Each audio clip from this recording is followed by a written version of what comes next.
And we are live. Hello, everyone. Boo. Tonight is the special Halloween special when I will talk about topics of Halloween. And some of you may be seeing this as a rerun or watching now. And welcome.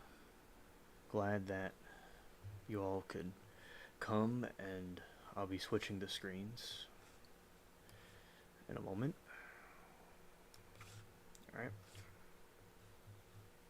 Everybody has had a good week so far, and this is a very spooky, nice time.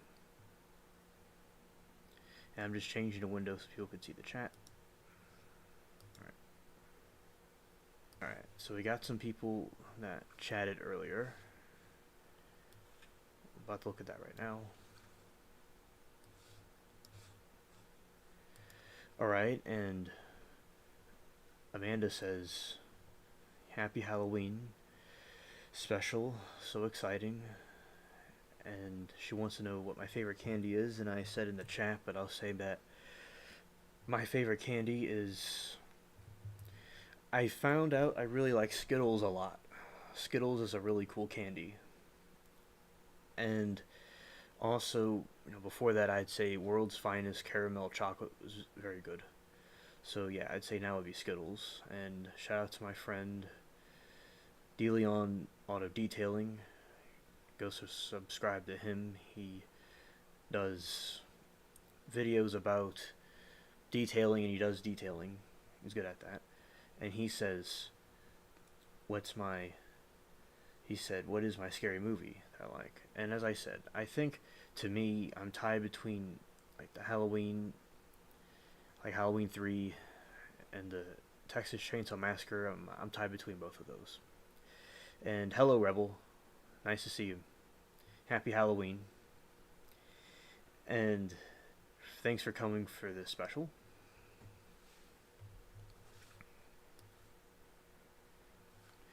Alright, so I'm going to go over to the next window.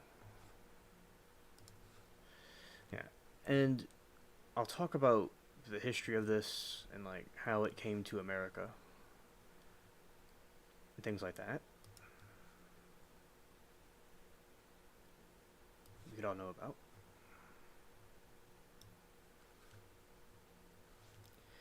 And hello, Anthony McQuaid, and that's right, people could hit the like button if they like. Yes. Here we go. Let's go to the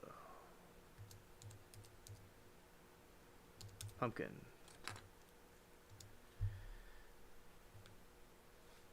Pumpkin carving. Thanks, Rebel. Happy Halloween to you. I'm getting to the part.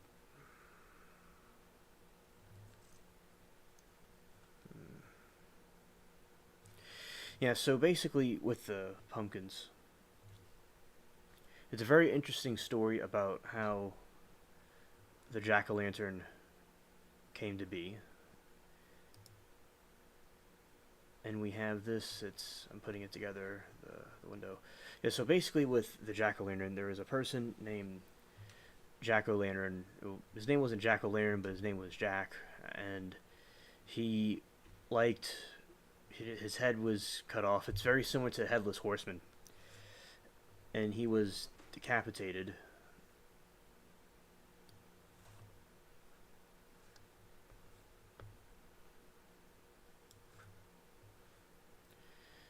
And he used his head as as his head instead. Over to the other window. Other displays.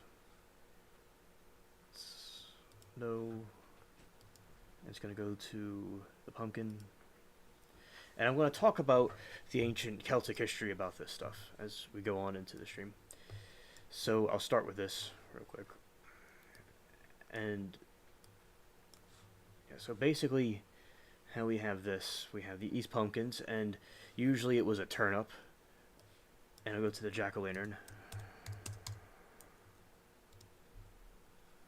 So a jack-o'-lantern, as I said, it's based off that person that had that situation, and they used their head as a jack-o'-lantern. Here we go. Yeah, so as you all know, this is the jack-o'-lantern, and it was based off of Jack, and that he didn't have a head, so he used that as his head instead. And originally in the story, hello Amanda, good to see you. And basically, he used, so this is what we have now as a jack-o'-lantern. Now, originally, I don't know if all of you knew this, but originally it was a turnip. So he would use a turnip as a lantern head to go out and see the, because he didn't have a head on his shoulders. A lot of people these days, especially in politics, don't have heads on their shoulders. And so a lot of people would do good having a pumpkin head because a lot of people don't have any. And hello, chat. Shout out to all of you. Glad that y'all are here. So, yeah, that's the jack-o'-lantern. And we'll go and it's an Irish myth, as we say. And let's see, I want to read some things about it here. Alright. Alright, so here we go. So, pumpkins with ghoulish faces, and it's going to try to play something. I'm going to stop it from playing because I want to read something. And it's going to play anyway. Not now. Alright. So,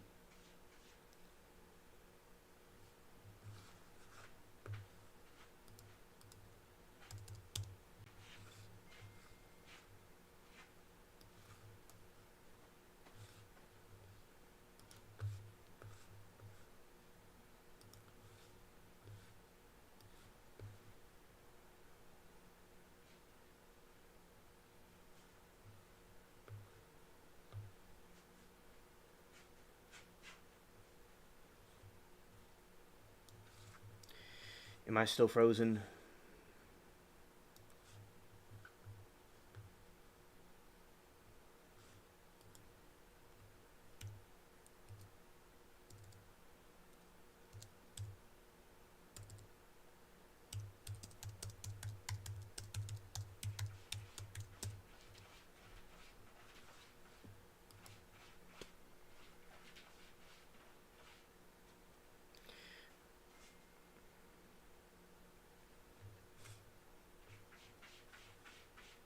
Yeah, I'm just seeing if I'm still frozen. That's the cat in the background. Anyway, so... Okay, so basically, I'm going to keep on going because there's still people here that see what I'm saying. So Anthony says, so the Jack's last name for the longest time, I thought it was, oh, never mind, LO. Yeah, Anthony. So basically, it was, I'll read about the history about it. So basically, pumpkins with ghoulish faces illuminated by candles are a sure sign of the Halloween season. The practice of carving ghoulish faces on vegetables may have roots in Ireland, where the large turnips served as early canvases. In fact, the name jack-o'-lantern comes from an Irish folktale. Vegetable may come from Ireland, which served as an early canvas. In fact, the name jack-o'-lantern comes from an Irish folktale about a man named Stingy Jack. And Irish migrants brought the tradition to America home of the pumpkin and became an integrated part of the Halloween festivals. So basically what happened was the people...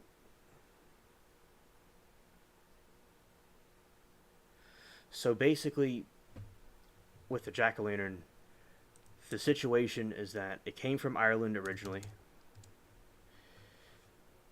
and then it came over to the United States that way.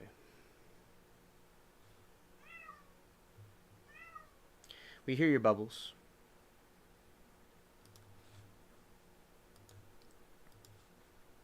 Alright.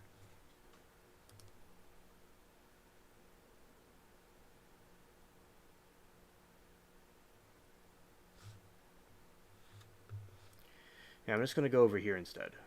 Maybe the other page was causing it to do that. All right.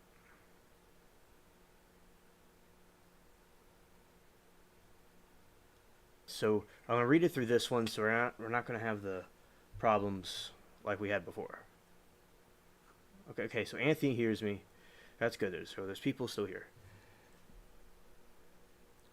So, and I'll go back to that other article. I don't think it was really causing a problem. Yeah. Yeah. Rebel. Exactly. Rebel. The traditions are going to be gone soon. Exactly. With all the stuff that's been lost and what's going on with the world. Yeah, I totally agree with that. And I'm going to try the other page again. I think it seems like people heard what I said. So I'm going to keep going. All right. So the Irish immigrants brought the traditions over to America. I'm also Irish too, Anthony. My grandfather from England is actually named Anthony, and he's part Irish.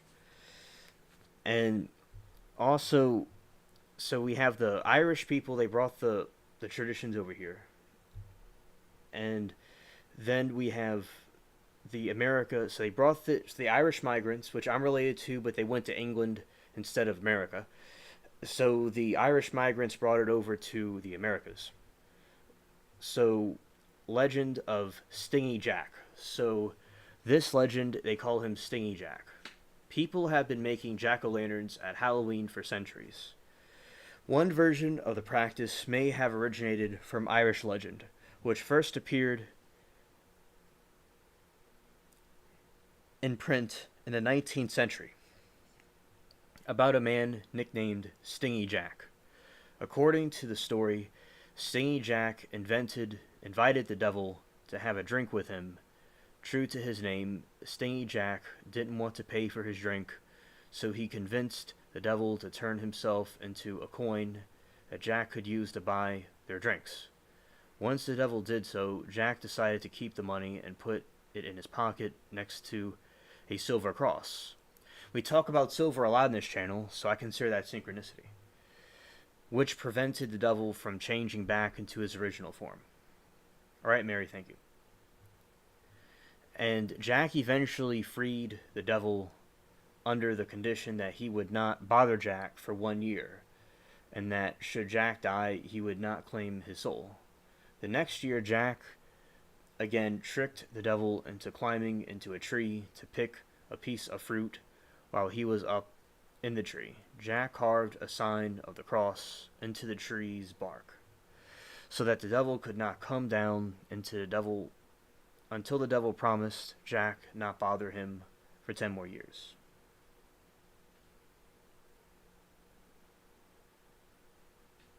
Oh, Anthony, that's really cool that he was from there. That's awesome.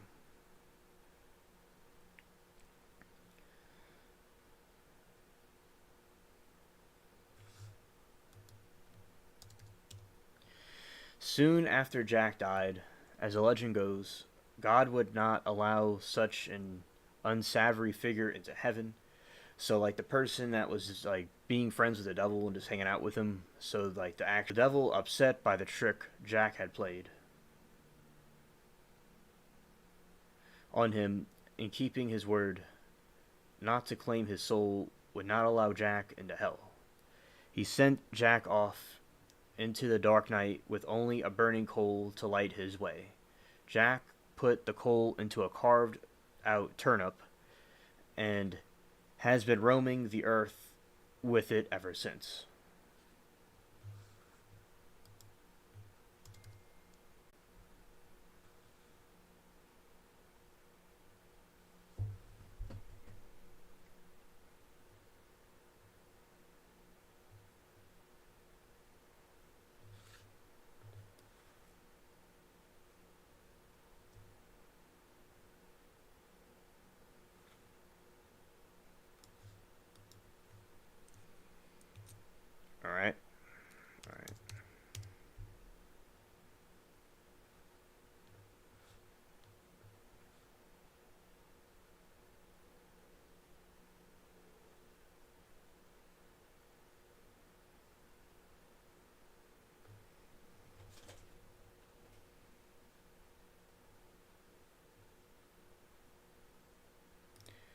Alright, so as I was saying, I'm just going to keep going.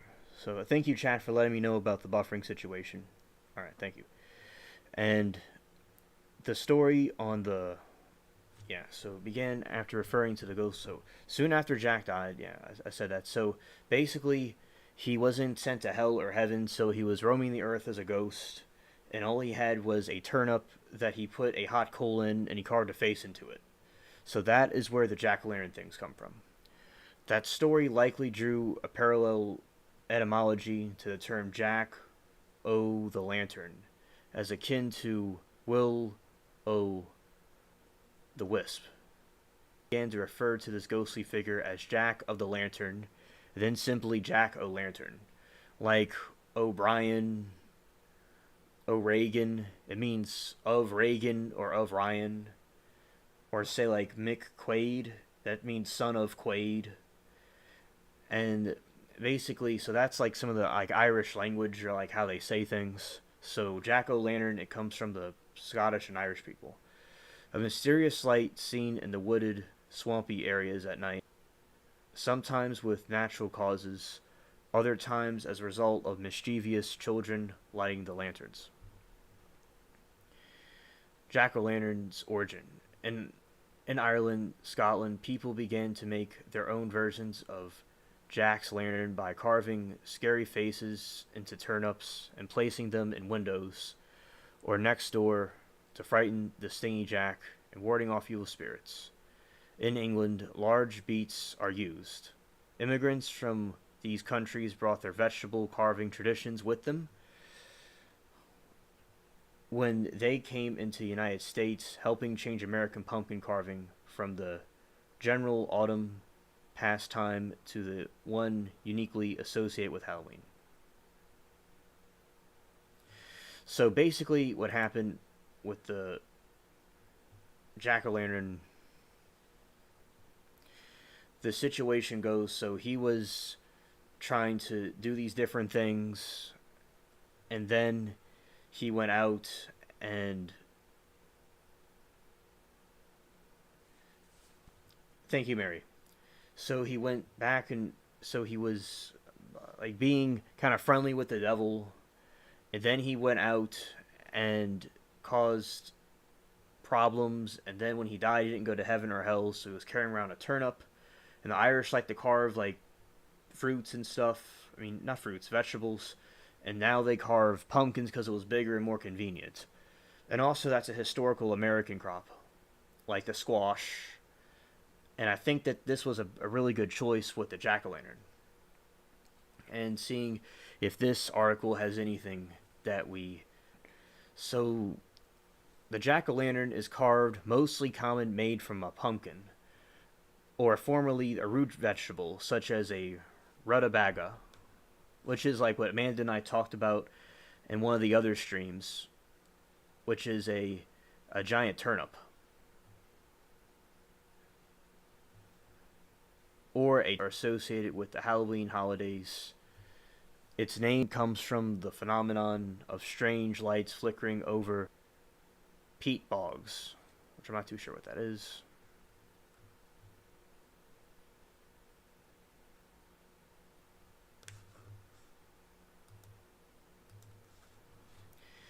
And also it's called Jack-o'-lanterns, Will o' the Wisp, and the Irish legends of Stingy Jack.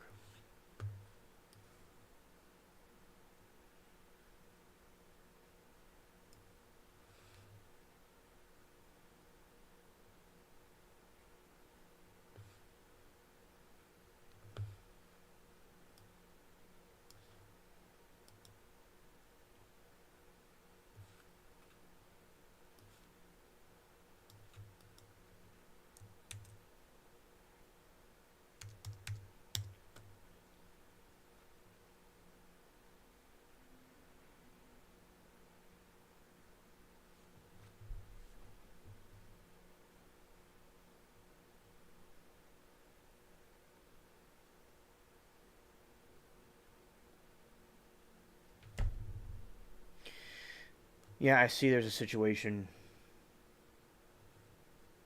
so yeah, so basically with Halloween, this is the kind of, it's very interesting. And I think that this is a cool thing to add to Halloween, and I'm glad that they changed it from the turnip to a pumpkin.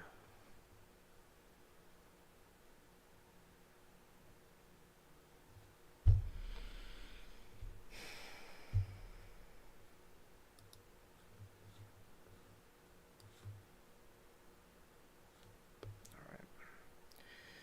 So moving on.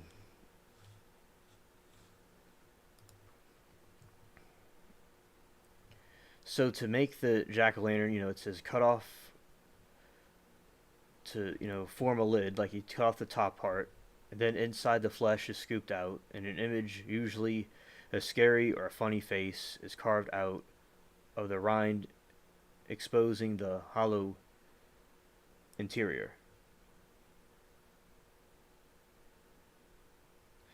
And basically, there was a moment there I was trying to go and look at something, and I thought there was an issue, so that's why I paused for a second before. So, anyway, so the jack o' lanterns, they're carved in the United States, and they come from Irish, Cornish, or Scottish origin. And this is what the original ones looked like. And the carving of the vegetable has the common practice in many parts of the world. It is believed that the custom making of the jack o' lanterns at Halloween it began in Britain, as I said. And yeah, so these are some examples of what they looked like before. And by those who made them, the jack o' lanterns were said to represent either the spirit or supernatural beings, or were used to ward off evil spirits. For example, sometimes they were used by the Halloween participants to frighten people, and sometimes they were set on windowsills to keep harmful spirits out of one's home. It has also been suggested that the jack o' lanterns originally represented Christian souls in purgatory as Halloween of All Saints' Day. In November of All Souls' Day. And Amanda, Five Nights at Freddy was very good. I really enjoyed it. And it's cool you want to play that game, yeah. And I thought that the movie was very good. There's nothing woke about that movie. And it was very well done. It was also filmed in New Orleans, and I highly suggest people see that. And yeah, Amanda, the jack o' lantern is very cool and interesting design. Yeah, I agree. Highly designs. And also, for going further, on January 16 in 1836, the Dublin Penny Journal published a long story on the legend of Jack o' the Lantern. Now, 1836 is a long time ago.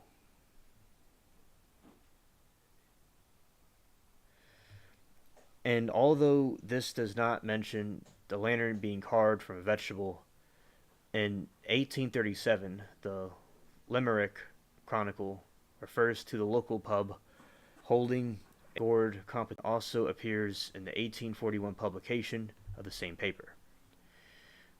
There is also evidence that the turnips were used to carve what is now the Haverty's lantern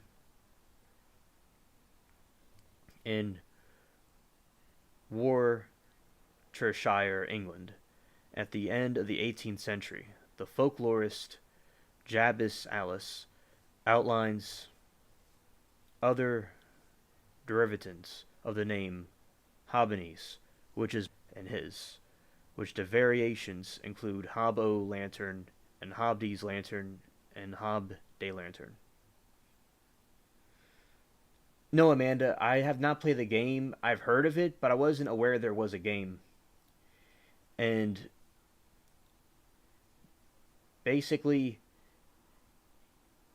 I think that this was like a movie with animatronics and stuff, and I thought it was really cool. But no, I've not played the game and wasn't aware of it, but I've heard of it. And also in North America, so we could see the depiction like we in the United States. The carved pumpkin was first associated with Halloween in 1893, 1895. An article on Thanksgiving. Entering recommended giving a little jack o' lantern was a child's prize in Thanksgiving games. The poet John Greenleaf Whiterf, who was born in Massachusetts in 1807, wrote the poem The Pumpkin, 1850, which mentions Thanksgiving but not Halloween.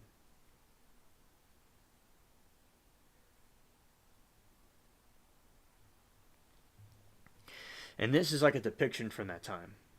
That basically they say, "Oh, fruit loved of the boyhood."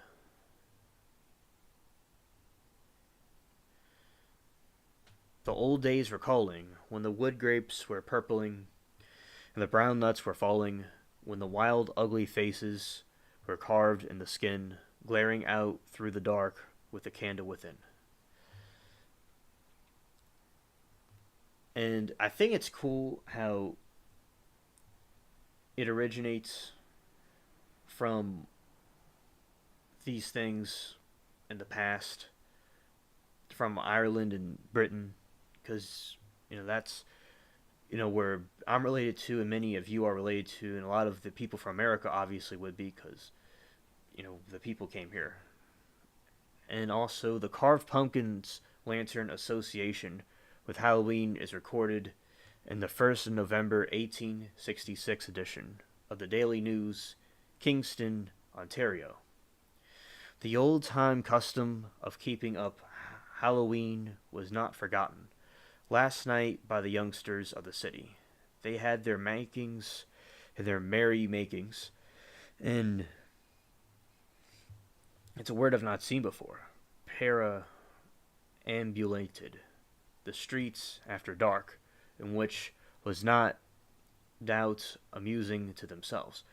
There was a great sacrifice of pumpkins, from which to make transparent heads and face, lighted up in the unfailing 2 inches of tallow candle.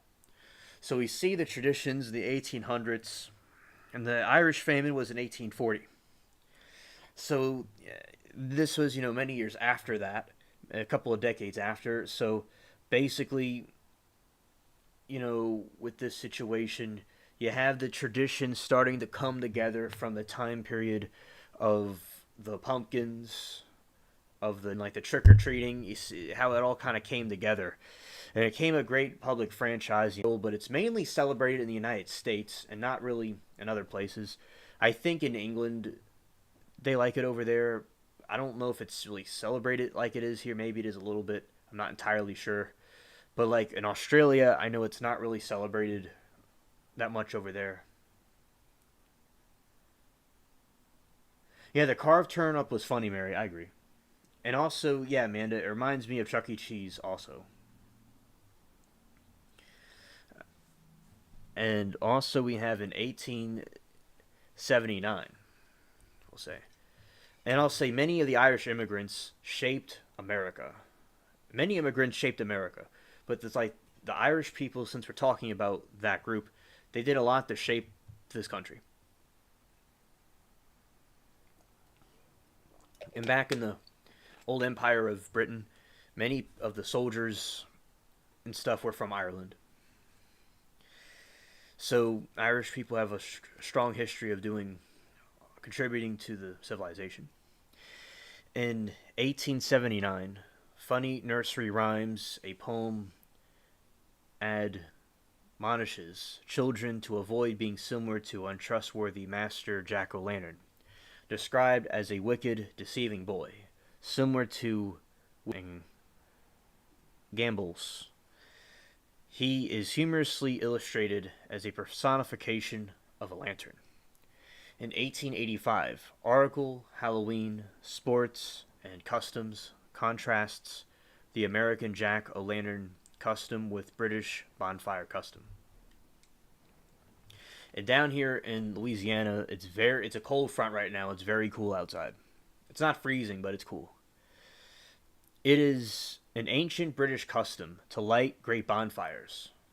I did not know that, but it makes sense. Bonfire is clear before winter froze the ground.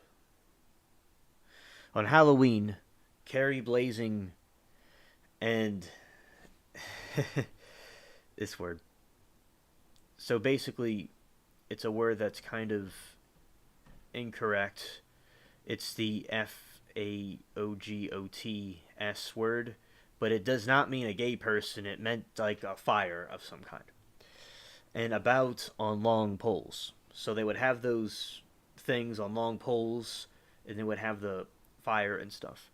And about on the long poles, but in the place of this, American boys delight in the funny grinning jack-o'-lanterns, made a huge yellow pumpkins with candle inside.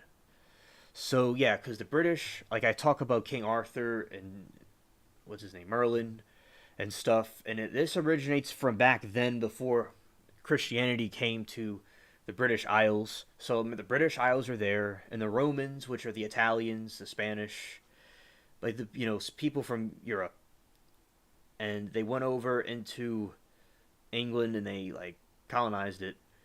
And like before that and around that time, you had the ancient Celts. They're called the Celts, and they had these traditions and things. And that's where I was from the 1800s to late and mid 1800s, how our Halloween traditions came to be. Adaptations of Washington Irving's short story, The Legend of Sleepy Hollow, that we read on this channel before. It was often shows that had different forms across Western Europe. Including Italy, Norway, Spain, Sweden, and Switzerland.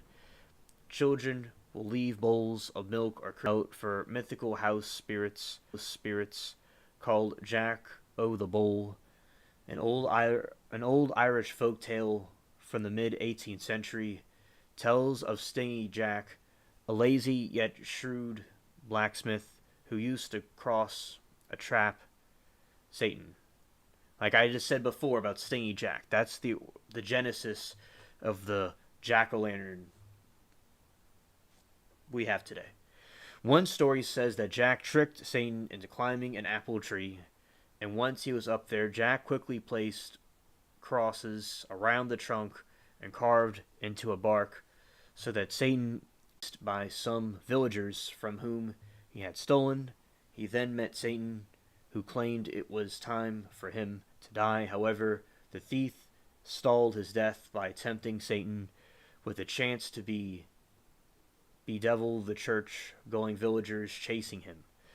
Jack told Satan to turn into a coin, which he would pay for stolen goods, like I said before, and Satan could take on the shape of a wanted ladder. Later, when the coin Satan disappeared, Christian villagers would fight over who stole it. The devil agreed to this plan. He turned himself into a silver coin, jumped back into Jack's wallet, only to find himself next to a cross Jack had also picked up with the village. Jack closed the wallet tight, and the cross stripped the devil of his powers, so he was trapped. In both folktales, Jack to never take his soul. Many years later, the thief died, as all living things do, too sinful for him to go to heaven. However, Satan had promised not to take his soul, so he was barred from hell as well. So like no one liked him. Jack now had nowhere to go. He asked how he would see where to go, and as he had no light, Satan mockingly tossed him a burning coal to light his way. Jack carved one of his turnips, which I'm growing turnips right now. Turnips can get really big, which were his favorite food, put the coal inside of it, and began endlessly wandering the earth for a resting place. And the Bible says, like, the devil roams the earth. So this is, like, like, this folk tale has biblical reference to Satan, how he wanders the earth aimlessly, and also about the Nosferatu, how it's Judas forced. He carves the turnips, and it was his favorite food, and he put the coal in it, and he began known as the Jack of the Lantern, or Jack-o'-lantern. Cornish folktale Dr.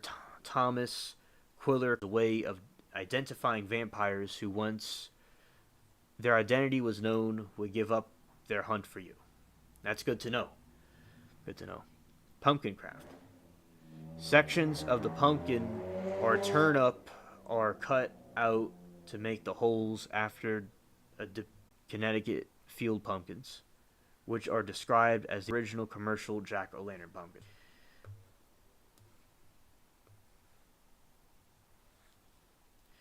And then we have world records. For a long time, Keene, New Hampshire held the world record for most jack-o'-lanterns carved in its place. The Life is Good Company team up with Camp Sunshine.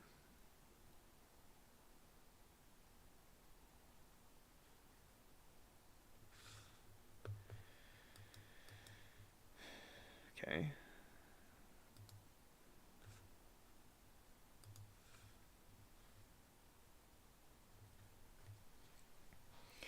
And for a long time, Keene, New Hampshire held the world record for the most jack-o'-lanterns carved in 21 simultaneously lit on Boston Common in downtown Boston, Massachusetts.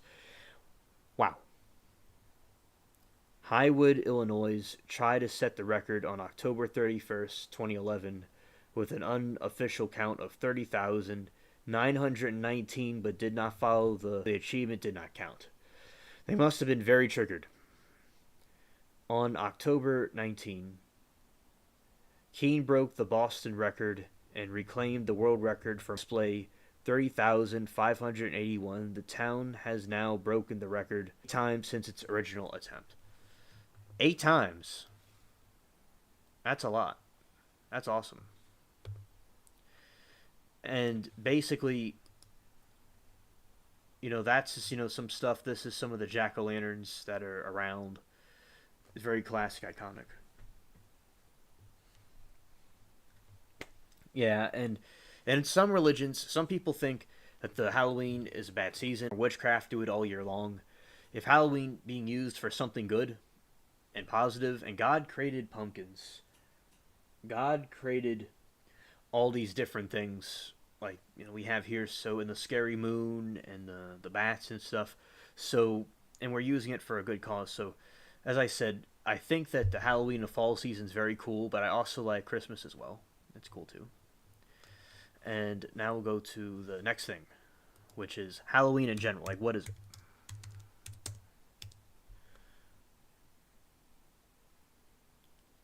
Going to that.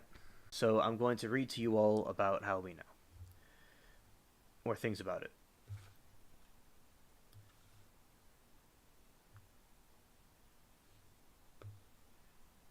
Countries on October 31st, the eve of the Western Christian feast of All Hallows.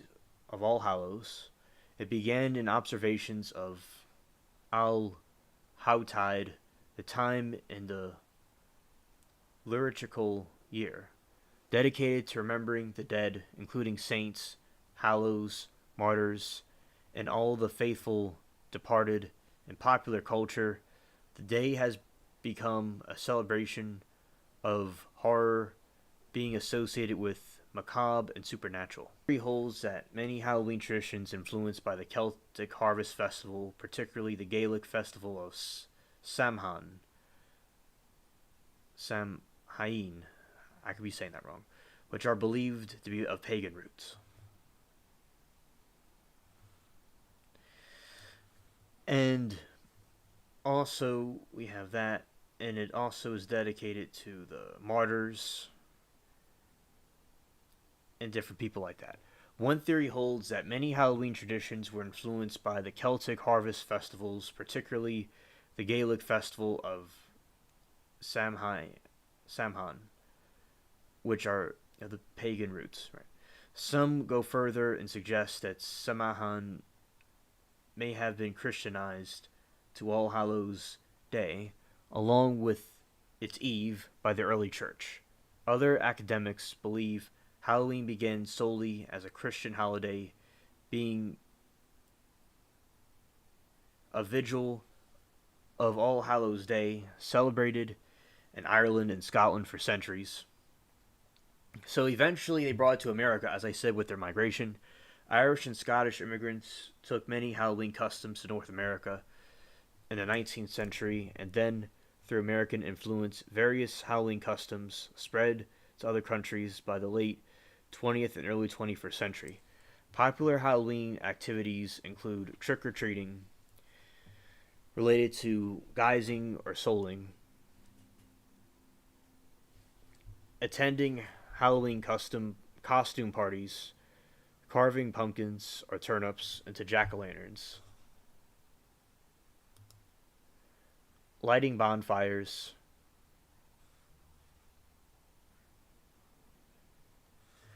and apple bobbing, divination games, playing pranks, visiting haunted attractions, telling scary stories, and watching horror or Halloween themed films. Some people practiced the Christian observance of All Hallows Eve, attending church services and lighting candles on the graves of the dead.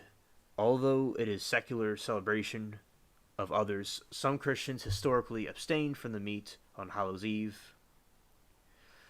A tradition reflected an eating of certain vegetarian foods on the vigil day: apples, potatoes, pancakes, and soul cakes. The word Halloween or Halloween, Saints' Evening, is a Christian origin. A term evaluated All Hallows Eve is attested in the Old English word Halloween, come Hallows Eve, evening before All Hallows Day. Even the Scots term eve or evening and is contracted to Ian or een.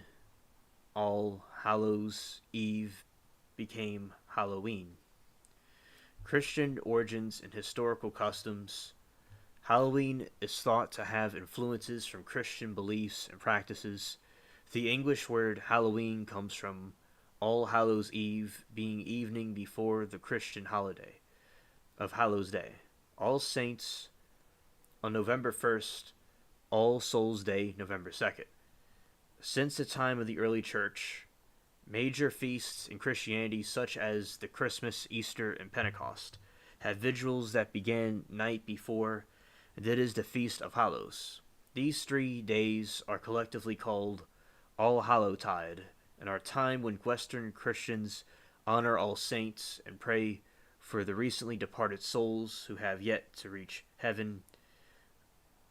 Commemorations of all saints, martyrs, were held by several churches on various dates. So we can see that it's a very strong, actually a Christian thing, contrary to what some people may say. And mostly in springtime in the 14th century. And I agree, Mary. That's very cool.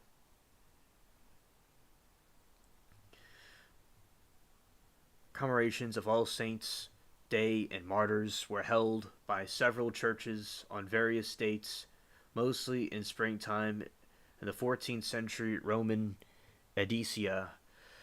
It was held on 13 May and on 13 May 609, Pope Boniface. It looks like this was the date of the Lumeria, an ancient Roman festival.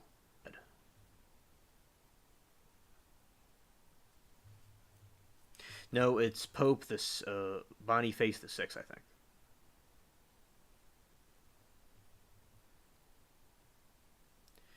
So I know Roman numerals, but it's been a little while since let's see.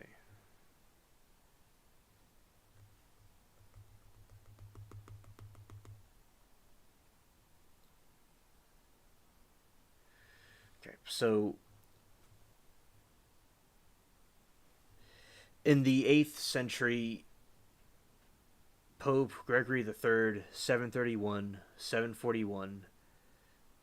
founded an oratory in St. Peter's for the relics of the holy apostles and of all saints, martyrs, and confessors. Some sources say it was dedicated on the 1st of November, while others say it was Palm Sunday on 732. By 800, there is evidence that the church in Ireland in Northumbria were holding feasts commemorating All Saints on November 1st. Alcuin of no, Northumbria. Northumbria is I'm related to people from Northumbria. It's where like Harry Potter and stuff was filmed, and it's a part of England that I am a relative of, and people that are from like the Appalachia and like the original colonies, they're related to Northumbria also. It's a fun fact. A member of Chamberlain's court may then have introduced this first November date, the Frankish Empire, in 835, and became official date of the Frankish Empire. Some Germanic idea, although it is claimed that both Germanic and dead on the beginning of winter, they may have seen it as a most fitting time to do so. It is a time of dying in nature. It is also suggested the change was made on the who claim numbers of lives. Amanda says, Alien, that's awesome. I like the name of that place. Yeah, it's a cool place. It's in northern England. And also, there's another one that starts with the sea that's right next to it. And those people for Northumbria and Cumbarthia, not called Cumbarthia, it's called something else. But those two places, the people migrated from there, and they went to North Ireland when England was like, we're going to colonize North Ireland. And then there's like, they mixed with the Irish people there, and there was this conflict for a little while. And the Presbyterian Church was there, fighting the Catholic Church, fighting the Church of England, and everybody was just fighting. And then a group in the West, on the eastern United States. So the ancestors of, say, George Washington and Jackson, all those people, the Pilgrims, everybody, and they went onto that part of the country and their colonies. These are some pictures.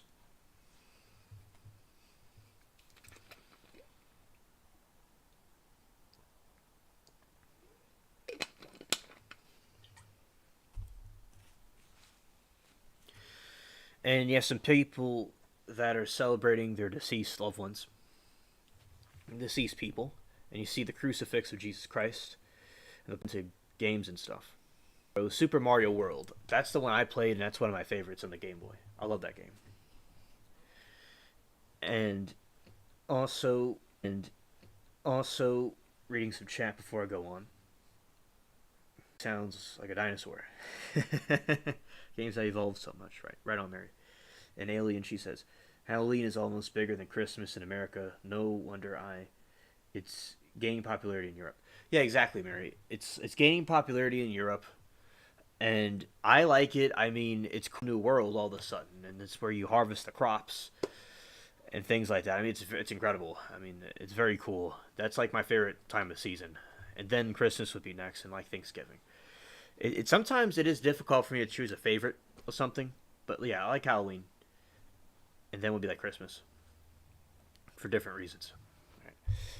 By the end of the 12th century, the celebration had become known as the Holy Days of Obligation in Western Christianity and involved such traditions as ringing mournful sound and calling on good Christians to remember the poor souls. The All Hawitide custom of baking the sharing soul cakes for christened souls has been suggested as the origin of trick-or-treating. The custom dates back at least as far as the 15th century and was found in parts of England, Wales, and Flanders, Bavaria, and Austria. Groups of poor people, often children, would go door to door during All Hallowtide, collecting soul cakes in exchange for praying for the dead, especially the souls of the giver's friends and relatives. This was called a souling, and soul cakes were also offered for the souls themselves to eat. Interesting. Kind of that reminds me of Egypt when they used to put like food and their slaves and their band in there when they were dead. And I always wondered that it's like they're gonna all die in there and they're just playing for a dead body. So that reminds me of what the Egyptians did. And soul cakes were also offered to the souls themselves to eat, or the soulers would act as their representatives, as with the Lenten traditions of hot cross buns. Soul cakes were often marked with a cross indicating they were baked as alms. Shakespeare mentioned souling in his comedy The Two Gentlemen of Verona, 1593. So this goes back to the 1500s. While souling, Christians would carry lanterns made of hollowed out turnips, which could have originally represented souls of the dead. Jack-o'-lanterns were used to ward off evil spirits on All Saints and All Souls Day during the 19th century. Candles were lit in homes in Ireland.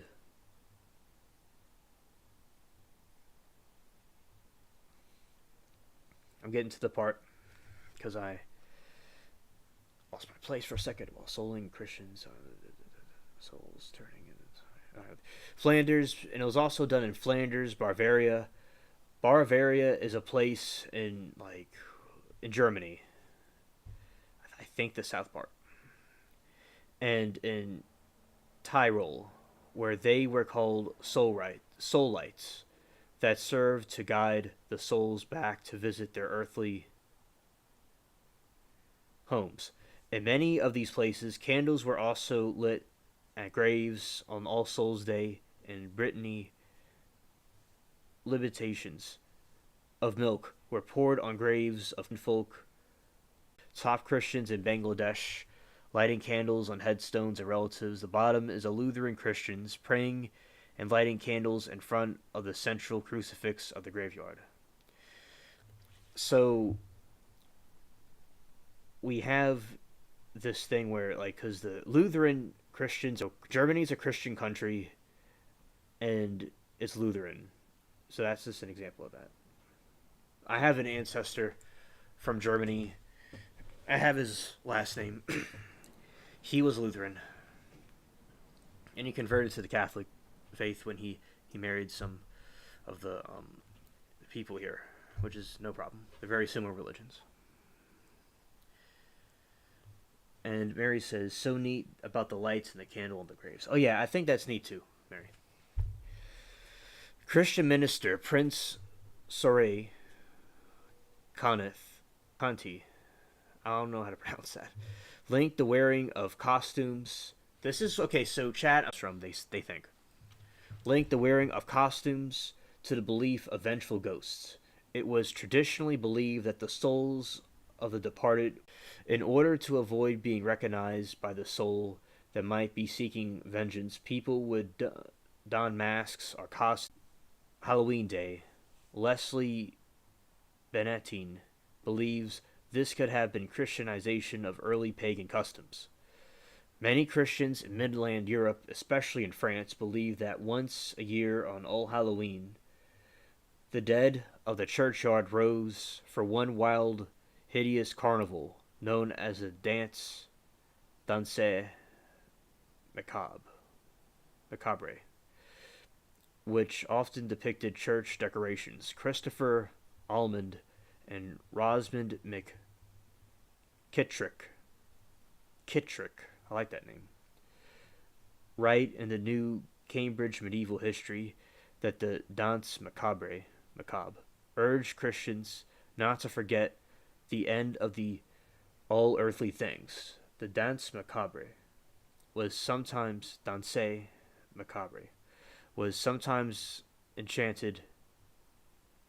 enacted in European villages, pageants, and court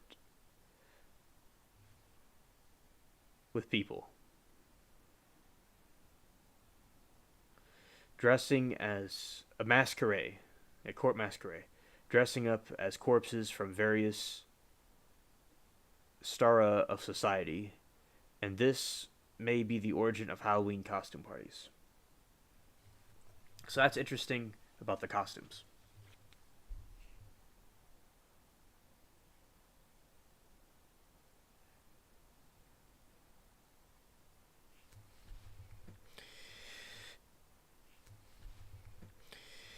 In Britain, these costumes came under attack during the Reformation as Protestants berated perjury as popish doctrine, incompatible with the Calvinist doctrines of predestination. State sanctioned cemeteries associated with intercession of saints and prayer of souls in purgatory were abolished during the Elizabethan Reformation, though All Hallows Day remained an English liturgical calendar to commemorate saints as godly human beings. From some nonconformist Protestants, the theology of All Hallows Eve was redefined. Souls cannot be journeying from purgatory on their own way to heaven, as the Catholics frequently believed and asserted, insist that the so-called ghosts are thought to have been actual evil spirits. Other Protestants believe the intermediate state known as Hades, bosom of Abraham. In some localities, Catholic and Protestants continued souling the candlelit processions or ringing church bells for the dead. The Anglican Church eventually suppressed this bell ringing. Bart Donnelly professed medieval archaeology, and historian Daniel Dill write that barns and homes were blessed to protect the livestock from the effect of witches. Witches are a serious thing. That's a serious thing. That's not good. Who were believed to accompany the Malagan spirits as it traveled to Earth after 1605. Hallowtide was an eclipse night, 5 November, which appropriated some customs in England, ending the official ceremonies related to the intercession of saints, led to the development of the new unofficial Hallowtide customs. In the 18th and 19th century, Lancashire Catholic families gathered on hills on the night of All Hallows Eve. One held a bunch of burning straw on pitchfork, while the rest knelt around praying for the souls of relatives and friends until the flames went out. This was known as a tinlay. There was similar custom too in Herefordshire, and the lighting of the Tidal fires of Derbyshire. Some suggested these Tiddles were originally lit in the guide to the poor souls back to earth. In Scotland and Ireland, All Hallowtide customs that were odds with the Reformed teaching were not suppressed, as they were important to the life cycle and rites passage from local communities, and curbing them would have been difficult. So it's interesting to see the origin of Halloween and how it came to be. And I think that is very cool how they're able to, do this.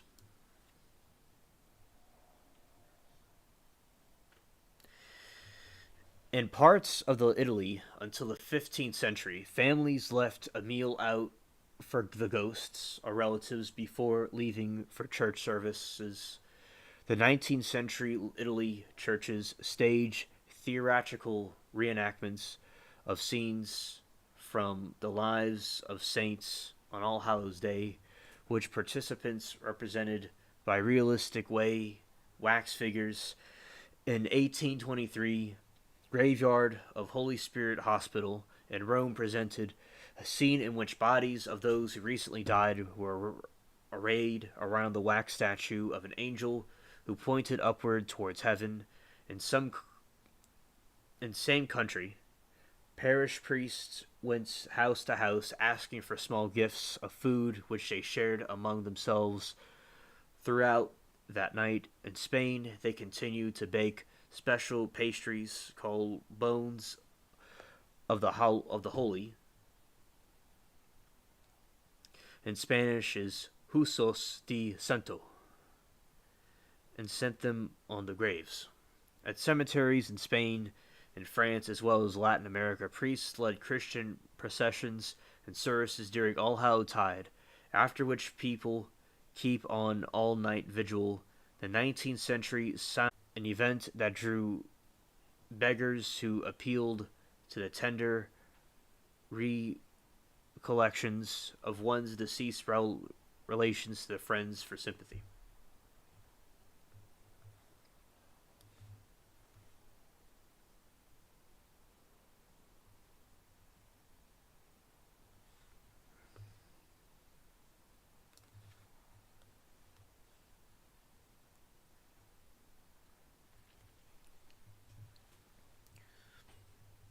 It reminds me of The Fugitive. His name was Richard Kimball. Campbell reminds me of that, and there's reminds me of Campbell's Chicken Soup. All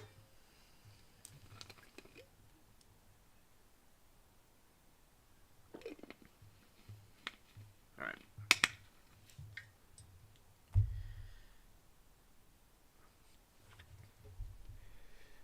And this is from Gaelic folklore influence. So the Gaelic is like the Celtic people. It's another word for the Celtic people. So we're about to talk about this other thing. So today's Halloween costumes are thought to have been influenced by folk customs and beliefs from the Celtic speaking countries, some of which are believed to have pagan roots. Jack Santino, a folklorist, writes there was throughout Ireland an uneasy truce existence between customs and beliefs associated with Christianity and these associated with religions that were Irish before Christianity arrived. So it reminds me of like voodoo when we're talking about voodoo in Haiti and those different countries and how the voodoo came here and they were, you know, they put Christian and voodoo practices together in this time period before Christianity kind of mixed the both of them together. But of course, as Christianity went on, there was nothing wrong with them celebrating Halloween. It was no longer pagan. The other people still practiced their dark crafts. So you see on the bottom left, or on the left part, that is a Halloween mask from a long, long time ago that somebody wore. The origins of Halloween customs are typically linked to Gaelic festivals of Samhain. Samhain is one quarter days in the medieval Gaelic calendar and has been celebrated on October 31st and November 1st. In Ireland, Scotland, and the Island of Man has been held by Brittonic Celts called the Calan Gaef in Wales, Calan Gaeaf in Cornwall, and Calan Gaeaf in Brittany, all named meaning first of the day, riders for the Celt. The day ended in the beginning at sunset, thus reckoning. Samahan is mentioned in some of the earliest Irish literature. The names have been used by historians to refer to Celtic Halloween costumes up until thinned. Like I told you all before, it's when our world and the spirit world go thin, and also it's when we're talking about the interdimensional beings and the aliens and stuff, how they're coming from these other dimensions, like what SC and I were talking about before. You see, this is referencing that, like what I was saying before. So this is like way back then they figured that there was some other thing there. And when the boundary world and otherworld thinned, this meant AOC, spirits or fairies, could more easily come into the world and were particularly active. Most scholars see them as degraded versions of ancient gods, whose powers remain active in the people's minds even after they had been officially replaced by later religious beliefs. They were both respected and feared, with individuals often invoking protection of God when approached by their dwellings.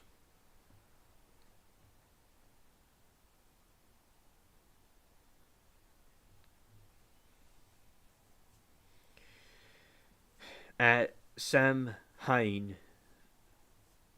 or Aussie, appeased to ensure people and livestock survived. Things of food, drink, and portions of crops were left outside of them for them. Also said to revisit their homes seeking hospitality. Places were set at the dinner table, and by fire them. The belief that the souls of the dead return home one night of the year and must be appeased seems to have ancient origins, and this found in many cultures in 19th century Ireland. Candles would be lit and prayers to have ancient origins and found in many cultures. In the 19th century Ireland, candles would be lit and prayers formally offered to the soul of the dead. After this, eating, drinking, and games would begin.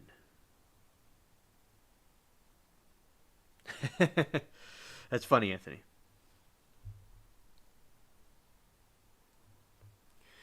Throughout Ireland and Britain, especially the Celtic speaking regions, household festivals included divination rituals, games, intended for foretells one's future, especially regarding death and marriage. Apples, nuts were often used, and costumes included apple bobbing, customs rather, nut roasting, scrying or mirror gazing, dream interpretations, and others. Special bonfires were lit, and there were rituals involving them. Their flames, smoke, and ashes were deemed to have protective cleansing powers. In some places, torches lit from bonfires were carried sunwise around homes and fields to protect them. It is suggested that the fires were a kind of imitative or sympathetic magic. They mimicked the sun and held back the decay and darkness of winter. They were also used to divination and ward off evil spirits in Scotland. These bonfires and divination games were banned by the church elders in some parishes. In Wales, bonfires were also lit to prevent the souls of the dead from falling to earth. Later, these bonfires kept away the devil.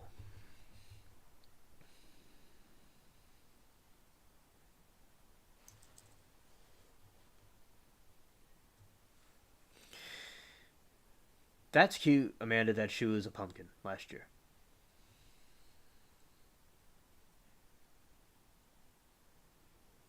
Yeah, shout out to Mary. It's based. She's ready for Halloween all year, like me. And Mary says people still do a lot of activities you're mentioning. Oh, yeah, Mary. And it's so cool that people kept their traditions and did these things. And also, basically, I think that it's important that people could keep these traditions. As Rebels said, the traditions are kind of changing.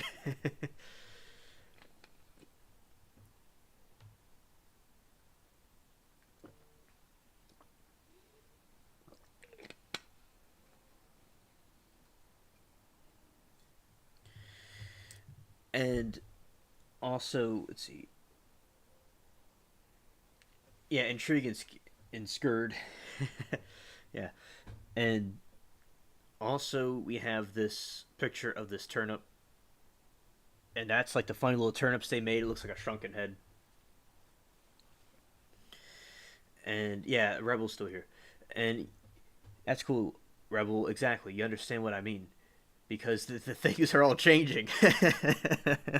It's good that we have some of our traditions left, especially with Halloween. I did the apple bobbing before, and I did the stuff. It was nice. I enjoyed the things I did when I was little, and I'm glad that we still are doing the traditions. So I'm going to continue reading. From at least the 16th century, the festival included mummying, mumming, and guising in Ireland, Scotland, the Island of Man, and Wales. This involved people going house to house in costume or disguise, usually reciting verses or songs in exchange for food. It may have originally been a tradition whereby people impersonated the ASSV or the souls of the dead, received offerings on the behalf similar to souling. Impersonating these beings or wearing a disguise was also believed to protect oneself from them. In parts of southern Ireland, The geysers included hobby horse, a man dressed as a, this is a Celtic word, a lair bahan, white mare, led youth's house doing with mass painted blackened face, often threatening to do mischief if they were not welcomed. F. Marine McNeil suggests the ancient festival included people in costume, representing the spirits, and that faces were marked or blackened with ashes from sacred bonfire. In parts of Wales, men went about dressed as, I was about to say dressing. Men aren't being dresses, and dressed as fearsome beings called grow grouchod. I probably said that wrong. Gra. I wonder what that is. In the late 19th century and 20th century, young people in Glamorgan and Orkney cross dressing, I think, than the ones that they talk about they do now. It's something that didn't exist back then. And let's see what chat's saying. She says, Alien, last year she was a pumpkin. I must have put her diaper the wrong way because as soon as we're the last car, she they were and take. Oh, Amanda, that does sound very tedious. It sounds tedious, and also, and yeah, Mary, I think the dress troll is cute too, and Mary says she's been there. Little baby pumpkin. Yeah, she's talking about this baby pumpkin right here. Yeah. Being a mother that's an extremely tedious job. Shout out to the moms out there and the fathers out there too that take care of their kids. And elsewhere in Europe, mummying was part of other festivals, but the Celtic-speaking regions, it was particularly appropriate to supernatural beings were said to be aboard and could be imitated or warded off by human wanderers from at least the 19th century, imitating Malgan spirits, led to play pranks in Ireland and the Scottish Highlands, wearing costumes and playing pranks at Halloween did not spread to England until the 20th century. To ward off evil spirits, they were common in parts of Ireland, Scotland, Scottish Highlands in 19th century, as well as Somerset, Punky in the 20th century. They spread to other parts of Britain because generally known as jack-o'-lanterns.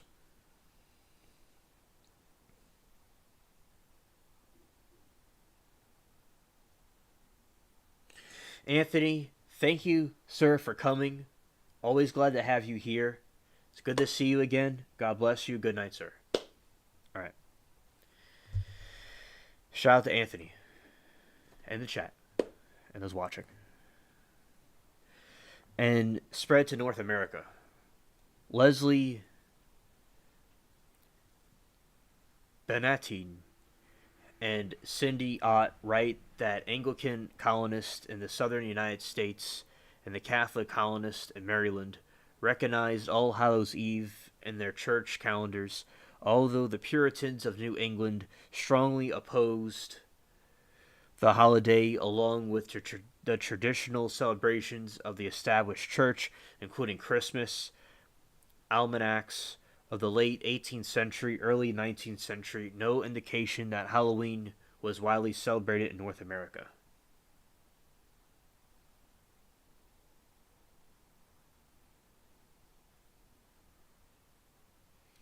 It was not until after the mass Irish and Scottish immigration, the 19th century, Halloween became a major holiday in America.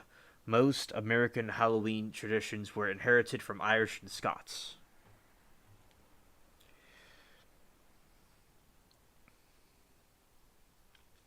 I am going to go back to where I was. Scottish migrants. Okay, 19th century. Halloween, it was after mass Irish and Scottish immigration. The 19th century, Halloween became a major holiday in America. Most American Halloween traditions were inherited from the Irish and Scots. Though in Cajun areas, nocturnal mass was said in cemeteries on Halloween night.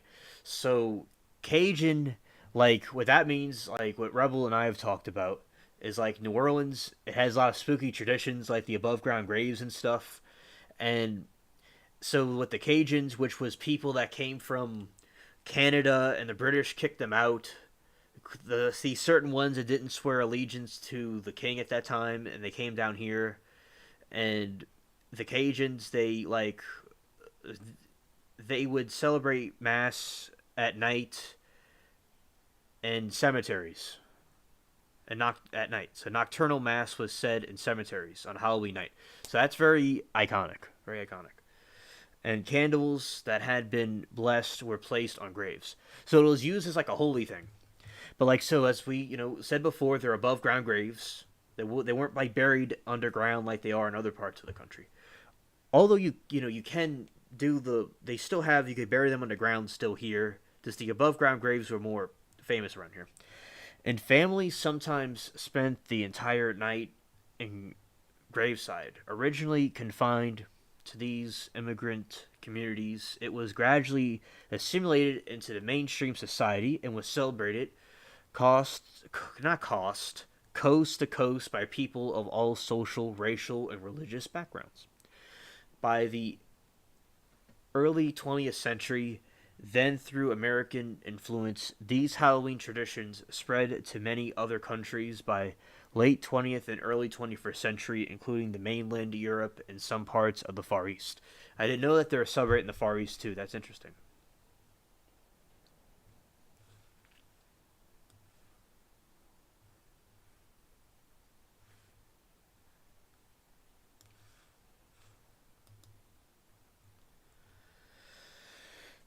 Development of artifacts and symbols associated with Halloween formed over time. The jack-o'-lanterns are traditionally carried by geysers on Hallows Eve in order to frighten evil spirits. There is a popular Irish Christian folk tale associated with jack-o'-lantern, which in folklore is said to represent a soul who has been denied entry into both heaven and hell. En route, home after a night's drinking, and tricks him into climbing a tree. Quick thinking, Jack etches the soul the sign of the cross into the bark. Thus trapping the devil, Jack strikes a bargain that Satan can never claim his soul. After a life of sin, drink, and mendicity, Jack is refused entry to heaven. When he dies, keeping his promise, the devil refuses to let him into hell and throws a live coal straight from the fire of hell at him, and it was a cold night, so Jack placed the coal in a hollowed turnip and stop it from going place to rest, as we talked about before.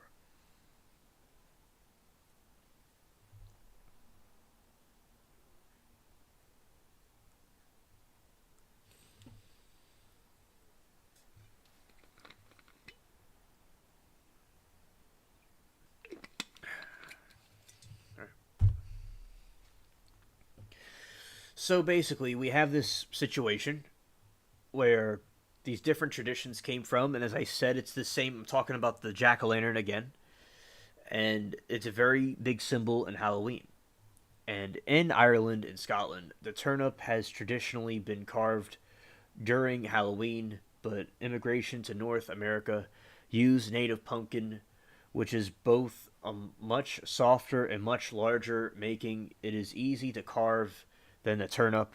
The American tradition of carving pumpkins is recorded in 1837 and was originally associated with that's like right when that famine or like 1840 is the known year of the famine when it got really bad. So it's like right before that famine or right during that time when people were leaving Ireland. In harvest time in general, not becoming specifically associated with Halloween until the mid 19th century. I did not know that. Mary, I am. See, the movie, I watched it in parts as I've been working on some projects and things, and like, the channel and other things I'm doing. And I didn't get around to finishing it yet, but I'm almost done. It's a good movie. I watch it in like pieces. Like when I work on my little projects, I work on them in pieces. The modern imagery of Halloween ochology, national custom works of Gothic and horror literature, such as the novels of Frankenstein or the modern Prometheus and Dracula. Dracula. And I love Frankenstein. That's a really cool movie. It's like Frankenstein, like this dude takes a bunch of corpses from the graveyard, staying together, and then he was able to create a new person out of it. That's incredible. Like the story. That was the AI of that time. I think like that was a precursor for AI, like the Frankenstein monster. And just back then they may have not have fully understood the concept of it, but then they had the idea of it though. But that would be cool. I know it's like probably would be demonic and stuff, but still, that's an interesting concept of building a new person out of other people. And I could like there is some things throughout history that were done, but it would kind of trigger. It would be triggering to audiences. So let that be. But so with the Frankenstein thing, that's a really cool movie. Yeah. So, as I was saying, and classic horror films such as The Frankenstein, The Mummy, that's a very good movie. I love like Egypt and stuff, and they have the mummies. That's a really cool one. In 1932, like Rebel and I were talking about traditions, and with our traditions, like the 30s, 20s, these time periods, they had a lot of cool movies and things, and they still have good movies and customs now. But you can see how, like the people back then, and how they wrote films and things like that. It didn't matter about specific things. Like some people these days, and activists, like they'll focus on certain details of something or a cause, but rather than just making a good movie. Imagery, skull life, and is consequently found in Memento Mori and Vantias compositions. Skulls have therefore been commonplace in Halloween, which touches on this theme. Traditionally, the back walls of the churches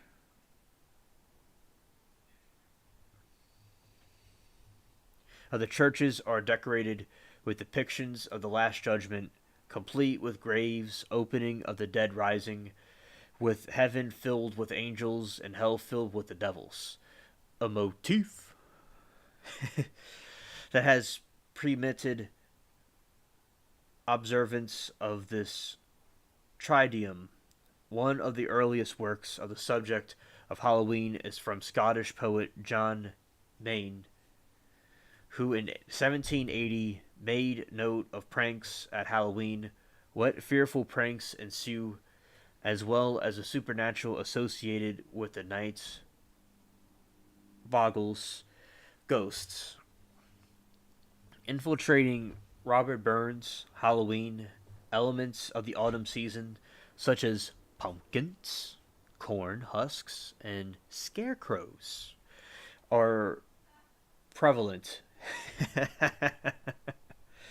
Homes are often decorated with these types of symbols around Halloween, and Halloween imagery includes themes of death, evil, and mythical monsters. Black cats, which have been long associated with witches, are also common symbols of Halloween. Black, orange, and sometimes purple are Halloween's traditional colors.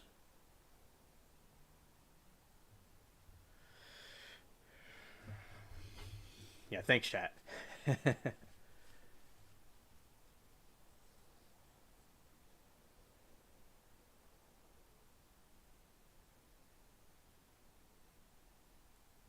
All right, Mary. Glad that you're still here. And there's a lot of people that are watching and passing through the stream that don't even comment. Shout out to them. And because we have like the regulars in the chat, and there's like other people that watch it. My friend Nash is watching it. He sent me like the preview of the screen like before it goes live. He's watching on his TV, so that's cool.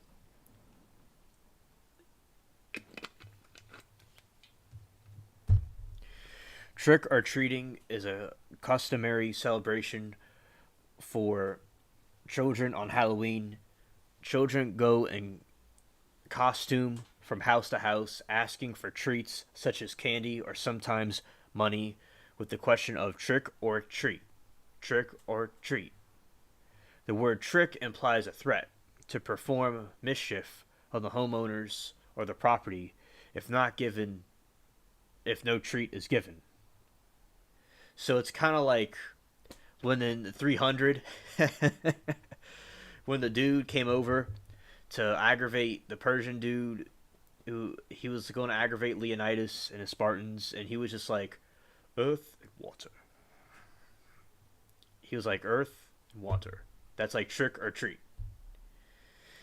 And because then he was like, because if he didn't accept earth and water to Persia, he would have to choose his next words carefully. It might be his last as king.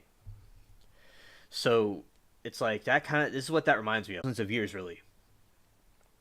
And it's interesting to see the origins of these customs. It goes back to ancient traditions. And I love the study of history. At school, I was known for loving history, and like me and the teacher were talking. I knew since kindergarten, and what I was going to do. And it's like I'm good at history and stuff. And it's like, yeah, I pursued this, and I could talk about all the history all day, and that goes along with in conjunction with the political stuff I talk about also, because I talk about that too, and I'm still gonna make videos about that. And also, Amanda for Blues Clues on. I put you on my TV. Oh, Amanda, thank you. That's sweet. And yeah, Peach watches me on the TV. And but Blues Clues, shout out to Blues Clues. That's great. That's what I like to watch as a kid. I remember at the other house down the street, I used to watch Blues Clues, and I like the green crayon, and it was a good show. It's good that Ava's watching that. Great minds think alike. And also, and the practice is said to have roots in the medieval practices of mummying, and is a day closely associated with souling. And John Pyme wrote that many of the feasts associated with the presentation of mummying plays were celebrated by Christian Church. These feast days included All Hallows Eve, Christmas, Twelfth Night, and Shrove Tuesday. Mummying practice who paraded in the streets and entered houses to dance or play dice in silence. Oh yeah, that's like what the teddy bear says. Yeah. And also basically in England from medieval period up until 1930s, people practiced Christian custom of souling on Halloween, which involved groups from parish to parish begging the rich for soul cakes in exchange for praying for the souls of givers and their friends. In the Philippines, the practice of souling is called, bear with me, Pang Anggang Gal Ulwa. I'm gonna tell chat this. This is funny. All right, so Paul Pang Gang Al Ul Yua.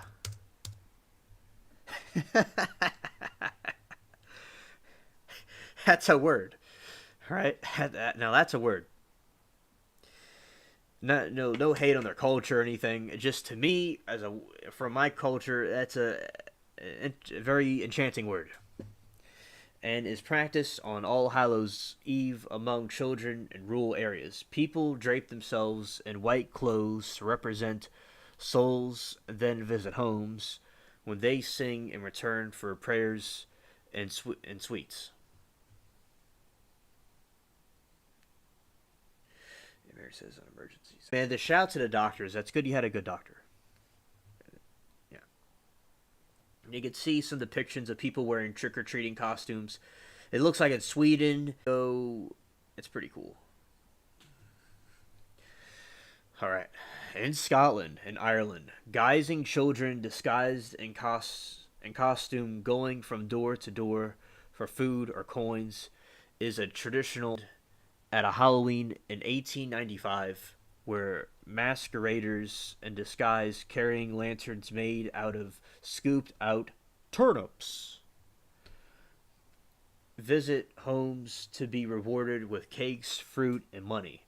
In Ireland, the most popular phrase for kids to shout until the 2000s was "Help the Halloween Party." Practice guising at Halloween in North America was first recorded in 1911, where a newspaper in Kingston, Ontario, Canada reported around the neighborhood. American historian and author Ruth Enda Kelly of Massachusetts wrote in the first book length history of Halloween in the U.S. The Book of Halloween and the references solely in the chapter Halloween in America. In her book, Kelly touches on customs that arrived from across the Atlantic. Americans have fostered them and are making this an occasion something like it must have been in its best day overseas. All Halloween costumes in the United States are borrowed directly from adaptations of the other countries.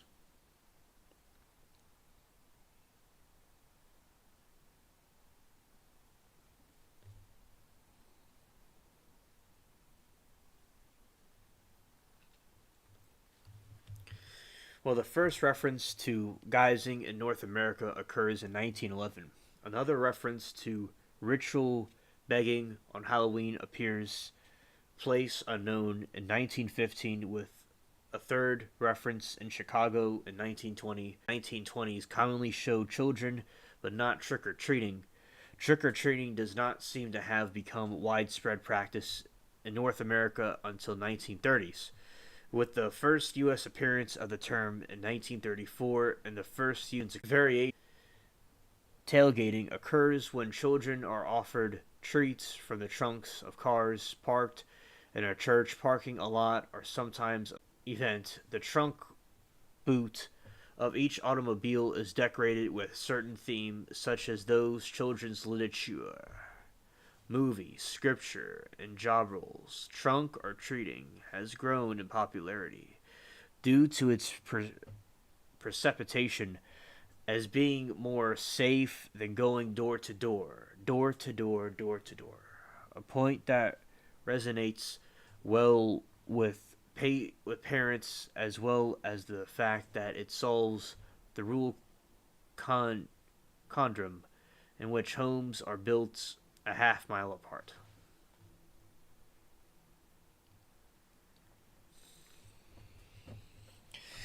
We're getting more detail about the costumes.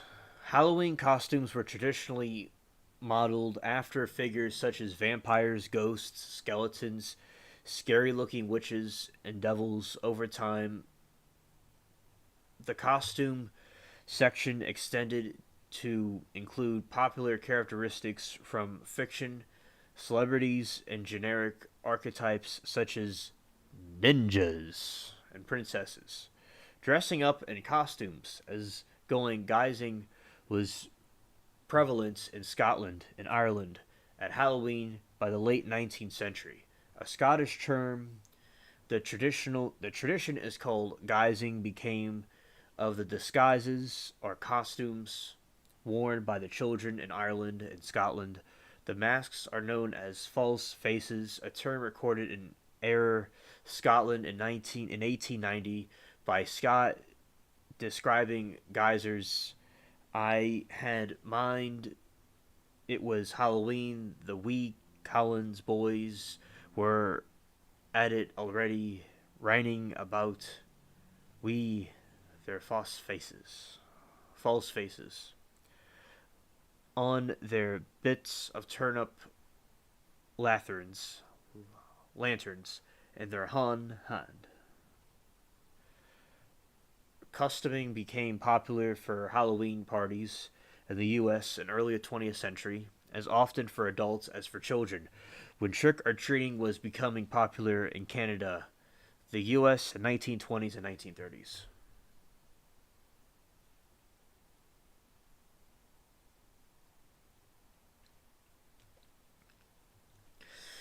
Oh, Amanda, she said she never went to a trunk or treat, and they had them at the hospital she used to work at. Oh, that's very interesting. Thanks for sharing that with us.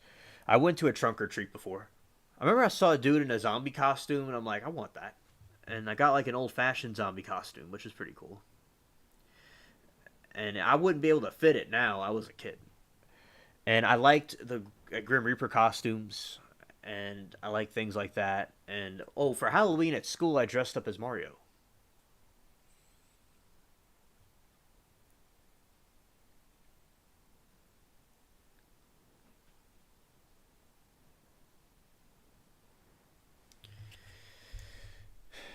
Eddie J. Smith on his book Halloween Hollowed Thy Religious Perspective to Wearing of Costumes on All Hallows Eve, suggesting that by dressing up as creatures who at one time caused us fear and tremble, people are able to poke fun at Satan, whose kingdom has been plundered by our Savior. Amen.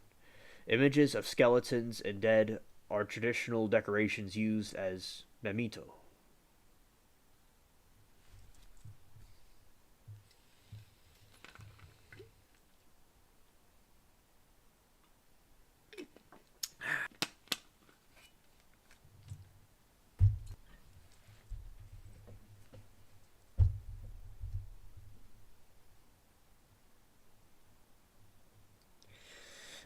Amanda says, "Did I have fun doing it? I had fun. I enjoyed it. I don't remember every single detail, but I liked it. It was fun. I liked it. Trick or Treat for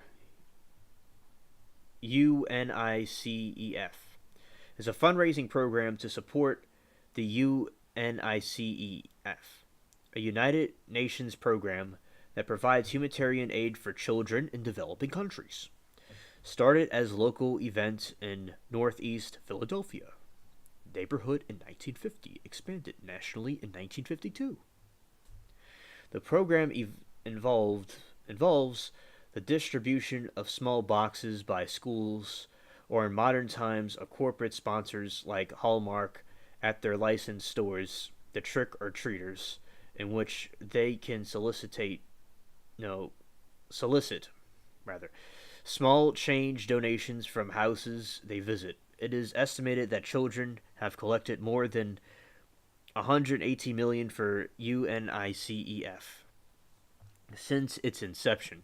In Canada in 2006, UNICEF decided to discontinue their Halloween collection boxes, citing safely and administrative concerns. After consultation with schools, they insisted redesigning the program.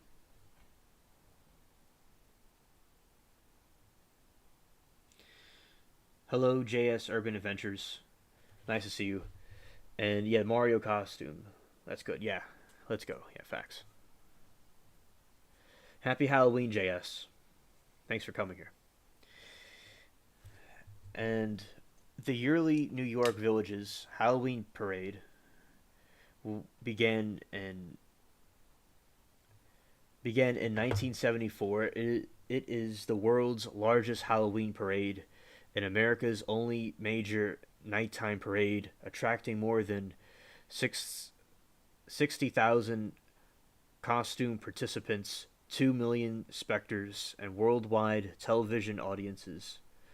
Since late 2010s, ethnic stereotypes as costumes have been increasingly common under the scrutiny of the United States, such as potentially offensive costumes have been met with increasingly public disapproval.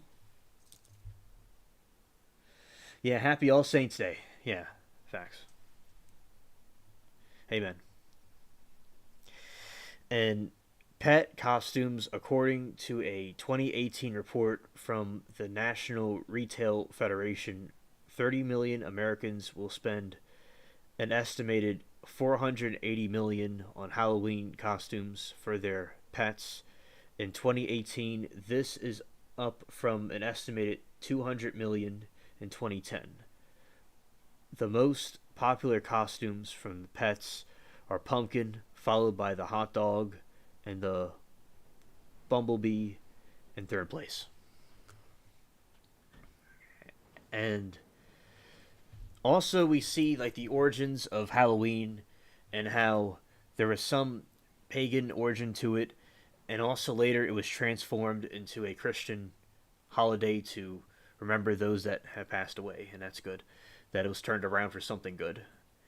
And also it's nice going through these different traditions and things that they did. And Amanda says that's great. I might have given one to try next year. It's tough taking kids trick or treating here. Would have to drive around different housing communities. Yeah, man, that does sound tedious, but I do certainly think it would be a fun experience. And where I was, the people were pretty cool. It was around like 2010 or 2009 or something, and I was like a zombie from the 50s.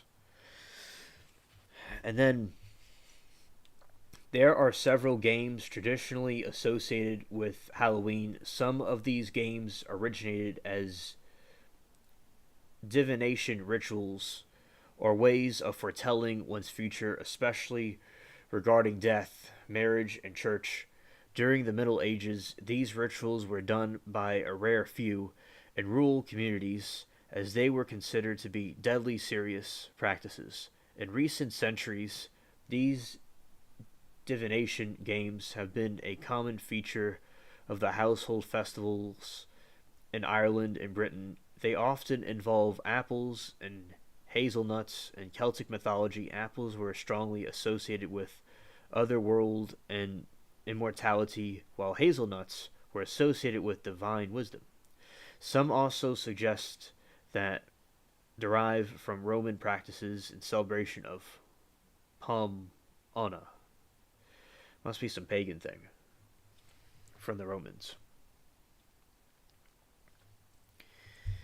The following activities were a common feature of Halloween in Ireland and Britain during the 17th to 20th centuries. Some have become more widespread and continue to be popular today. One common game is apple bobbing or drinking, which may be called duking in Scotland, in which apples float in a tub or a large basin of water, and the participants must use only their teeth to remove an apple from the basin. A variation of dunking involves kneeling on a chair, holding a fork between the teeth, and trying to drive a fork into an apple. Another common game involves hanging up treacle or syrup-coated scones. By stringing these must be eaten without using hands while they remain attached to the string, an activity that inevitably leads to a sticky face. Another once popular game involves hanging a small wooded rod from the ceiling at head height with a lit candle on one end and an apple hanging from the other. The rod is spun round and everyone takes turns to try to catch apples with their teeth. Amanda says she saw some super cute costumes this year, a lot great ideas for next year. And her favorite one was the Dumbo costume. Oh, I like the Dumbo costume. That's very. And basically, I think the dog costumes are so cute. The thing with Bubbles, the cat, he would be very scared of. He gets humiliated or something on his head. And yeah, Amanda, I've done the apple bobbing before. And that's true. You do get soaked. It is tedious. It's like a cork. Like it goes back under when you go and try to get the apple. And also, we have some depictions of it here. It was done in Scotland at these different places, and it looks like it was done in 1919. And that's a depiction on the left, on the bottom left. That's a depiction of it from 1919. These from Ireland and Britain involve foretelling one's future partner or spouse. And like fortune telling, as I said, is like a form of witchcraft to not do, of course, as Christians. And basically, but that this is something that they do as like a hopefully it's just a funny game. It's not serious. And also, an apple would be peeled in one long strip, then the peel tossed over the shoulder. Two hazelnuts would be roasted near a fire, one named for the person roasting them, the other for the person they desire. If the nuts jump away from the heat, it is a bad. If the nuts, a salty oatmeal bannock would be baked. The person would eat in their it in 3 bites and then go to bed in silence without anything to drink. This is said to result in a dream in which their future spouse offers them a drink to quench their thirst. Unmarried women were told that if they sat in a darkened room, gazed in a mirror on Halloween night, the face of their future husband would appear in their mirror. The custom was widespread enough to commemorate on greeting cards from the late 19th century, early 20th century. And Amanda says, never heard of the game I don't get. So you hang at apples and try to get your. Let's see. I'm going to see, try to see what she said because the thing's kind of funny. Okay. Let's see what she says. And let's put a dot here. Okay. So, okay, now I can see what she says. Never heard of that game. I don't get it. So you hang an apple and try to catch it. Yeah, no, I understand. It's something like that. Yeah. Because I know about apple bobbing, and then like what you're talking about, yeah, that basically Amanda paraphrases like what they do. And yeah, because the thing is, it's like in Christianity, like you're not supposed to know your future because like you lose your free will, and it's probably some demonic thing. Like God doesn't tell us what the future is, but He'll give us signs and hints and stuff, and He says things through the Bible, but He doesn't like people trying to do something with the future. You're messing with things you're not supposed to mess with, and let things be in God's hands. And God likes people to have faith, but these are hopefully just silly little customs people did, but they probably do originate from the pagan origins when they were pagans. It is scary, Amanda. Certainly is. And another popular Irish game was known as the. This is a Celtic word, an ancient Celtic word. Pew Kenai. Blindfolds. A person would be blindfolded and then would choose between several saucers. The item in the saucer would provide a hint as their future. A ring would mean that they would marry soon. Clay that they would die soon. See, that's dangerous things to fool with at. To not be the fortune tellers and stuff. Perhaps within the year, water, they would immigrate rosary beads that would take holy orders, becoming nuns, priests, etc. A coin, they would become rich. A bean, they would be poor. The game features prominently in the James Joyce short Clay 1914. In Ireland and Scotland, items would be hidden in food, usually cake, barmbrack, cranchon, champ, or colcannon. Portions of it served out at random. A person's future would be foretold by the item they happened to find. For example, a ring meant marriage and the coin meant wealth. Up until the 19th century, the Halloween bonfires were used for divination in parts of Scotland, Wales, and Brittany. When the fire died down, a ring stones would be laid in the ashes, one of each person, and mourning of any stone was mislaid. It was said that the person it represented would not live out the year. Telling ghost stories, listening to Halloween themed songs, and watching horror films are common fixtures of Halloween parties. Episodes of television series and Halloween themed specials, with specials usually aimed at children are commonly aired on or before Halloween, while new horror films are often released before Halloween to take advantage of the holiday. Like with Christmas, it starts like a month earlier. And like with Halloween, it kind of is now starting earlier than it used to be, which is good.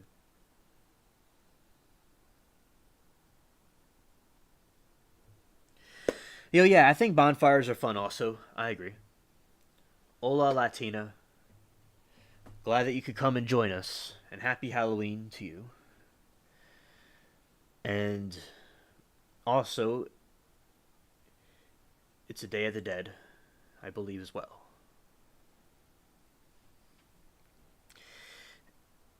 Cinco de Mayo, I think. Haunted attractions are entertainment venues designed to thrill and scare patrons. Most attractions are seasonal Halloween businesses that may include haunted houses, corn mazes.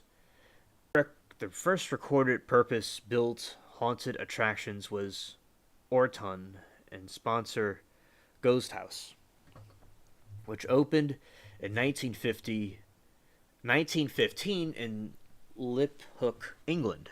This attraction actually most costly resembles a carnival funhouse powered by steam. The house still exists in Holy Bay Steam Collection, or Holycomb. It was during the 1930s, about the same time as trick-or-treating, that Halloween-themed haunted houses first began to appear in America. It was in the late 1950s that haunted houses was a major attraction began to appear, focusing first on California, sponsored by the Children's Health Home Junior Axe Lillery. The San Mateo Haunted House opened in 1957. The San Bernardino Assistance League Haunted House opened in 1958. Haunts began appearing across the country during 1962 and 1963. In 1964, the San Mateo Haunted House opened, as well as Children's Museum Haunted House in Indianapolis.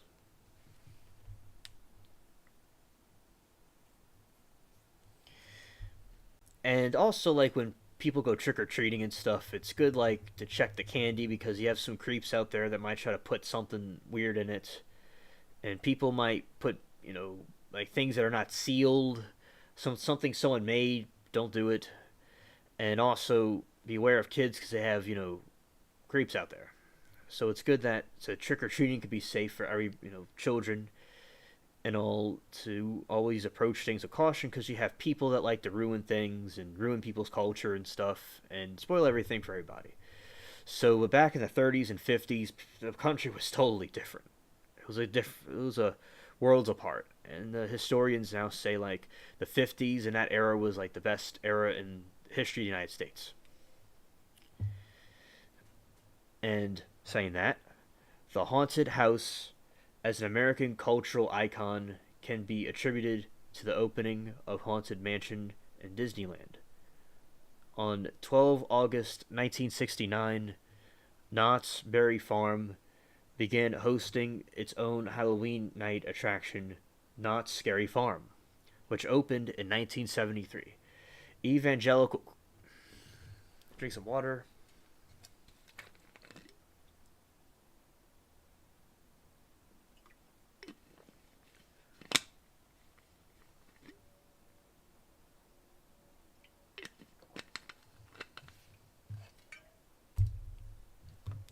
Evangelical Christians adopted a form of these attractions by opening the first Hell House in 1972.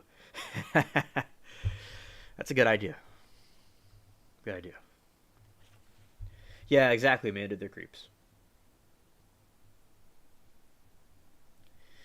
The first Halloween haunted house run by the nonprofit organization was produced in 1970 by the in Ohio. It was co-sponsored by WSAI and their own versions after the Times copyrighted a mini haunted house for the March of Dimes in 1976 began fundraising through of 11 May 1984, Jackson Township, New Jersey, the haunted castle at Six Flags.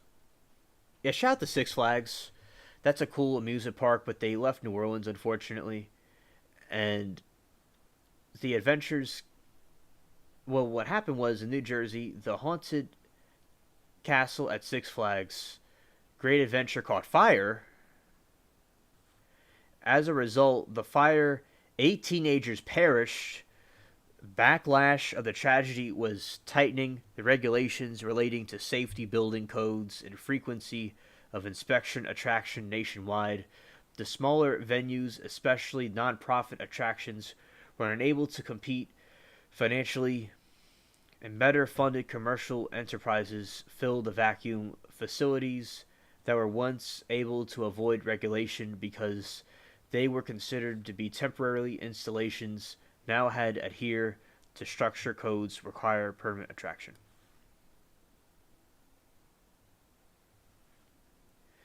So we see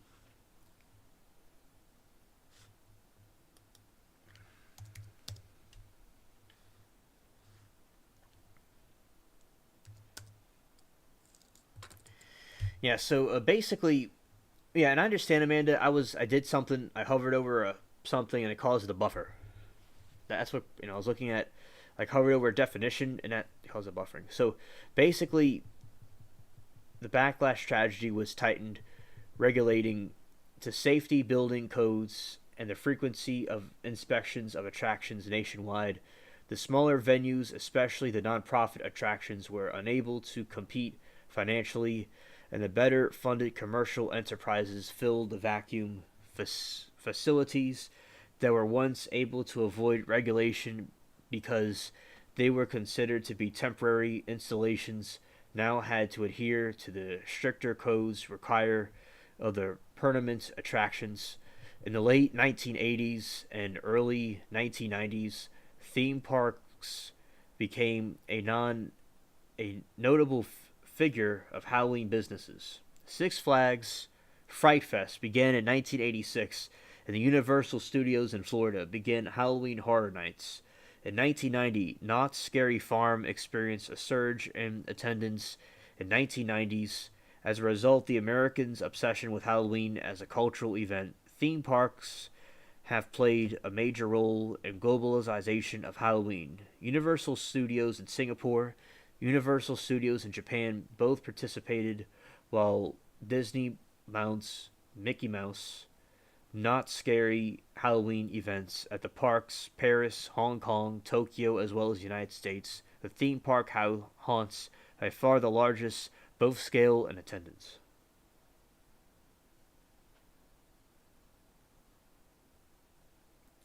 That's good, Latina. That's good, and I very intelligent. I like the stuff you do.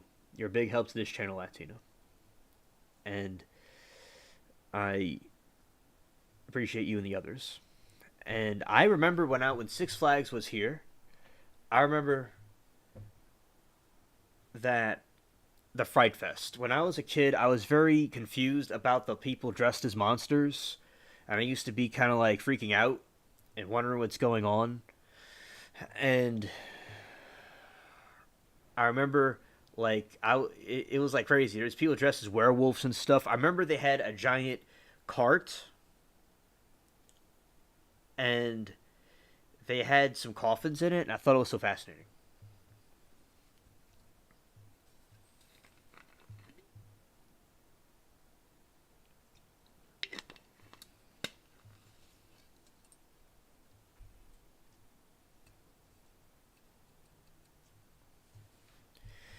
And the late 1980s, the early 1990s, yeah, so that's the Fright Fest. And the farm experienced a surge of attendance in 1990 as a result of the America's obsession with Halloween as a cultural event. I read all that. Okay.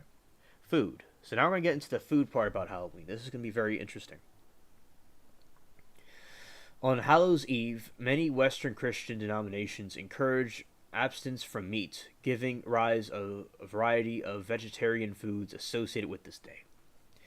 Because in the Northern Hemisphere, Halloween comes in the wake of a yearly apple harvest, candy apples, known as toffee apples outside of America. Caramel apples, or taffy apples, are common Halloween treats made by rolling whole apples in sticky sugar, sometimes followed by rolling theme and nuts.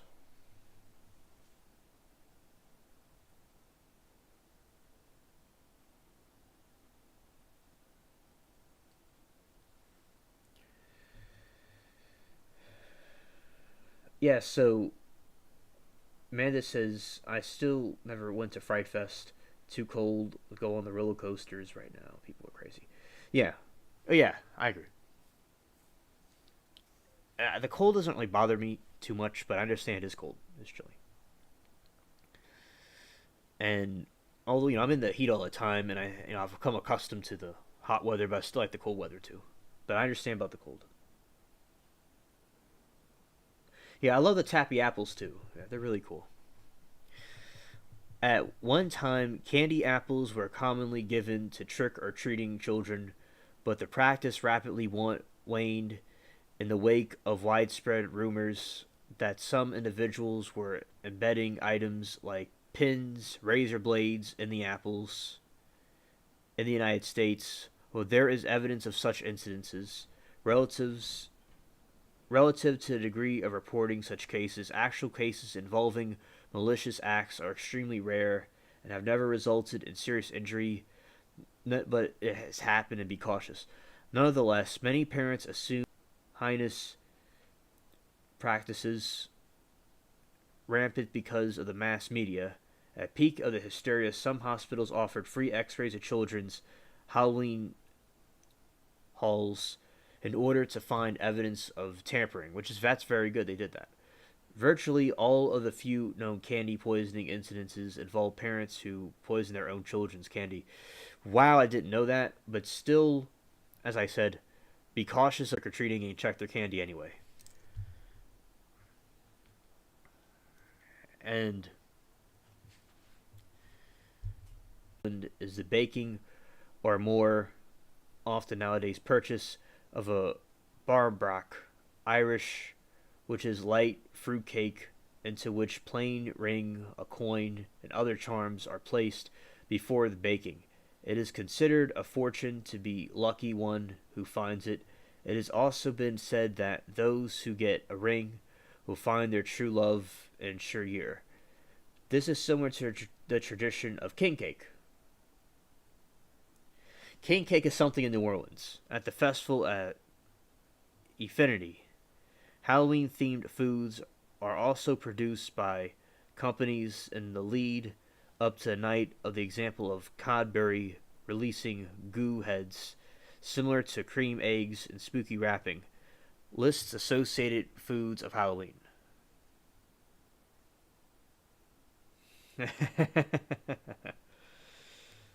Yeah, I'm taunting you. I'm taunting Amanda.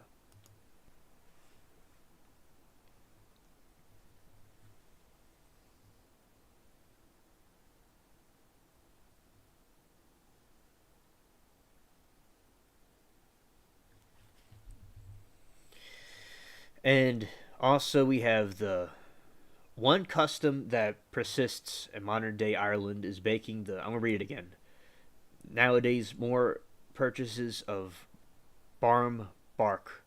It's Irish barin burach, which is light fruit cake in which the plain ring, a coin, and other charms are placed before baking. It is considered a fortune to be lucky, the one who finds it, similar to the king cake. It has been said to those who get the ring will find their true love ensuring the year. This is similar to the tradition of king cake at the festival at Epiphany. Halloween themed foods also produced by companies in the lead up to the night, for example, Cadbury releasing goo heads similar to cream eggs and spooky wrapping.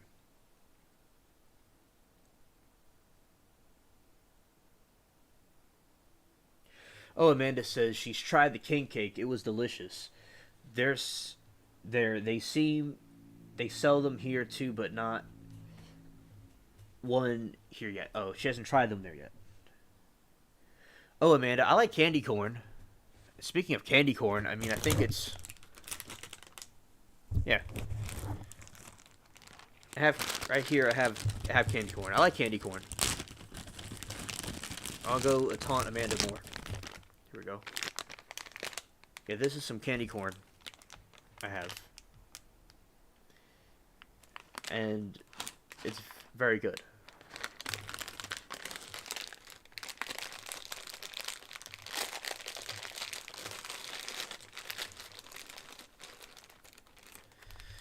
List of foods associated with Halloween: Barm, Brack, Ireland; Bonfire, Toffee, Great Britain; Candy, Apples, Toffee, Apples, Great Britain and Ireland; Candy Apples, Candy Corn, Candy Pumpkins, North America; and Chocolate, Monkey Nuts, Peanuts and their shells, Ireland and Scotland; Caramel Apples, Caramel Corn, Col Cannon, Ireland, see below; Halloween cake. This would all be nice to eat around a big bonfire right now. That'd be nice. Sweet candy. Yeah, cream eggs are good, and that's cool you have it during Easter. And novelty candy shaped like skulls, pumpkins, bats, worms, etc. Well, that's pretty cool, Latina. Thanks for sharing. That she only likes jelly bean, jelly belly, fall mixed candy corn. All right, thanks for sharing. Novelty candy shaped like skulls, pumpkins, bats, worms, etc. Roasted pumpkins, seeds, roasted sweet corn, soul cake, and pumpkin pie. On Halloween, this is Christian observances. On Halloween, All Hallows Eve, in Poland, believers were once taught to pray out loud as they walked through the forests in order that the souls of the dead might find comfort. They might find comfort. In Spain, Christian priests would, in tiny villages, troll their church bells in order to remind their congregations to remember the dead on All Hallows Eve. In Ireland, among the immigrants in Canada, custom includes the Christian practice of abstinence, keeping All Hallows Eve as meat-free day, serving pancakes or col cannon instead. In Mexico, children make an altar to invite the returned spirits of the dead, of dead children. Angelitos.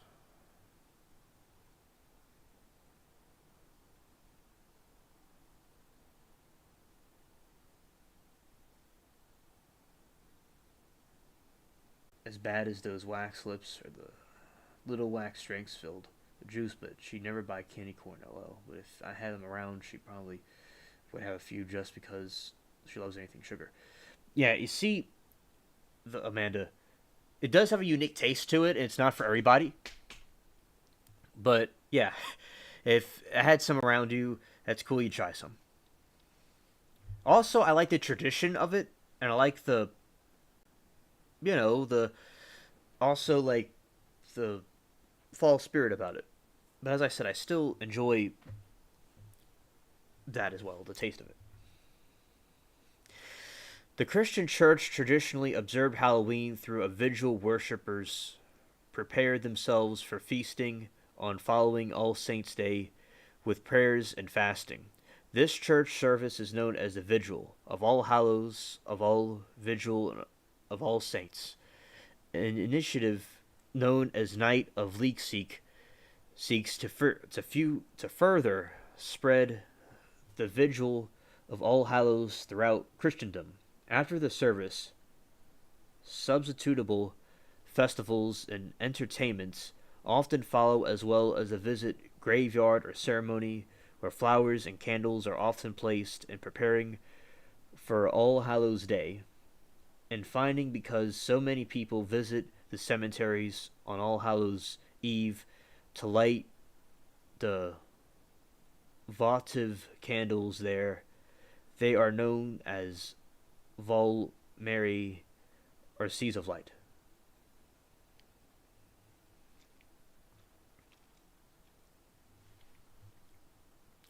I'll look up later about where candy corn originated from.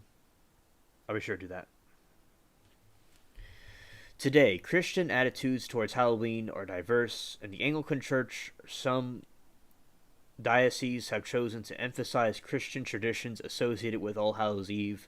Some of the practices include praying, fasting, and attending worship services.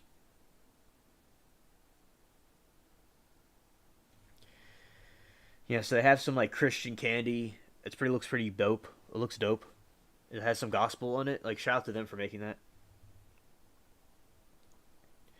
And O Lord our God, increase, we pray thee, and multiply upon us the gifts of grace, that we who do not prevent the glorious festival of all thy saints may thee be enabled to joyfully to follow them in all virtuous and godly living throughout Jesus Christ our God, our Lord, Christ our Lord, who believeth and reigneth with thee in the unity of the Holy Ghost, ever one God, world without end. Amen.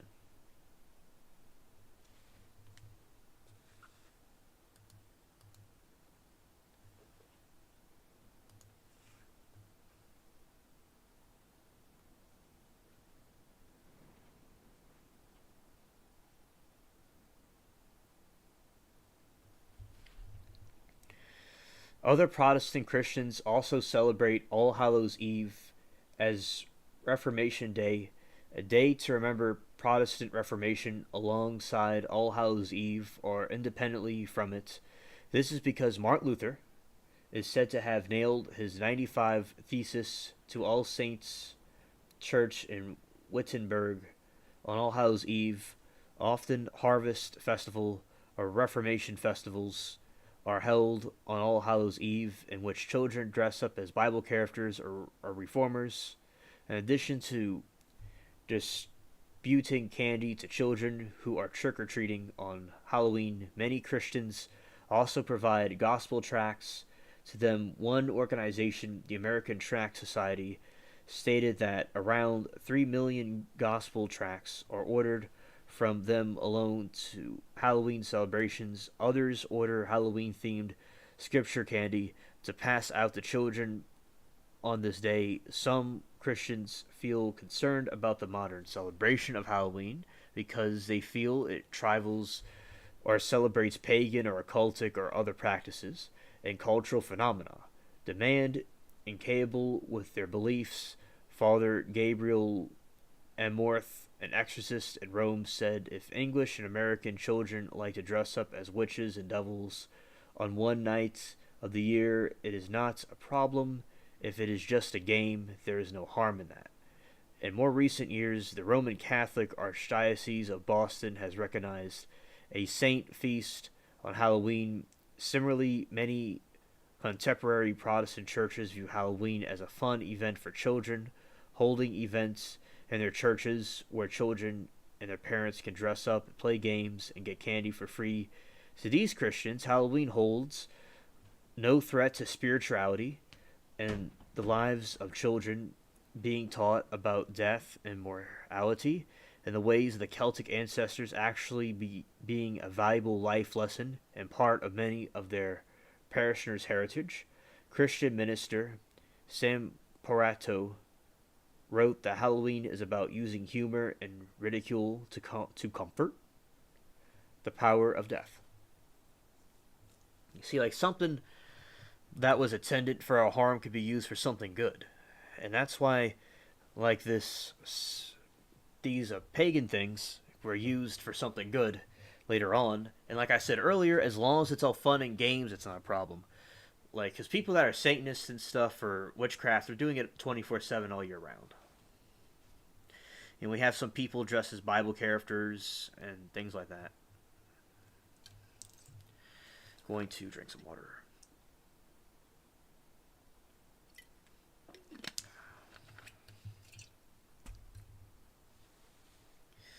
In the Roman Catholic Church, Halloween's Christian connection is acknowledged, and Halloween celebrations are common in many Catholic parochial schools, such as the United States. While schools throughout Ireland also close for the Halloween break, many fundamentalist and evangelical churches use hell houses and comic-style tracks in order to make use of Halloween's popularity as an opportunity for evangelism.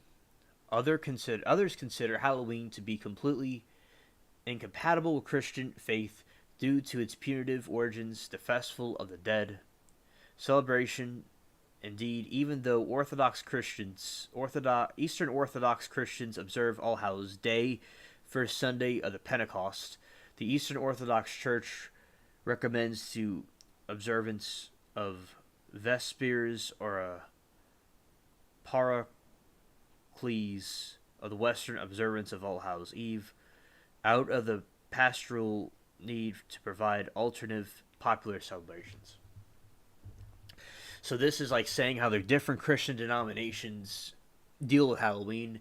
And as I said, the origins of Halloween is a Christian thing. Like, you're going to the early church, Halloween was turned into a Christian thing if it was something pagan. So that's an interesting thing to know about. And we'll say what in Judaism, what they say about it. According to Alfred Kolach, the second Jewish book of Why in Judaism Halloween is not permitted, Jewish halakha, because it violates the Leviticus 18:3, which forbids Jews from partaking in a Gentile custom. Oh boy. Many Jews observe the Yes Kor communally 4 times a year, which is vaguely similar to observance of All Hallows Tide in Christianity. That's cool. And the scenes that prayers are said for both martyrs and for one's own family. Nevertheless, many American Jews celebrate Halloween disconnected from its Christian origins. Reformed Rabbi Jeffrey Goldwasser has said there is no religious reason why a contemporary Jew should not celebrate Halloween, while Orthodox Rabbi Michael Broyd argued against Jews observing the holiday. Purim has sometimes been compared to Halloween in part due to some observance wearing costumes, especially biblical features described in Purim narratives. So these Jews are against it because of like the same reason some Christians were against it, because they think it's like a pagan thing. So they're not supposed to be in like Gentile activities, because the Gentiles at that time were like heathens, they're pagans. So that's why it's a similar reason, but as long as it's being used for not a demonic or pagan thing in reality, it's okay. If anything, it's a righteous, godly thing to use that for something Christian, to glorify the Lord.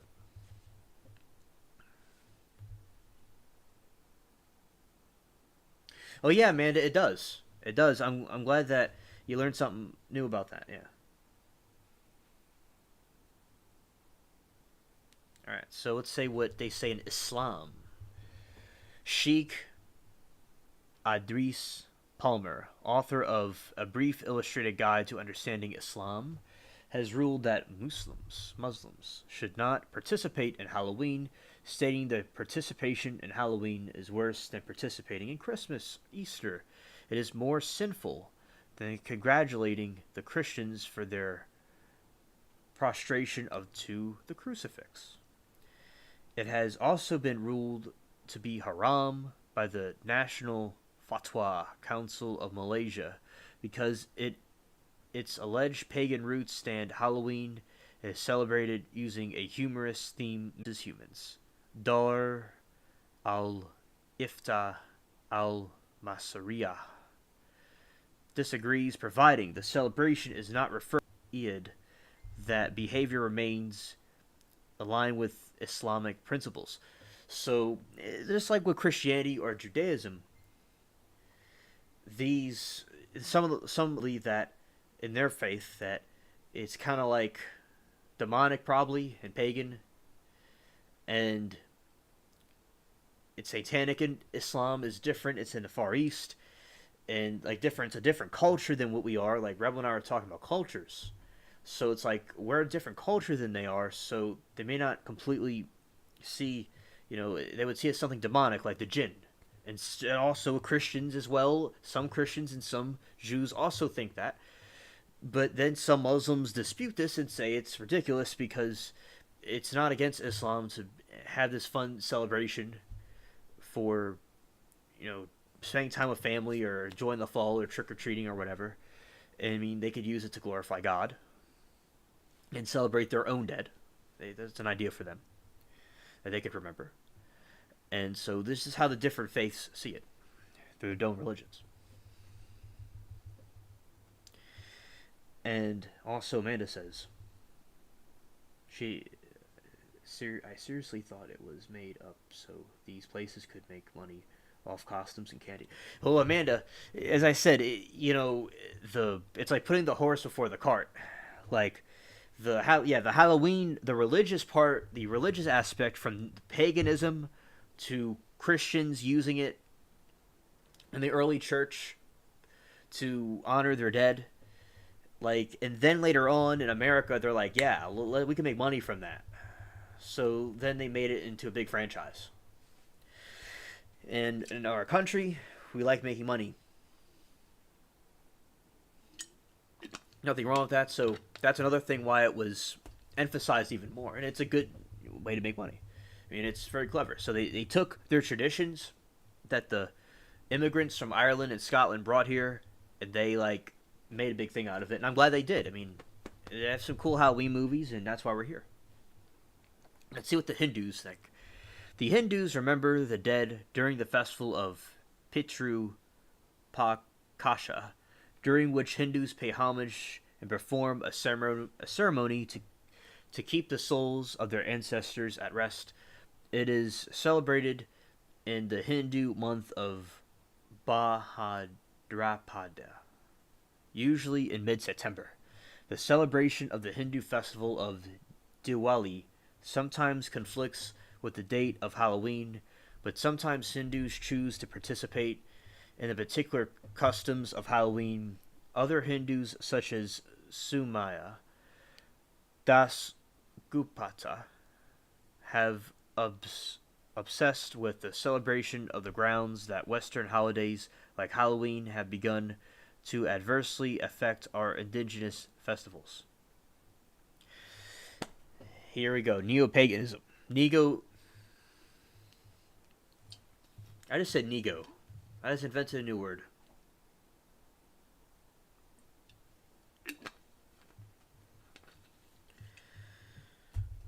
Neo-paganism. There is no consistent rule or view on Halloween amongst those who describe themselves as neo-pagans or Wiccans. Some neo-pagans do not observe Halloween, but instead observe Samahan on November 1st. So November 1st is the witches' Sabbath. It's that holiday that goes, so there's still the neo pagans is like a neo movement to celebrate the, their ancient pagan predecessors, the Celtic. So they're like celebrating it for a pagan reason. Some neo pagans do enjoy Halloween festivals, stating that one can observe both solemnly of Samahan in addition to the fun Halloween. Some neo pagans are opposed to celebrating of Halloween, stating that it trivializes Samhain and avoid Halloween because of the interpretations from tricks or treaters. The main Tabane writes that Wiccans don't officially celebrate Halloween, despite the fact that October 31st will still have a star beside it, a holiday known as Samhain, which actually comes from the old Celtic traditions. No, is not exclusively neo-pagan. Religions like Wicca, while the traditions of this holiday originate in Celtic countries, modern-day Wiccans is said a possible reason why Samhain can be confused with Halloween celebrations. See, the pagan people don't even. The traditions and importance of Halloween vary greatly among countries that observe it. In Scotland and Ireland, traditional Halloween costumes include children dressing up in costume, going guising Halloween parties, while other practices include Ireland, including lighting bonfires, having firework display. In Brittany, children would play physical jokes by settling candles inside skulls and graveyards to frighten visitors.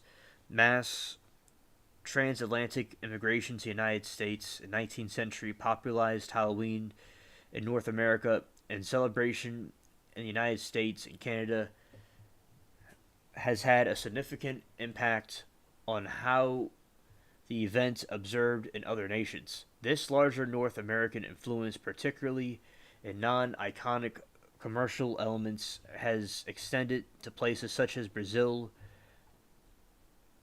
Ecuador, Chile, Australia, New Zealand, most continental Europe, Finland, Japan, and other parts of East Asia.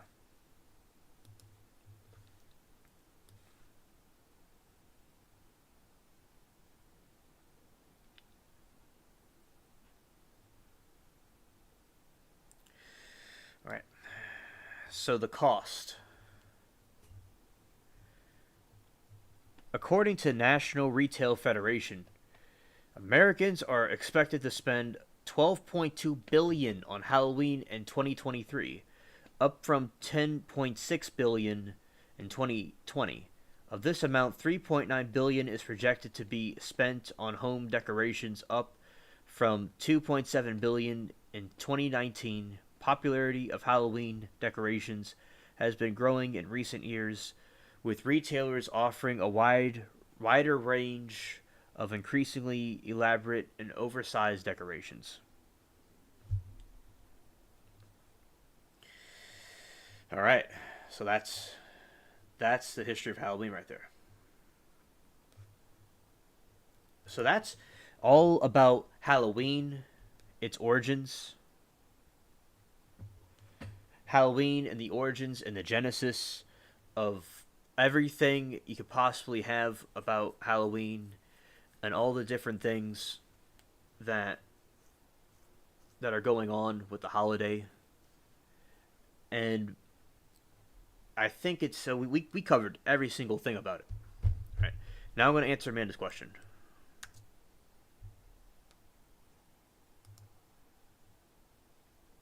All right. Nice. It worked.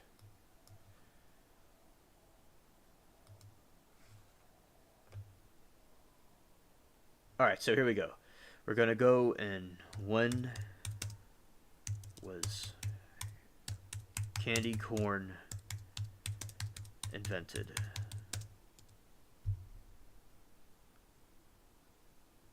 All right, so 1880s. That's when my Lutheran German ancestor, migrated to the United States, to to New Orleans. It was the first invented in the 1880s by a Wonderl Candy Company employee, George Riniger. Wonderly Candy Company was the first to produce the candy in 1888. The Golitz Confectionery Company, now called Jelly Belly, began manufacturing the product in 1898.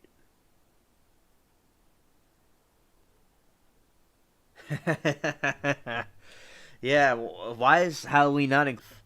I know, right? What's going on here?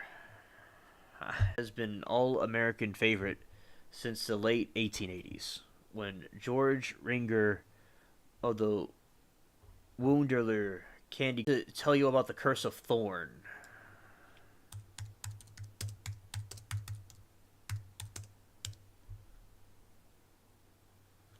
All right.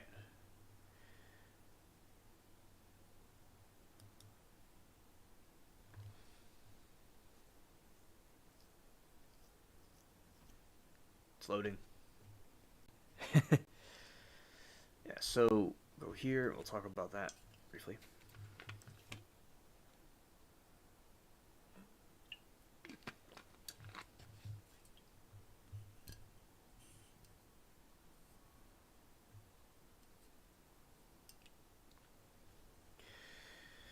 All right. So we're going to talk now about the Curse of Thorn. This has to do with Michael Myers, the Halloween movie.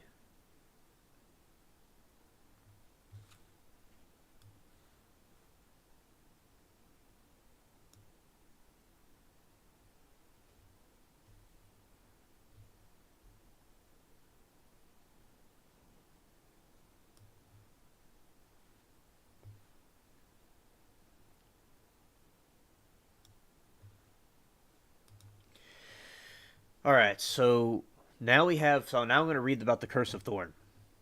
We talked about Michael Myers and the Texas Chainsaw Massacre, and I'm going to talk about this. The Curse of Thorn is a horrible curse used by the Thorn cult on Michael Myers, and it serves as an infamous major plot element in Halloween. The Curse of Michael Myers. The Curse of Thorn is revealed to be a mystical runic symbol based on namesake constellation Thorn that could appear during ancient festival called Samhain, holiday known as All Hallows Eve or simply Halloween. So the Michael Myers franchise is based off this constellation. Like you see, it looks like a Nordic, Viking, Celtic rune, and it's basically, and you can kind of see it in the sky, something like that, or at least I interpret it when I look at the sky sometimes. And basically, like under this constellation, this demon dude would come out, and we'll read more about it. So it was from the ancient Celts. So they did this curse on a person, and we'll learn more about that right now. To prevent mass death among tribes, one family was chosen to bear the curse. The curse would require the bearer to sacrificially murder his or her entire family, which in turn would spare the entire community. This is very similar to the Aztecs and the Mayans, when they used to, for sure it was the Aztecs, that they used to sacrifice a person so the sun would come up the next morning. It's kind of like that. From events such as the plague and drought, they're trying to so they wouldn't have a plague and a drought. They would sacrifice the family. The curse is also appears to give cursed inhumane strength and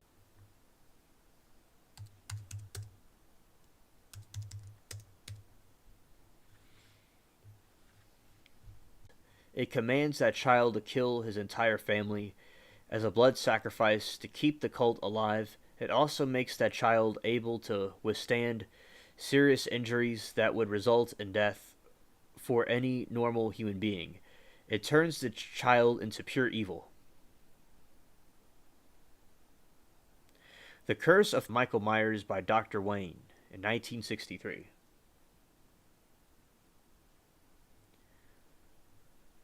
He succeeded in killing his sister Judith Myers and later his niece Jamie Lloyd.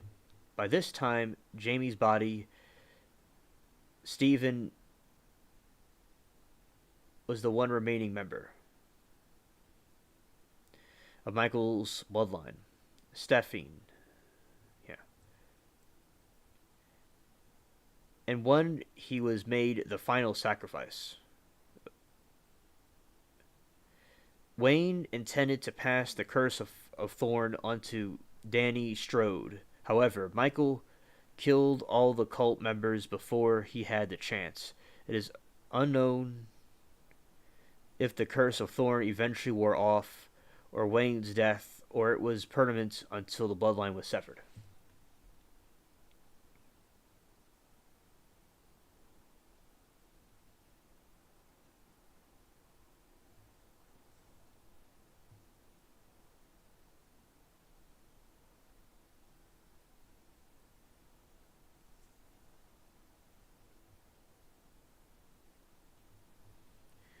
Oh, that sounds Rebel. That sounds awesome.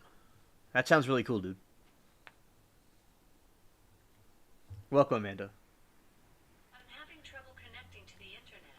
Check your Wi-Fi network This connection is by going to settings. this is my tablet talking to me for no reason.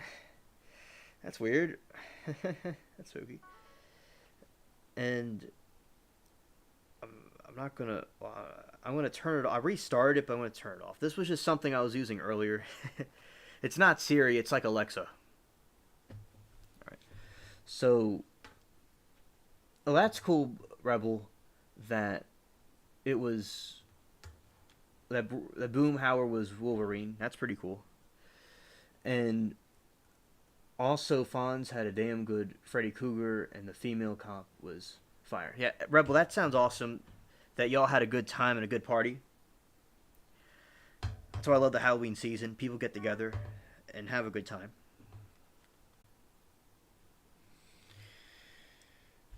All right. So, the curse of Thorn was placed on Michael Myers' vagina. So, before he had a chance, it is unknown if the curse of Thorn eventually wore off, or Wayne's death, or it was permanent until the bloodline was severed. The curse was greatly explored by the producer's cut edition Halloween 6, with more importance given to Dr. Wayne and the cult at the end that the cut a dying Wayne passes. The curse of Michael's old psychiatrist, Dr. Samuel Loomis, which is the real reason Loomis screams at the end of the film.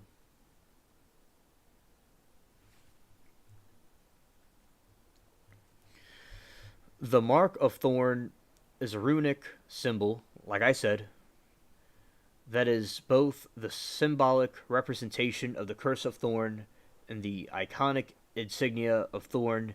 It appeared at the wrist of those with the cult of cursed by them. It could be seen on Michael Myers' wrist, and in the producer's cut of the film, it could be seen as Dr. Terrence Wine and later Dr. Samuel Loomis.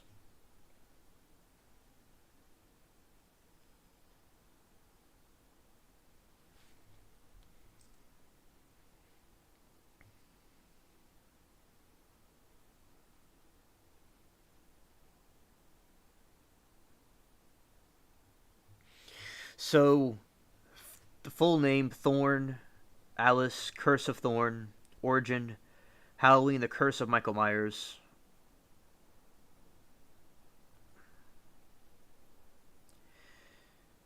Object, Celestial Constellation Curse.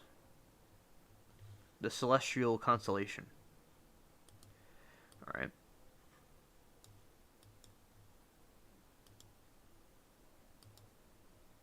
Creation, thousands of years ago, before Halloween. Location, Haddonsfield, Illinois, USA. Smith's Grove Sanitarium in Illinois. Users Cult of Thorn, Dr. Terrence Wayne, Michael Myers. Victims Michael Myers.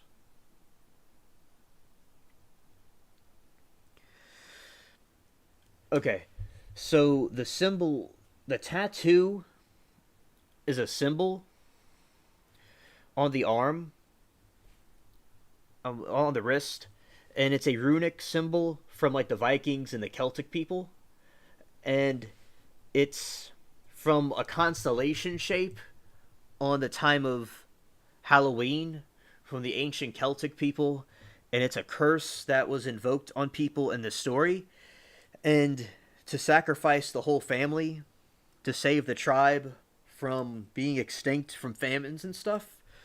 So that's what the symbol symbolizes. It's a constellation, and also the usage powers: runic symbolism, dark magic, prevention of,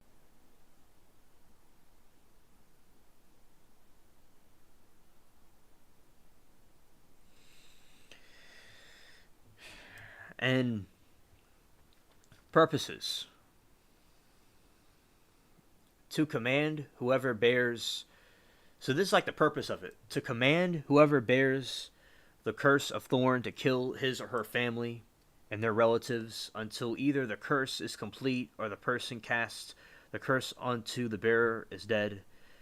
To command Michael Myers to murder relatives of his family and kill more people for the Thorn cult. And that's the information about the Curse of Thorn.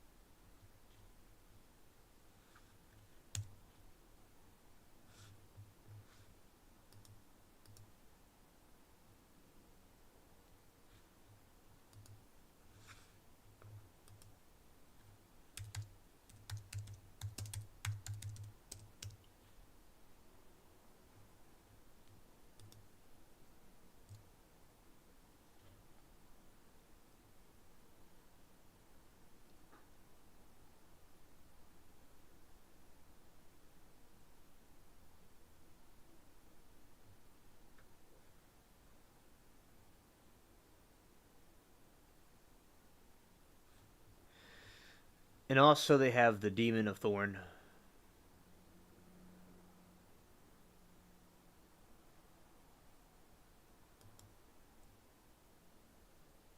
Amanda, that's so cool that you won a costume contest. And the devil one sounds cool.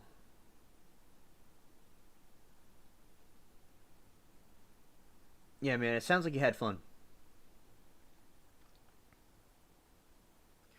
So, very few Halloween movies deviate from the slasher films. However, the sixth film in the franchise, Halloween 6, The Curse of Michael Myers, reveals Michael's immortal compass of the demon Thorn, a supernatural entity who bestows dark powers upon those it possesses.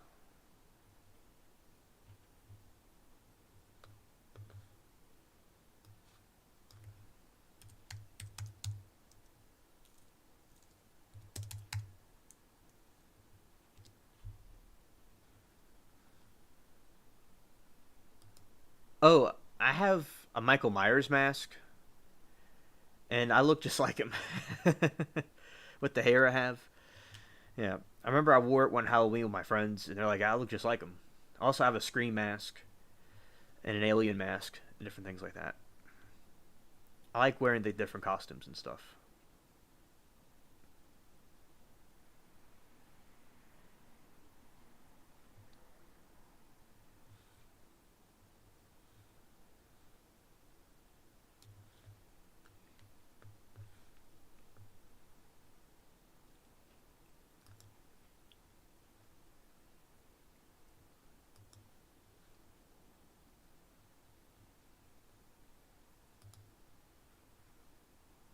All right, so we're gonna go.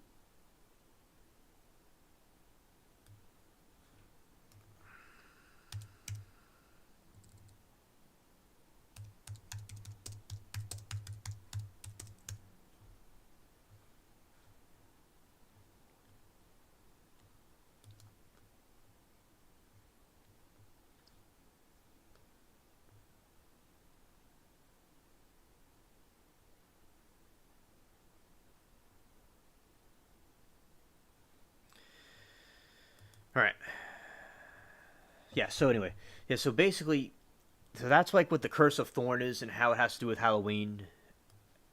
And let's see.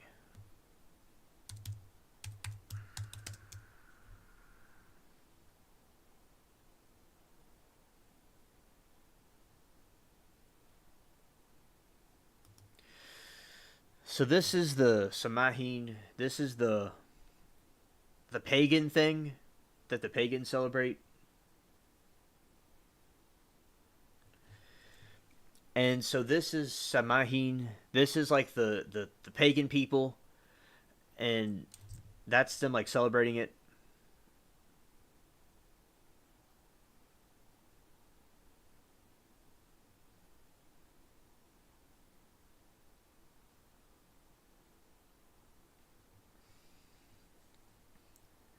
Which is where Halloween may originate from, sort of. When I was a kid, I always liked the fall and stuff. I took a picture with a pumpkin dude, like for Halloween. It was pretty fun.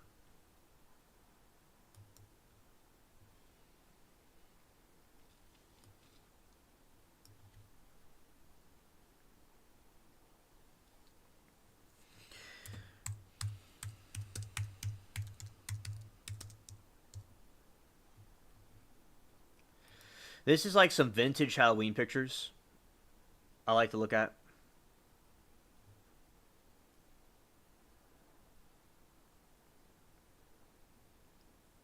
I really like the style they had back then. Really cool stuff.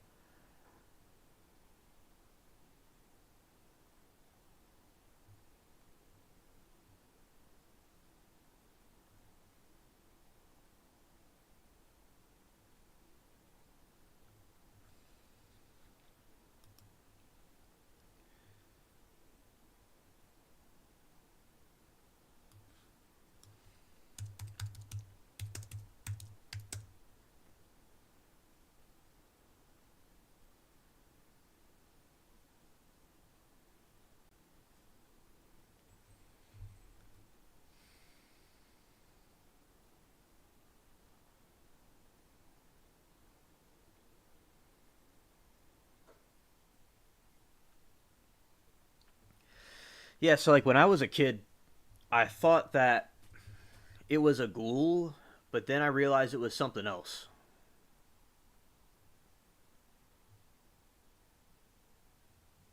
Uh-huh.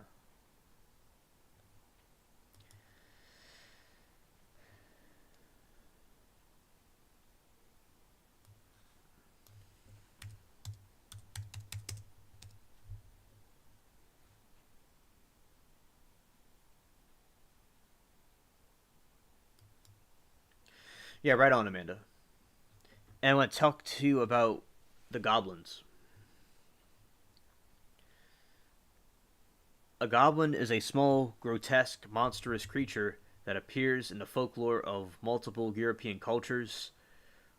First, attested in stories from Middle Ages, they are ascribed as conflicting abilities, temperaments, and appearances depending on the story and the country of origin, ranging from mischievous household spirits to malicious bestial thieves. They often have magical abilities similar to fairy or demon, such as the ability to shapeshift. Similar creatures include brownies, dwarves, dundies, gnomes, imps, and leprechauns, and cob loads. But it's also commonly used as a blanket term as a small fey creature, a term sometimes expanded to include goblin like creatures of other cultures such as the puke wuji.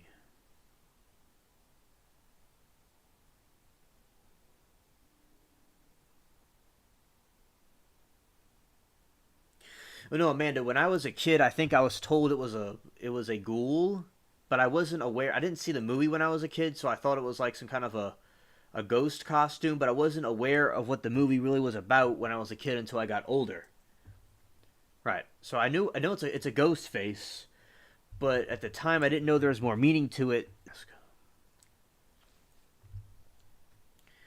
Yeah, and that's a little goblin.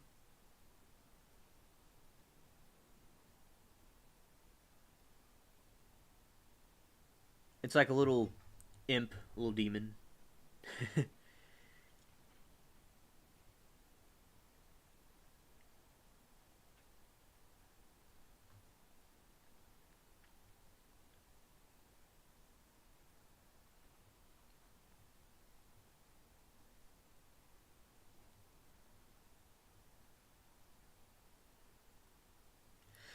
Also, I'm going to talk about this, where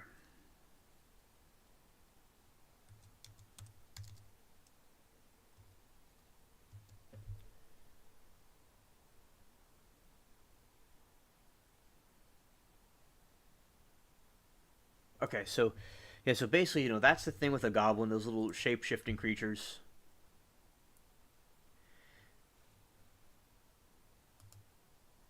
Okay,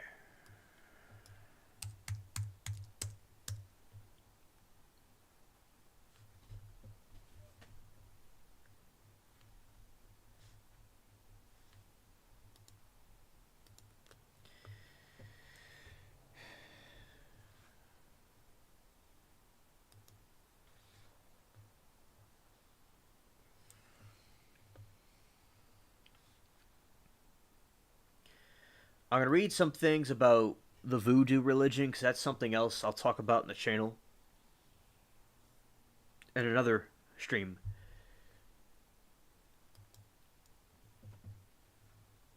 All right, so you have this.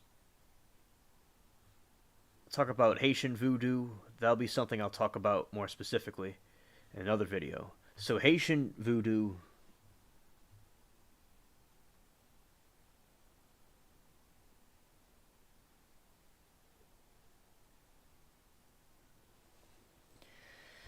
So Haitian voodoo is an African diasporic religion that developed in Haiti between 16th and 19th century. It arose through the process of synchronism, syncretism between several traditional religions of West and Central Africa and Roman Catholicism. There is no central authority and control of the religion, and much diversity exists among practitioners who known as the voodooists, voodooistants, or servitors. Yeah, Amanda, it does look like the character from 1986. You're right. Yeah. Voodoo teaches the existence of a transcendent creature deity, Budia, Bandi, under whom are spirits known as Iwa, the typically deriving their names from attributes from traditional West and Central African deities. They are equated with the Roman Catholic saints, which of course this is not really true because the Catholic Church doesn't see the saints as gods, but the African, so that's a misinterpretation right there. This is why some religions may get us the Catholics rather confused with these pagan religions, but it's not. There's not a correlation between the two. The Iowa divide into different groups.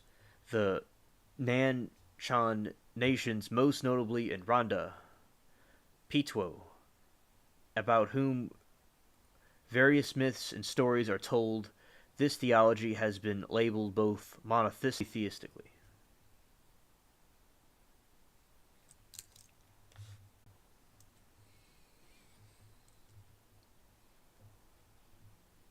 Yeah, he's a fool, alright.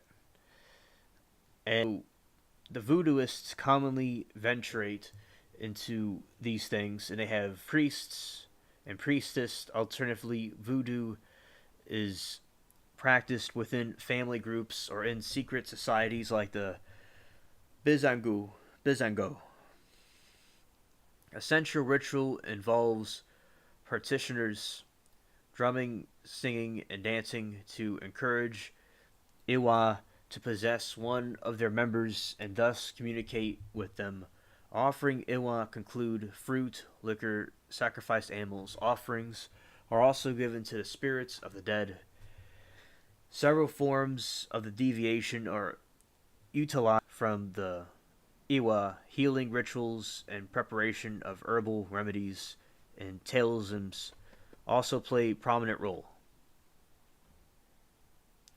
So the development of Afro-Haitian voodoo comes from the Atlantic slave trade, the 16th and 19th centuries. Its structure arose from blending traditional religions of those enslaved West Africans and Central African among those from Yoruba, Fon, and Kunko, who had been brought to the island of Hispaniola. There is an absurd influences from the culture of French colonists who controlled the colony of Saint Domingo, who notably Roman Catholicism and Freemasonry. Many voodooists involved in Haitian Revolution in 1791. So the Haitian Revolution was this revolution that happened in South America where there was an uprising of slaves. And notice in the American colonies there wasn't this uprising of slaves like you had in those other countries, like in the Caribbean. That's where in Haiti it is. So in 1791 to 1801, which overthrew the French colonial government, abolished slavery, and transformed Saint Domingo. I'm not even saying that right. Saint Domingo into the Republic of Haiti.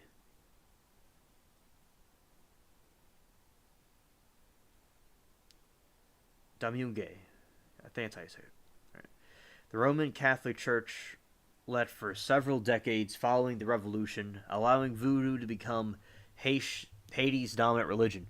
So, Rebel, like what we're talking about before about the voodoo and stuff that's going on down there, it's when the Catholic Church left that area after the revolution, voodoo started taking over Haiti. So it looks like ever since they've been having a big situation with it. In the 20th century, growing immigration spread voodoo abroad. The late 20th century saw growing links between voodoo and the relations of traditions in West Africa and the Americas, such as the Cuban Santeria and Brazilian Candomblé, while some practitioners influence negritude moments have sought to remove the Roman Catholic influence.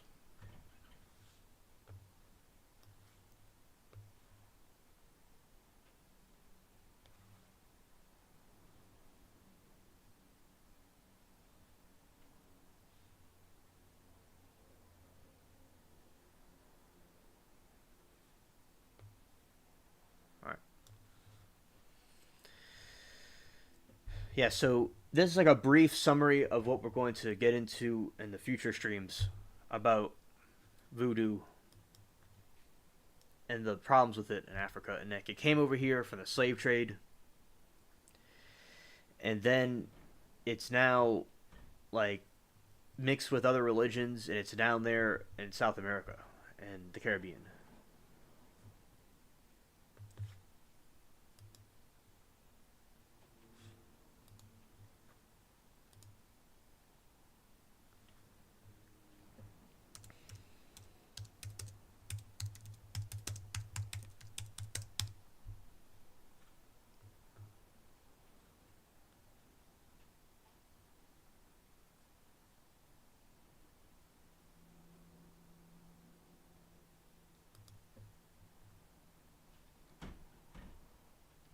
Let's see.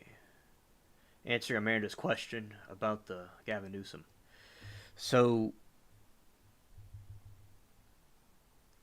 Governor Gavin Newsom speculates speculation on the result. Time to move on. So, the X this window. The California governor Gavin Newsom is trying to put an end to speculation that he might run for president in 2024, saying he's all in for President Joe Biden. I think we need to move past this notion that he's not going to run. Newsom told the NBC Meet the Press host Chuck Todd in an interview that adding that he looked forward to getting Biden reelected. So to answer Amanda's question, he's not running for the president, Gavin Newsom. He's in support for Biden running instead.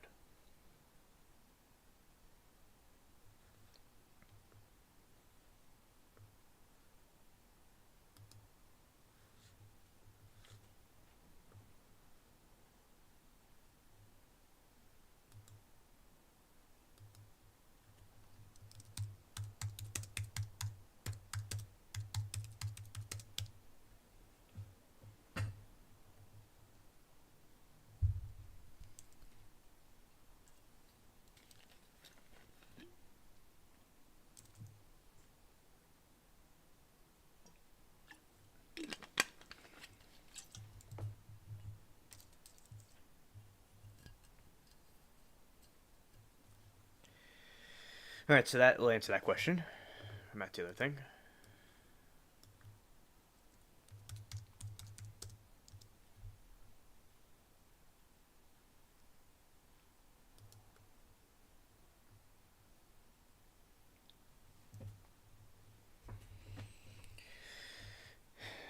Yeah, so basically, you're welcome, Amanda.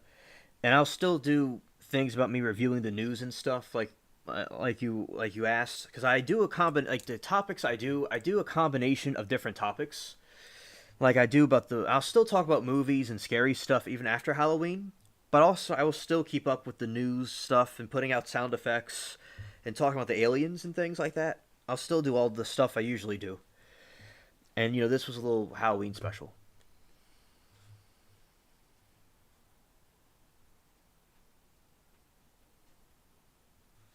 I know, Amanda. It's cringe.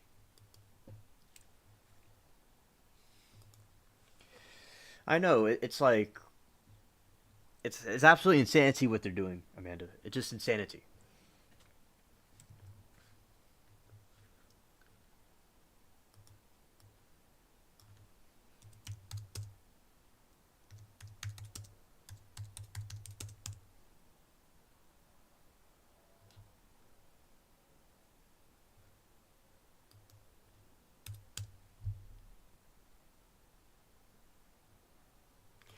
Yeah, so we have these cute cats and pumpkins, and that's great for Halloween and for fall season. The weather is splendid. Today was a cliche, classic Halloween. It was like I saw the orange, yellow looking moon come from the woods rising up, and I see all this wind and weather is absolutely crazy and cold. I mean, cool weather. So I mean, it was a great. Say it was a great Halloween day for me, and I hope you all had a also a good one as well. And I want to look at Cinco de Mayo really quick for a moment. All right,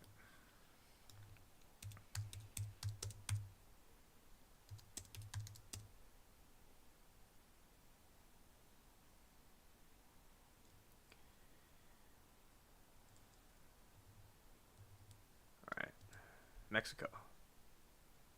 No, that's not it. That's not it. That's not what I was trying to say. The Day of the Dead. Dead. All right. So in Mexico, they have something called the Day of the Dead,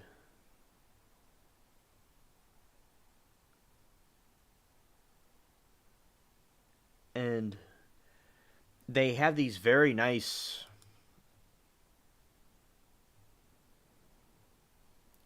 artwork they put on themselves and these different statues and things. I really think it's extremely intriguing and enchanting.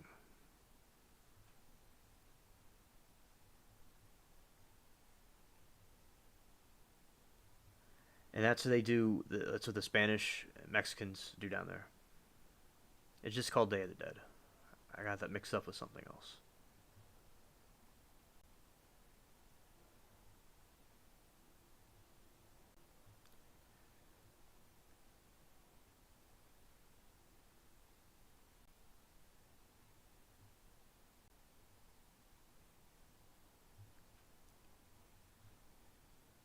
Yeah, I like the skulls. I like the artwork with that.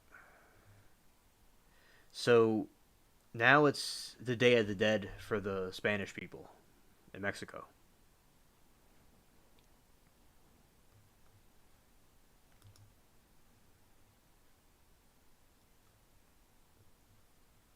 All right. The Day of the Dead is a holiday traditionally celebrated on November 1st and the 2nd through other days such as October 31st or November 6th. May be included depending on locality. It is widely observed in Mexico, where it largely developed, and also observed in other places, especially by people of Mexican heritage, although related to simultaneously Christian remembrance of Hallowtide. It is much less solemn tone portrayed in a holiday of joyful celebration rather than mourning. Some argue that there are indigenous Mexican or ancient Aztec influence that account for the custom, and it became a way to remember those forebears of Mexican culture. The multi day holiday involves family and friends gathering to pay respect and to remember friends and family members who have died. These celebrations can take humorous tone as celebrations remember funny events and anecdotes about the departed.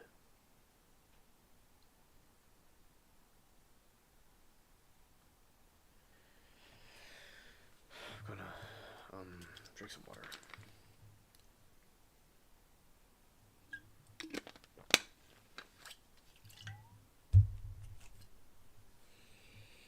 Illness, yours on great reporting the news stories, maybe extra update.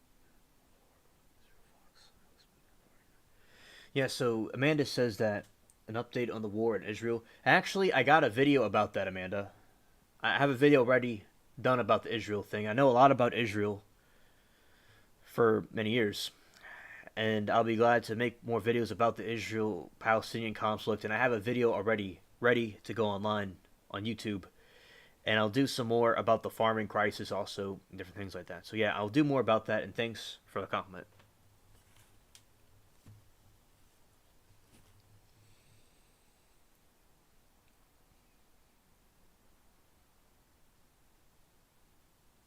And on the next show, I'll do, like what's it? Wednesday. I go live Thursday nights. Like Thursday and Friday, like around that time, I'll do the stuff about the Israel conflict and other things. And then I'll also include something about a movie or some spooky topic or an alien thing or something. I do a combination of things. But yeah, Amanda, I'll sure to do that in the next one.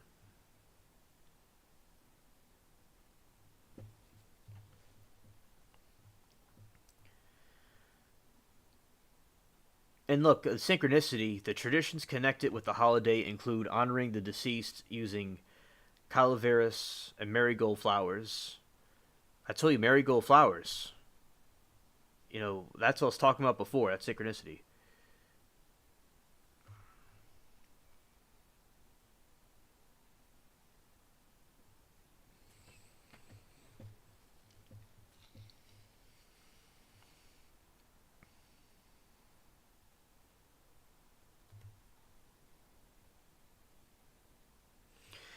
And they're divided about if it's genuinely indigenous or pre-Hispanic roots, or whether it is 20th century rebranded version of the Spanish tradition developed during the presidency of Lazaro to encourage Mexican nationalism.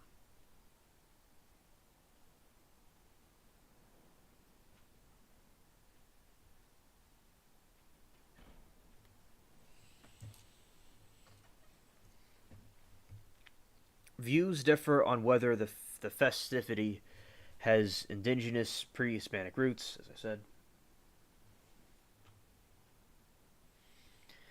And oh, okay, this is something interesting. Views differ on whether the festivity has indigenous or pre-Hispanic roots, whether it is more modern adaptation to existing European tradition, or a combination of both as a manifestation of synchronism, synchronism.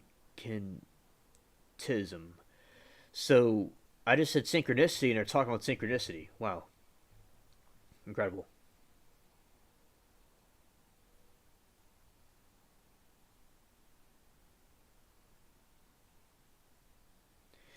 Similar traditions can be traced back to medieval Europe, where celebrations of All Saints' Day, All Souls' Day are observed. The same places in like Spain and southern Europe. Critics of the Native American origin claim that even though pre-Columbian Mexican traditions that honor the dead current depictions of the festivity have more in common with European traditions of Dans Macabre in their allegories of life after death. Like it's like the French that dressed as corpses. Perso- Personified human skeleton to remain of the ephemeral nature of life. Over the past decades, however, Mexican academia has increasingly questioned the validity of the assumption, even going as far as calling the politically motivated fabrication. Historian Elsa Malvido, researcher of Mexican INA and founder of the Institute's Taylor de Estudios Sombre La Barrete, was first to do in the context of her word research of Mexican attitudes to death and disease across the centuries. Malvidio completely discards a native or even syncretic origin, arguing that the tradition can be fully traced to medieval Europe. She highlights the existence of similar traditions in Latin America, such as altars for the dead, sweets in the shape of skulls, and bread in the shape of bones.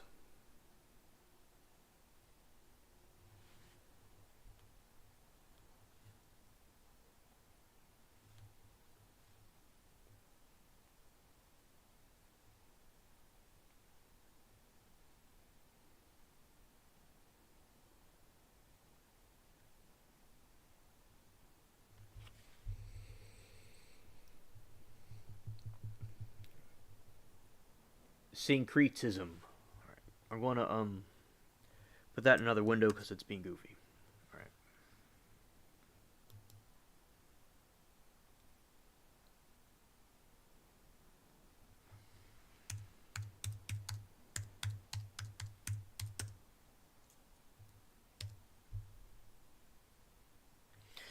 Syncretism. The Ama Lam La. The attempted amalgamation of different religions, cultures, of schools of thought. It's interfaith. So the amalgamation.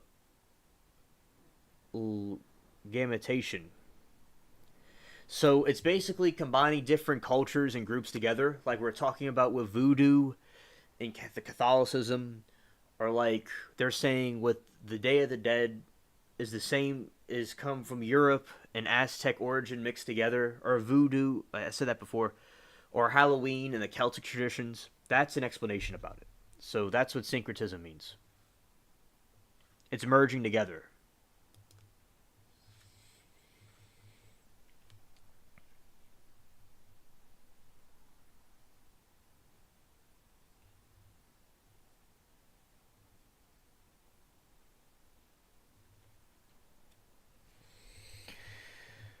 Augustine Chantes Gonzalez has similar view in his article published in INH bi-monthly journal Erquiligia Mexicana.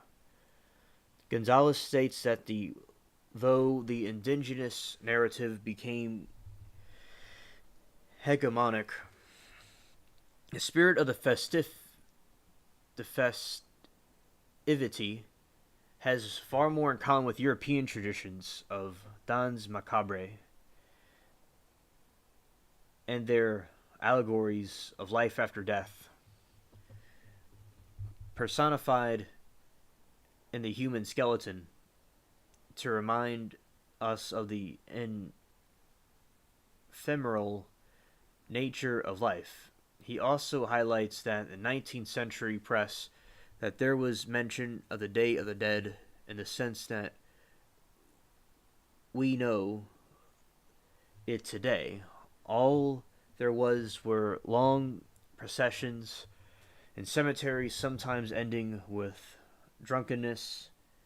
Elsa Maldivio also points out the recent origin of the tradition of Veller, or staying up all night with the dead. That's pretty cool. It resulted from the reform laws under the presidency of Jerez, Benito Jerez. Benito means beautiful, which forced family pantheons out of churches and into civil cemeteries, requiring rich families to having servants guarding family possessions display at altars.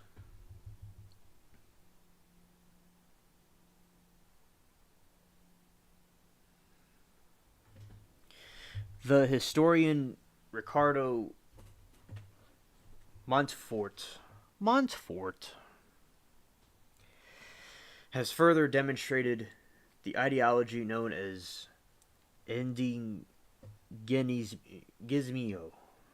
become more and more closely linked to post-revolutionary official project, whereas Hispanismo was identified with conservative political stances. This exclusive nationalism began to displace all the other cultures' perspectives at the point of 1930s. Aztec gold, Quetzalcoatl, was officially promoted by the government and subsequent for the Spanish Three Kings tradition, with a person dressed up as a deity offering gifts to poor children.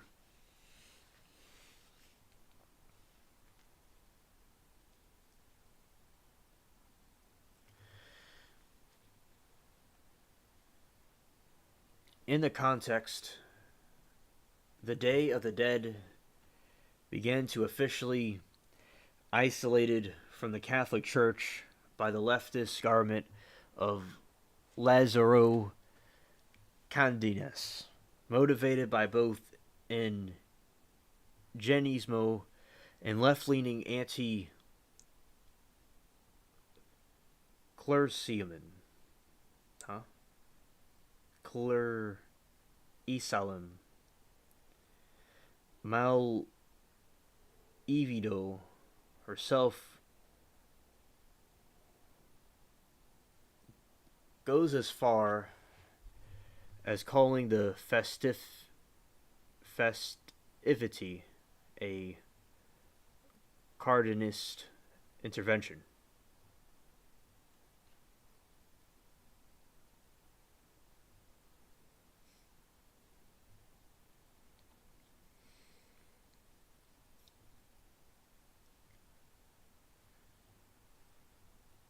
Derives cultural expressions with the seal of tradition in which are essential social constructs which eventually developed ancestral tones. One of those two would Catholic Dia de Muertos, which during the 20th century appropriated the elements of ancient pagan rite.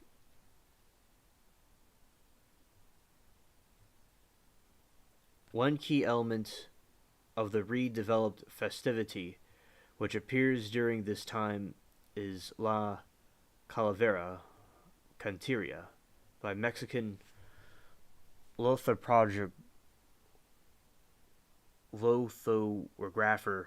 Jose Posada. According to Gonzalez, whereas Posada portrayed in current times as a restorer of Mexico's pre-Hispanic tradition, he was never interested in Native American culture of history. Posada was predominantly interested in drawing scary images which are far closer to those European Renaissance of the horrors painted by Francisco Goya, the Spanish warrior in independence against Napoleon, the Mexican Tom Ponti. The recent transatlantic connection also observed use of the culprit allegories of death and played of Don Juan Tanerio, the 19th century Spanish writer Jose Zorio,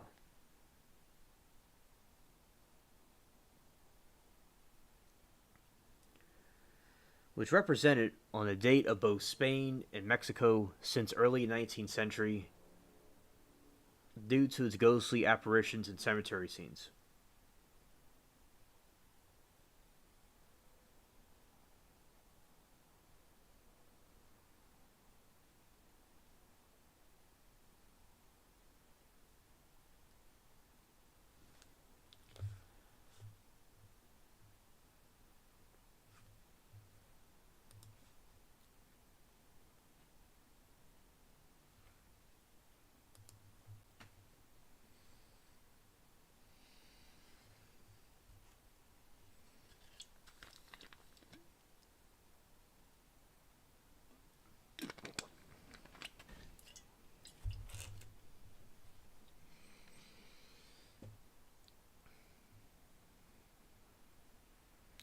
Opposing views assert that despite the obvious European influence, there exists proof of pre Columbian festivities that were very similar in spirit, with the Aztec people having at least six celebrations during the year, were very similar Day of the Dead, closest being Q Chili, a celebration that honored Mexocot, the god of war, and was celebrated between October 20th and November 8th. The celebration included elements such as the placement of altars, food, tamales near the burning grounds of warriors, and to help them in their journey to the afterlife. Influential Mexican poet and Nobel Peace Prize Laurente Octavio Paz strongly supported the syncretic view of the Dia de Muertos tradition being continually of ancient Aztec festivals celebrating the death, as it most evident in the chapter All Saints' Day, the Dead, 1950s book length of the essay, The Labyrinth of Solitude.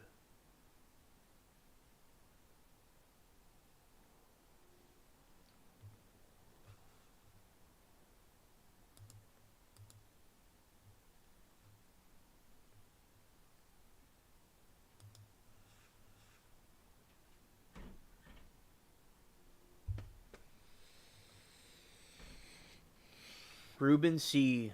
Cordova emphasizes the zeal in which the Spanish attempted to extinguish indigenous religions, beliefs, and practices, such as that is often difficult to reconstruct the main features. Over time, indigenous converts became extremely devout Catholics as Mexico modernized their traditions.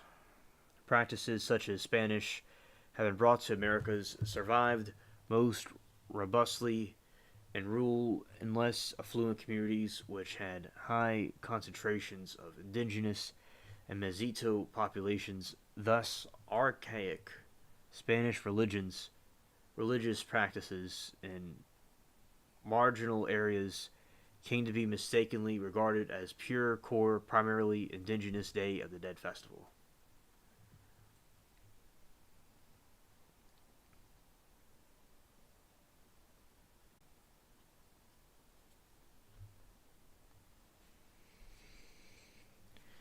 Aztec devoted two 20-day months in their rule calendar to the dead, ninth and 10th months which were for children and adults respectively.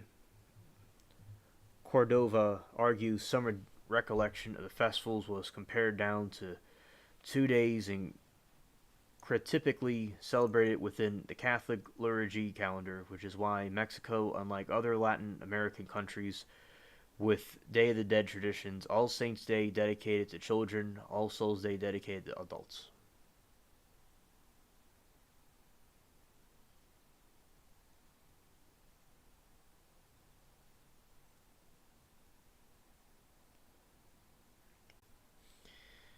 Latina, congratulations on your chickens.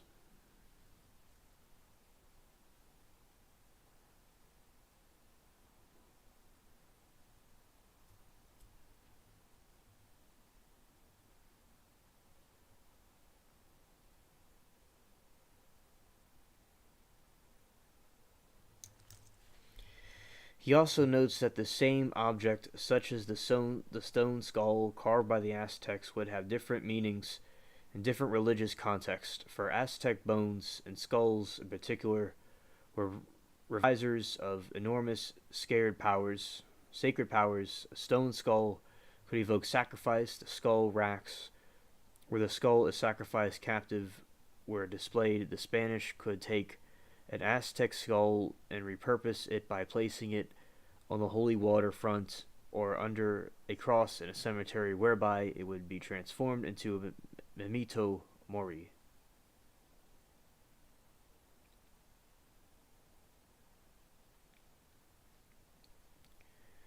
Regardless of its origin, the festivity has become a national symbol in Mexico, and such is taught in the nation's school system, typically asserting to native origin. It is also school holiday nationwide.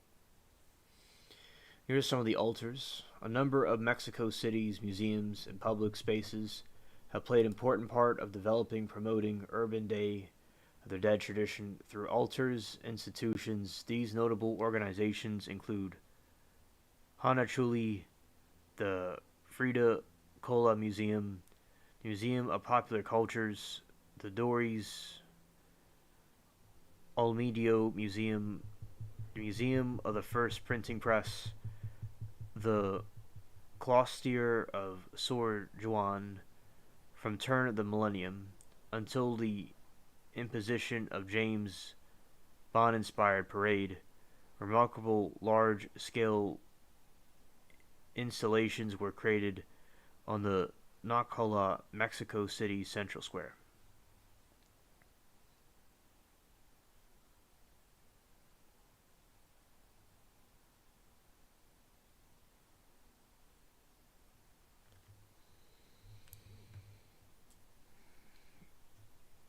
During Dia de Muertos, the tradition is build private altars, ofrendas, containing the favorite foods and beverages, as well as photos, memorabilia, and the departed.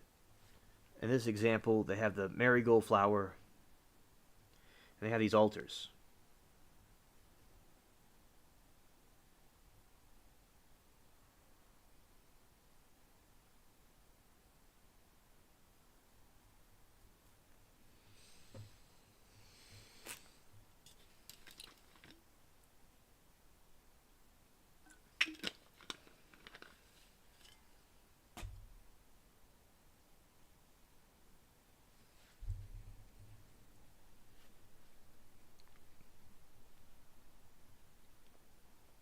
They clean and decorate graves. Most visit the cemeteries where their loved ones are buried and decorate their graves with ofrendas, altars, which often orange Mexican marigolds called sem pascule, original name nahalt, and from 20 flowers. In modern Mexico, the marigold is sometimes called Flor de Maruto, flower of dead. These flowers are thought to attract souls of the dead. Offering it is believed to bright petals with strong scent can guide the souls from cemeteries and other family homes.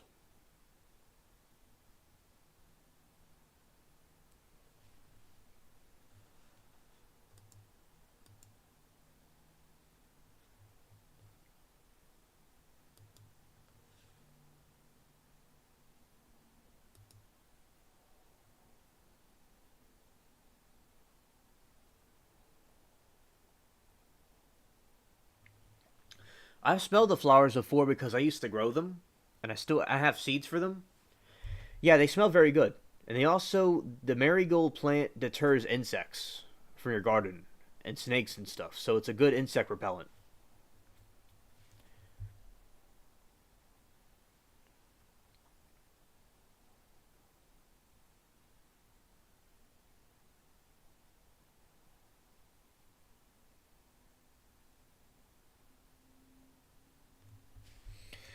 The deceased favorite candles on the grave. Some families have ofrendas in homes, usually with foods such as candied pumpkin, pan de muerto, bread of dead, the sugar skull, and beverages such as atol and ofrendas are left in the homes as welcoming gesture of the deceased. Some people believe the spirits of the dead eat the, the spiritual essence of the ofrendas food.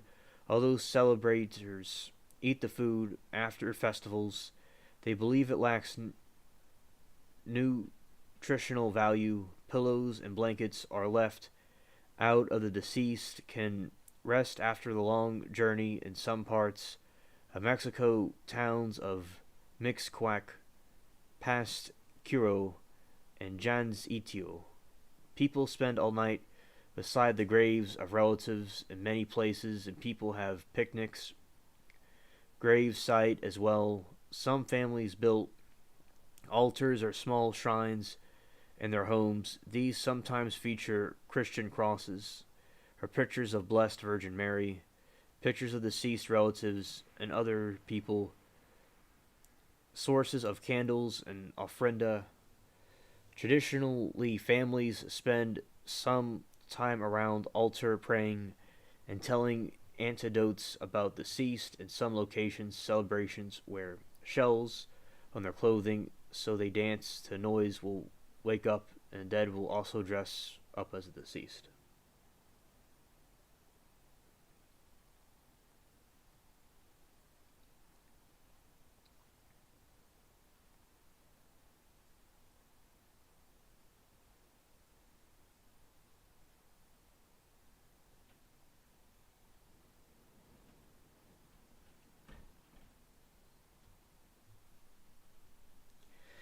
Yeah, Latina, you're correct. It repels the insects and fly repellent plants against those black flies and white flies. So yeah, Latina, you're correct. Well, okay, they have a strong smell, but you it doesn't necessarily smell bad to me, in my opinion. But they do have a strong smell to them.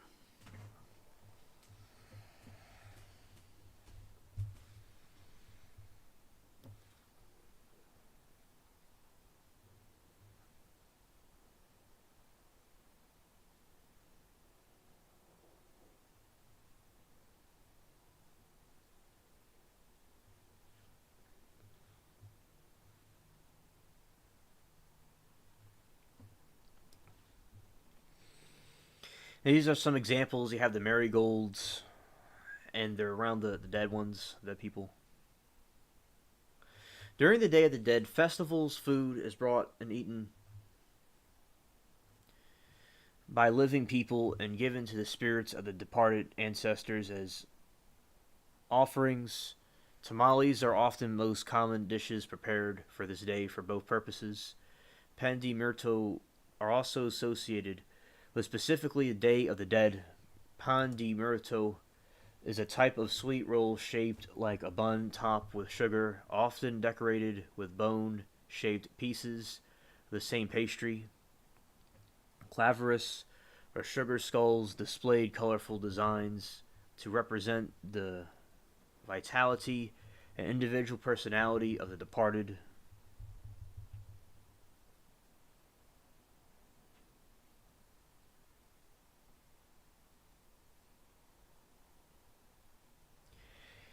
In addition to food, drinks are also important to the tradition of Day of the Dead. Historically, the main alcoholic drink was plaque. while they of the families will commonly drink the favorite beverage of their deceased ancestors. Other drinks associated with the holiday are Atoll and Campriado, warm, thick, non-alcoholic maza drinks.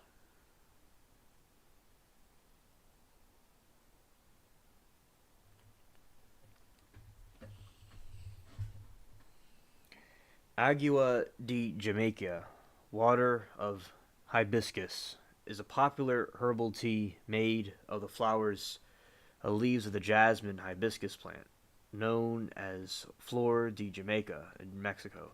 It is served hot, there's cold and quite sweet with ice.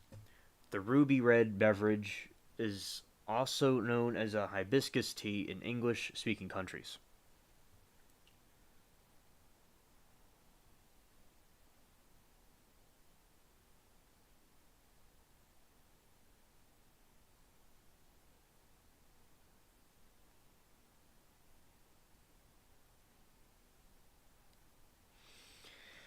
And traditionally prepared in October 31 to November 1st and eaten by the family throughout the following days, it is similar to being female, composed of maza pork, lard, and suffered with pork chicken, tomatoes, garlic, peppers, onions, a pizzati,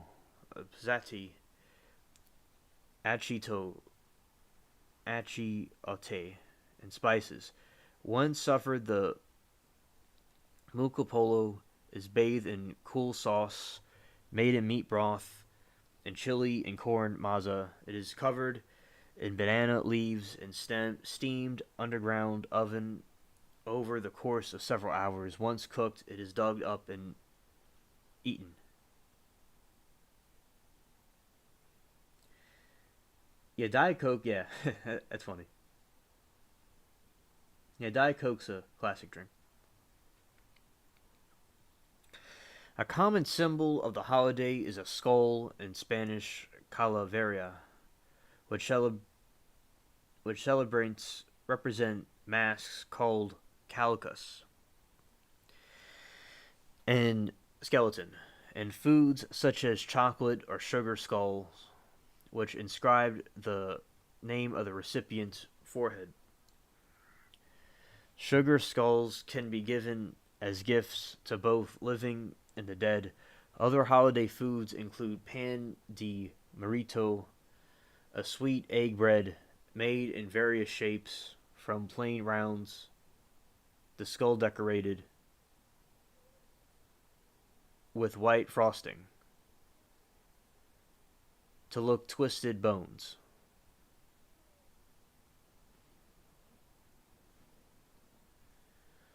In some parts of the country, especially larger cities, children in costumes roam the streets, knocking on people's doors for calavirtia, a small gift of candles or money. They also possibly for it is a custom similar to of All Hallows Eve or trick or treating. All right, Latina.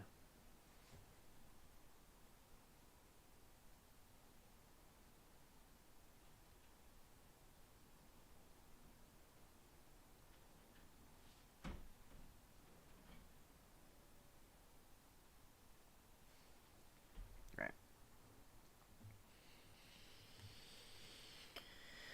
All right.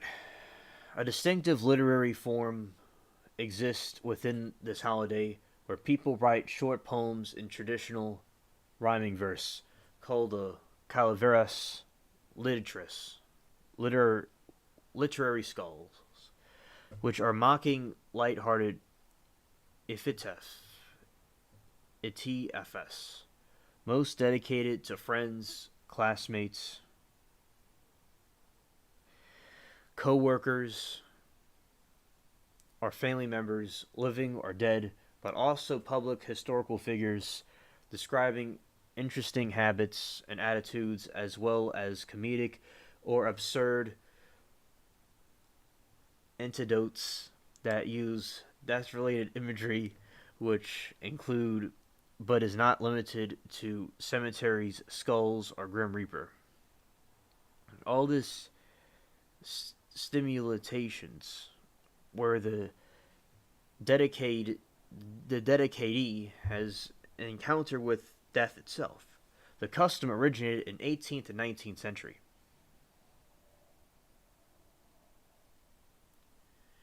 After a newspaper published a poem narrating a dream ceremony.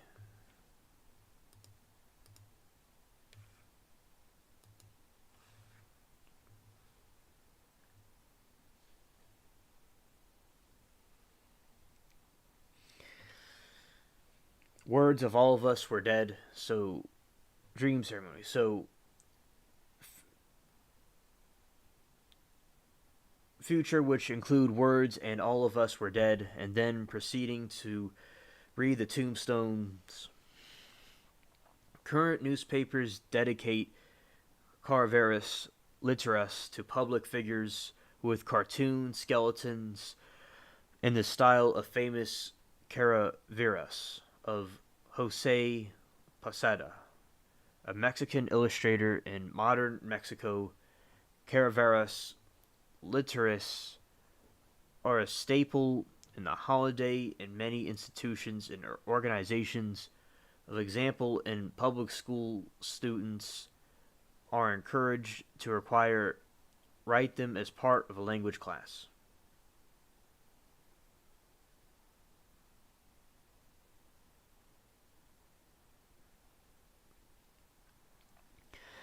Posada's most famous print, La Calavera Catarina, was likely invented as a criticism of Mexican upper class women who imitated European fashions. It was first published posthumously in the broadside with texts not by Posada that mocked working class vendors of chickpeas.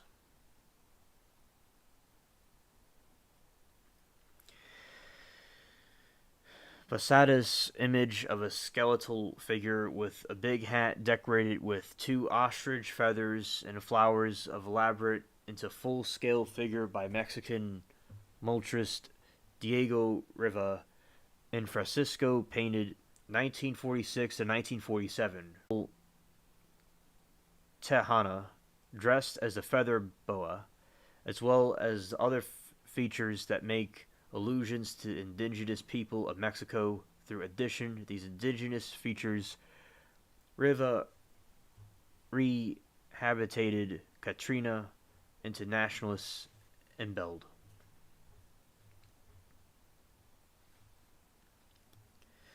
So it's interesting to see like Mexico and its culture and this stuff that it was able to do and how it combined the different things together.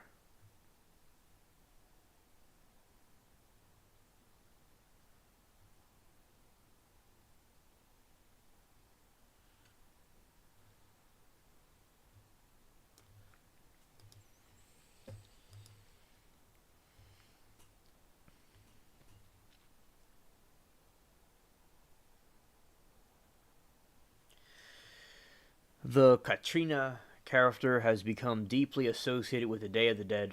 Katrina figures made a wide range of materials, as well as people with Katrina costumes, have come to play a prominent role in modern Day of the Dead observances. In Mexico and elsewhere, the Katrina phenomenon has in fact gone beyond the Day of the Dead, resulting in seasonal and even permanent Katrinas, including COVID-19 mask, tattoos, permanently decorated cars, Katrina themed artworks. Some artists have even developed a sub specialization of Katrina imagery.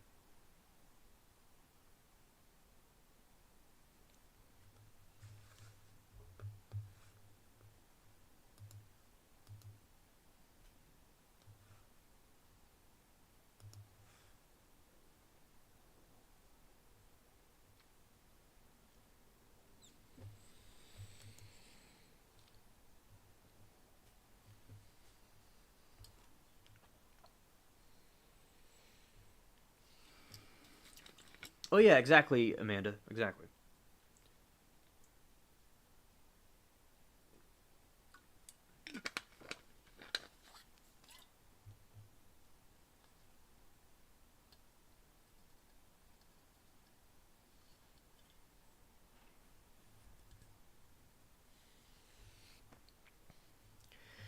The traditions and activities that take place in celebration of the Day of the Dead are not universally, often varying from town to town. For example, in town of Patzakuro on the Lango de Past Iroquois in Michonacan, the tradition is very different. Of the deceased is a child rather than an adult. On November 1st, the year after a child's death, the godparents set to the table parents' home with sweets, fruits, and pan di maruto. A cross, a rosary used, asked Mary to pray for them, and candles. This meant to celebrate the child's life and respect the appropriation of the parents. There is also dancing with colorful costumes, often with skull shaped masks and devil masks in the plaza garden or garden of the town at midnight on November 2nd. Candles and ride winged boats called mariposas to Jan Itzio, an island in the middle of the lake where there is a cemetery to honor to celebrate the lives of the dead there.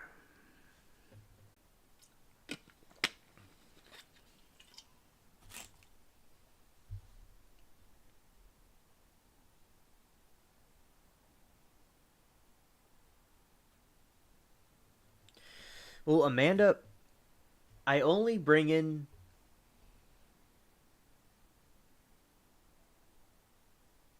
Latina. Good night.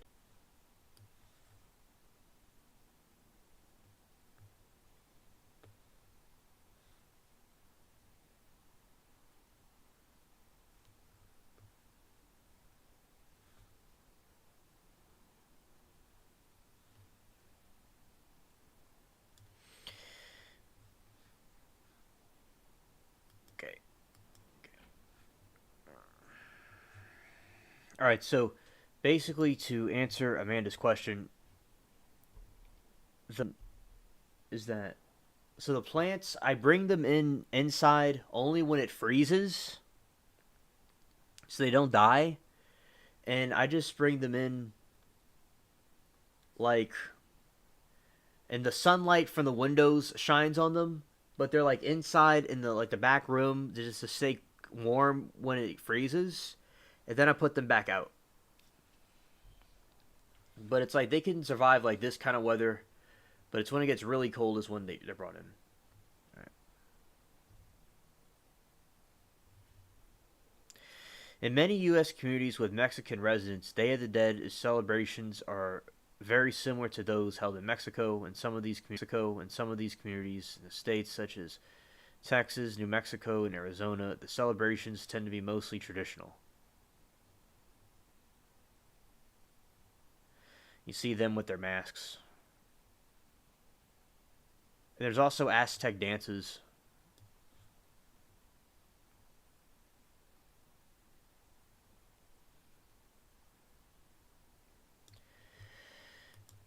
And basically, what they have is over here. So they have in Texas, New Mexico, Arizona, and the various different places in California. I've grown the California poppy before. It's another orange flower. And I love the orange flowers, and I gotta grow them more. And so those are other good flowers you could put in tea. The what's it called? The California poppy. The festival also was held annually at historic Forest and Hills Cemetery neighborhood, sponsored by the Forest Hills Educational Trust and folklore performance of group of La Pineta. A day celebrated and cycle of life and death. People brought offerings of flowers, photos, mementos, and food to their departed loved ones, which they placed in a elaborately colorful decorated altar, a program traditionally music and dance, also accompanied by community event Jamaica Plain celebration was discontinued in 2011.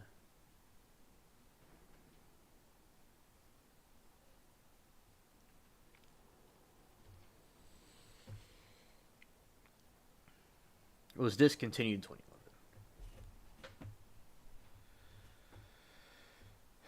Yeah, yeah, Latina. I mean, Amanda, that does sound like something interesting to look into.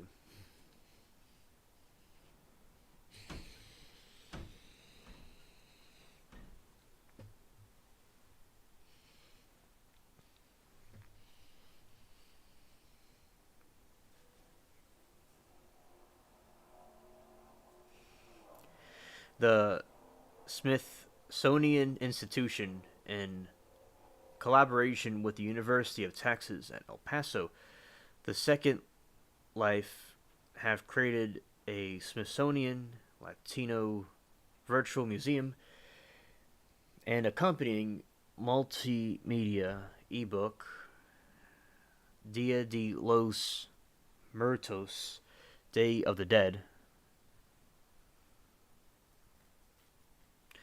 The project's website contains some of the text images which explain the origins of some of the customary core par-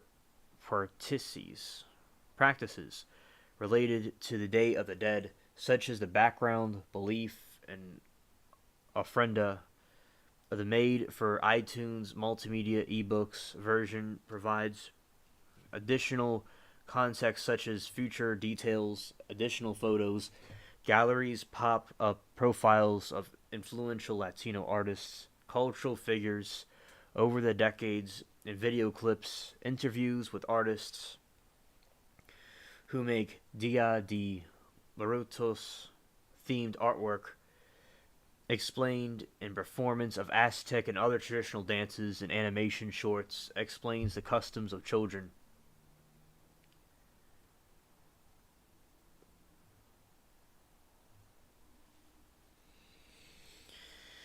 Santa Ana, California is said to hold the largest event in Southern California honoring the Dia de Muertos, called the annual Noche de Outres, which began in 2002. Celebration of the Day of the Dead in Santa Ana has grown to two large events, with the creation of event held in Santa Ana Regional Transportation Center for the first time in November 1st, 2015.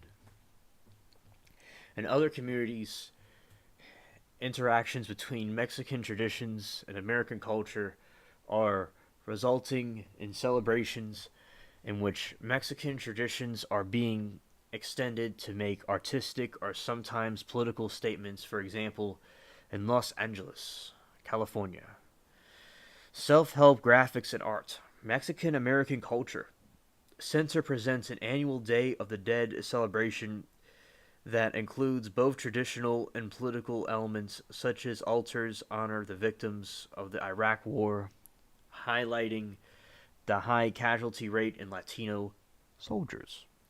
An updated intercultural version of the Day of the Dead is also evolving at Hollywood Forever Cemetery. There is a mixture of native Californian art, Mexican traditions, and Hollywood hip to Jane Mansfield and Johnny Ramone. Car intermix with performance artists while still pranksters play on traditional themes. Traditional and intercultural updating of Mexican celebrations are held in San Francisco. For example, the Galeria de la Raza, some artists' cultural and central missions Mission Cultural Center D. Young Museum, and altars of Zon de Pueblo and Fritzel District. Corazon del Pueblo has a shop offering handcrafted Mexican gifts, a museum devoted a Day of the Dead artifacts. Also, the Fruital District in Oakland serves as the hub of Dia de Muertos annual festival, which occurs the last week of October. Here, a mix of several Mexican traditions come together: traditional Aztec dancers, regional Mexican music, and other Mexican artisans celebrate the day. And this also occurs in San Diego, California.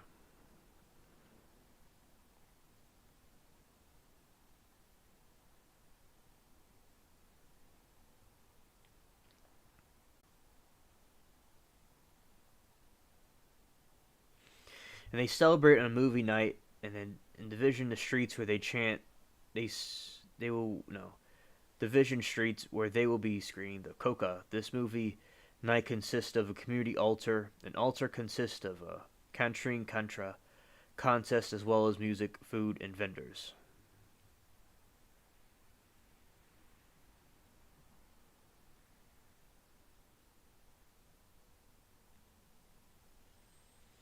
Oh yeah, I agree, Amanda. I agree.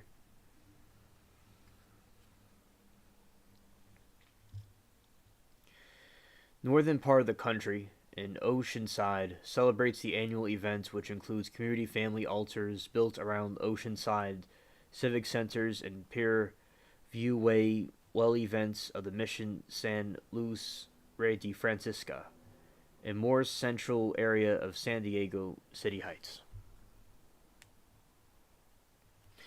It's also in Italy. In Italy, November 2nd, All Souls Day, and is colloquially known as Day of the Dead or Gurio di Marti. While many regional nonsenses exist, celebrating generally consists of placing flowers at cemeteries and family burial sites and speaking to deceased relatives. Some traditions also include lighting a red candle or lumino of the window sills at sunset, laying out the table of food, deceased relatives who come to visit, like other Day of the Dead traditions around the world. Grino di Morti is also day dedicated to honoring the lives of those who have died.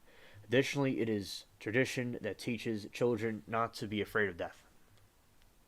In Sicily, which I'm related to Sicily, families celebrate a long Day of the Dead tradition called the Festival of the Dead, Fiesta di Morti. On the eve of November 1st, La Festa di Agnizianti, or All Saints' Day, older family members act as the defunti, or spirits of deceased family members who sneak into home and hide sweets, gifts, and their young deceased descendants to awake to.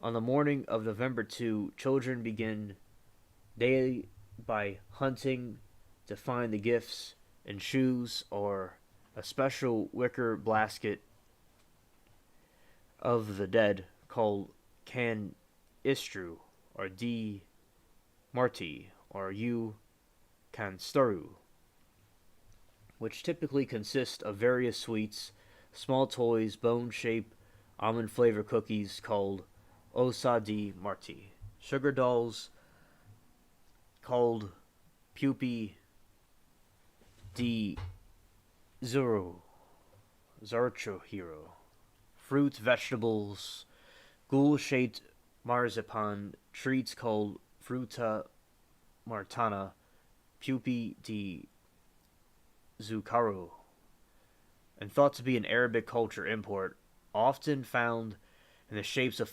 folkloric characters who represent humanized versions of the souls of the dead.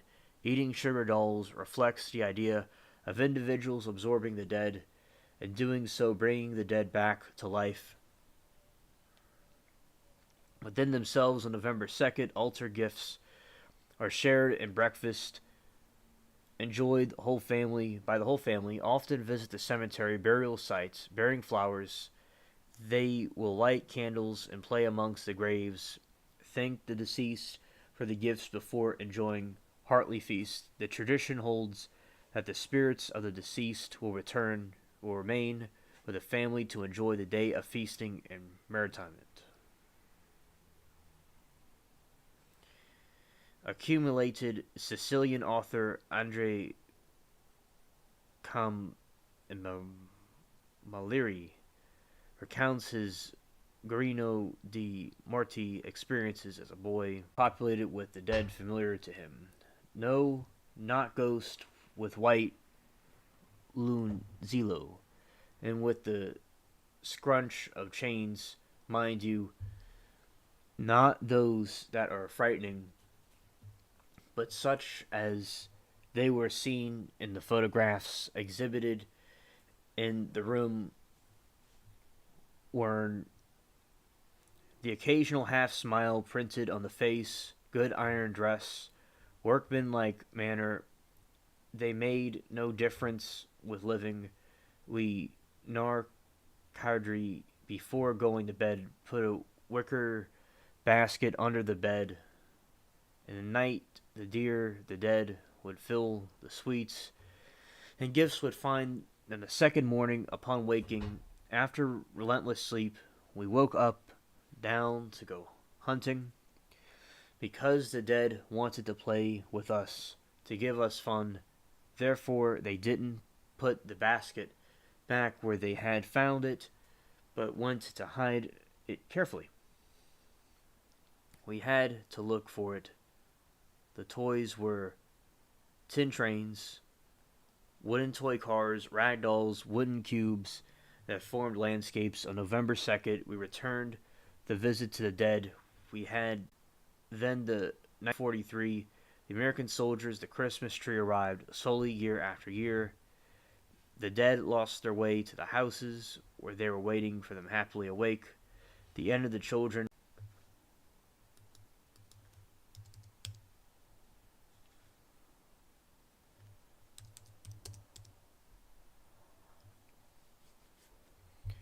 Food plays an important part of Italy's Day of the Dead tradition, with vigorous regional treats being used as offerings today on their journey to the afterlife. In Tuscany, million plain di morti, bread of the dead, is said to be a characteristic offering in northern Apulia, a wheat-growing region. A sweet dish of the Day of the Dead is clova, or grains of the dead, fave di morti, fava beans dead, another dish found widespread through Italy, ossa di morti, bones of the dead. So that's the different things that they do in like Italy. And they have it in Mexican style. Day of the Dead is celebrated in Australia, Fiji, Indonesia. Additionally promoted celebrations held in Wellington, New Zealand, complete with altars, celebrating the deceased with flowers and gifts.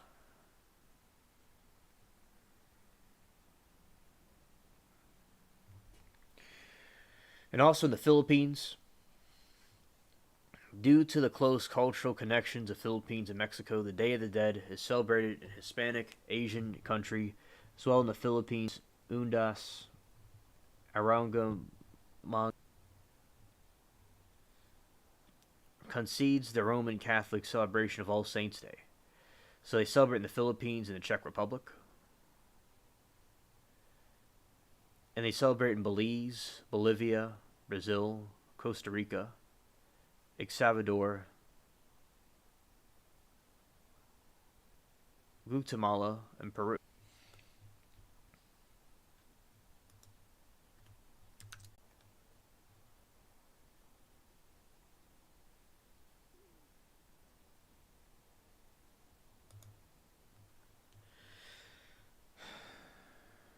Yeah, so I think it's very interesting they celebrate that over there.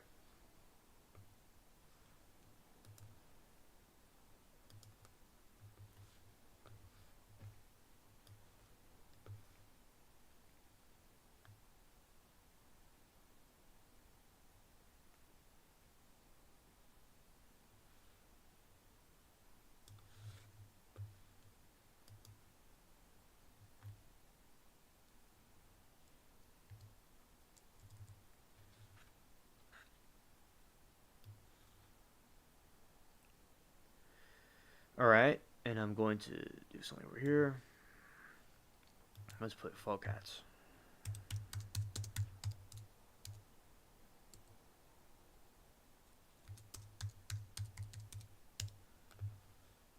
All right, all right. We're smooth sailing, smooth sailing. All right, here we go.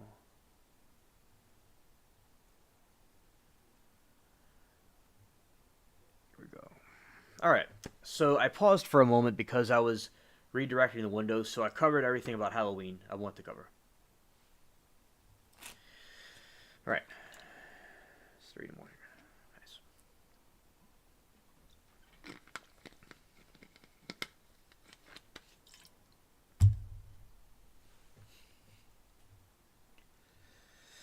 Alien, does my family make a big Thanksgiving dinner? Well, my family used to. I'll tell you about Thanksgiving.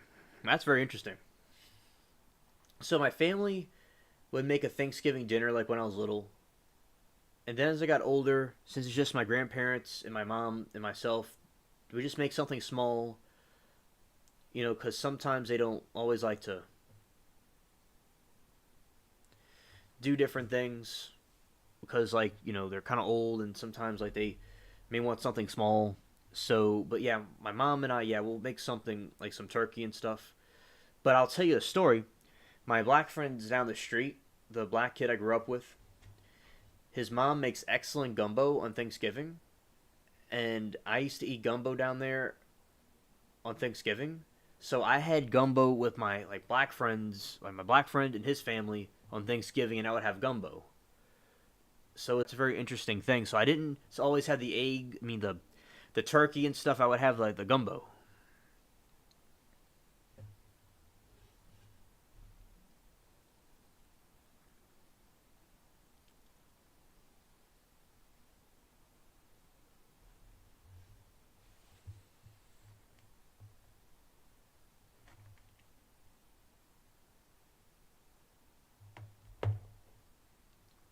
Latina.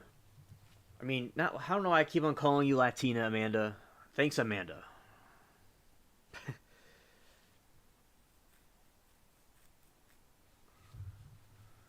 And also, like with the gumbo, I'll show a picture of it.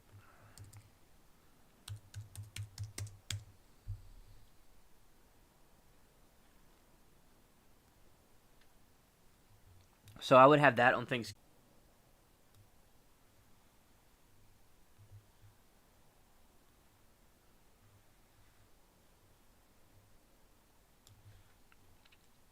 Oh yeah, yeah, Amanda. And it's a yeah. So you understand. That's cool.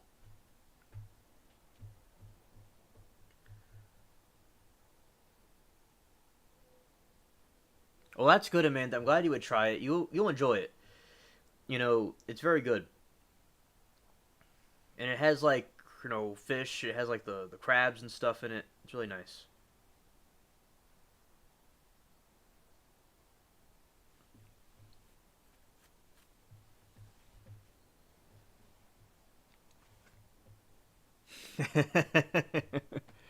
Yeah, exactly.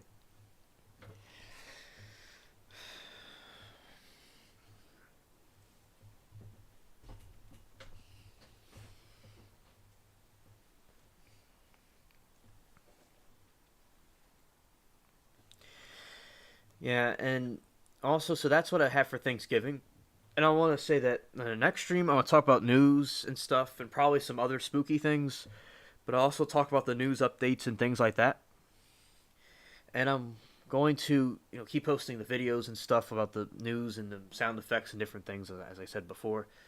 And I like this Halloween season and this thing that we did. And I'll talk about more Thanksgiving and farming and stuff in other streams as well. And also with Amanda, she asks a question.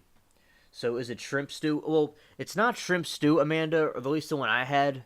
It's like you have rice, you have crabs. It's crab, some vegetables. It's a mixture. It's like a Chex mix of everything that they had at the time, and also they had this thing where spicy. You could make it spicy, but it doesn't have to be spicy.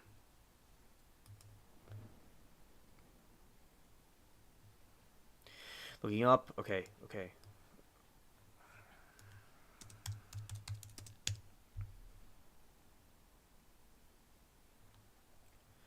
The origin. Scholars agree that gumbo originated in Louisiana in the early 18th century, but difficult to pinpoint the origins of the food.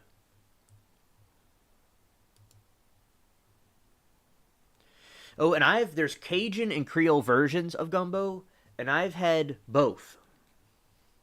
As my neighbors, they were Creole, and the other one was like they were black, but they were part Creole, I think too. But like it's a little bit, they kind of varied. So yeah, I've had both types. I've had both types.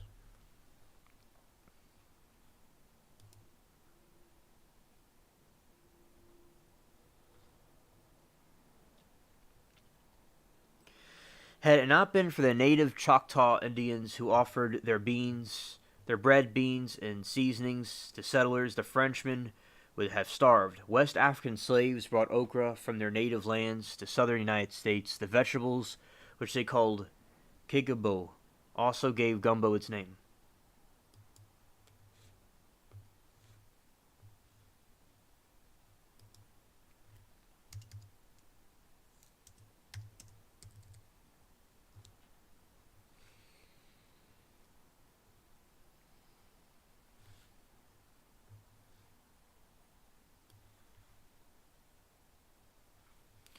All right, so gumbo originated in South Louisiana, and scholars agree that gumbo originated from the early 18th century, but its uncertain etymology makes it difficult to pinpoint the origins of the food.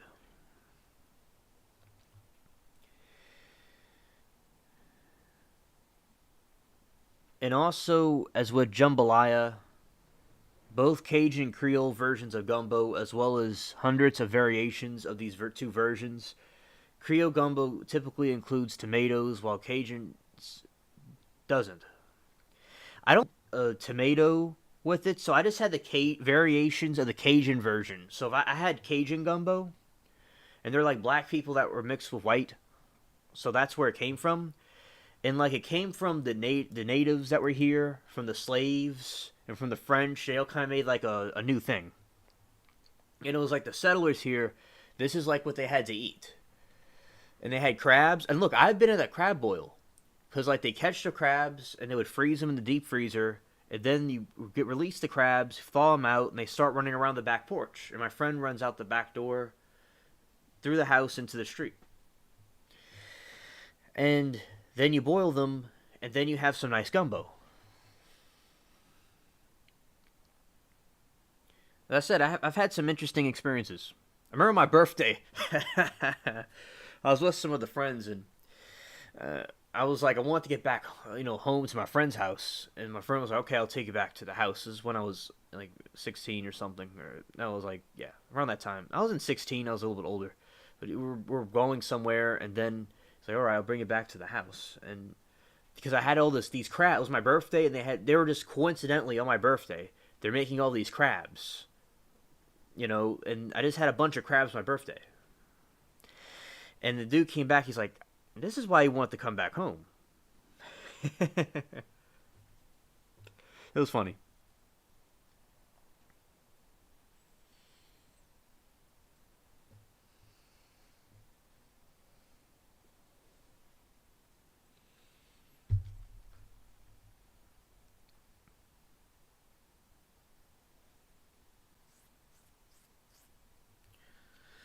All right, let's see.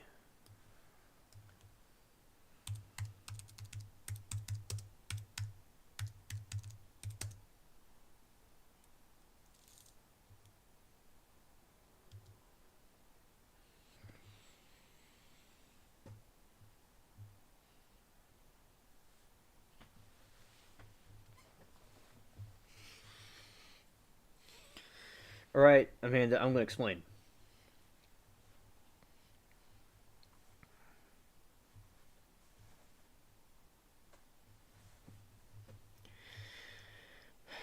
The main difference between the two is the role of rice, which is integral in both. Gumbo is served with rice that is cooked separately, but rice goes into jambalaya pot.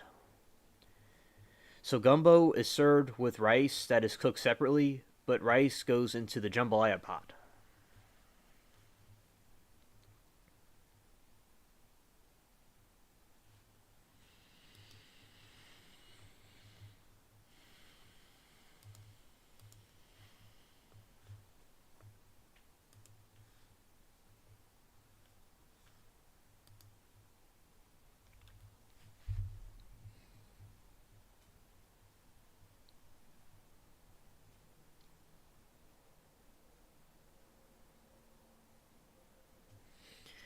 Jambalaya and gumbo have similar ingredients but are distinctively different dishes.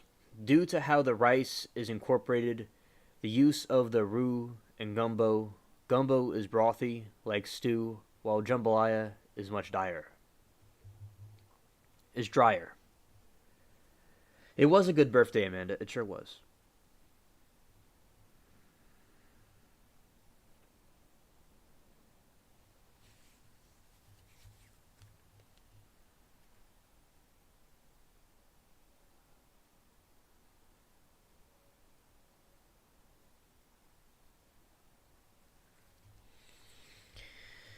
And let's see the other one. Etouffee.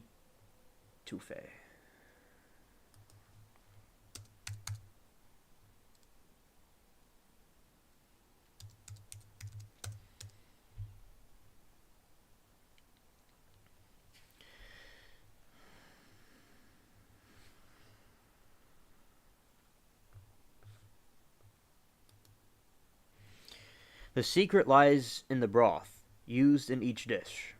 While gumbo tends to use roux as a base, etouffee employs it as a thickening agent. This makes the huge difference in consistency in different sets of the two dishes. Jambalaya is distinct from both gumbo and etouffee in rice.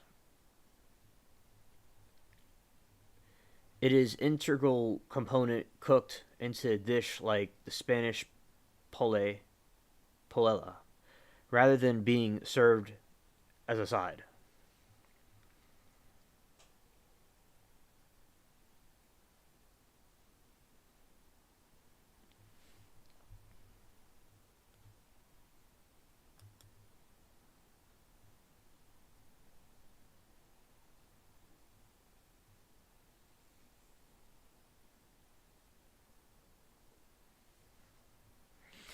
And another thing about this is like the gumbo has like a bunch of crabs and seafood and stuff in it. They're very similar dishes, but they're vastly different also in the sense that like the gumbo it's like the soup of a bunch of Louisiana crawfish stuff, and the other ones are kind of different but similar. I'm looking at it. I mean, it's totally different. You know, jambalaya is very different. The other one's like a soup. Like imagine if you had a soup with crab legs in it and like chunks of meat and fish, and I don't know about fish, but like shrimp and rice and different stuff, and it looks kind of like mud, but it tastes good.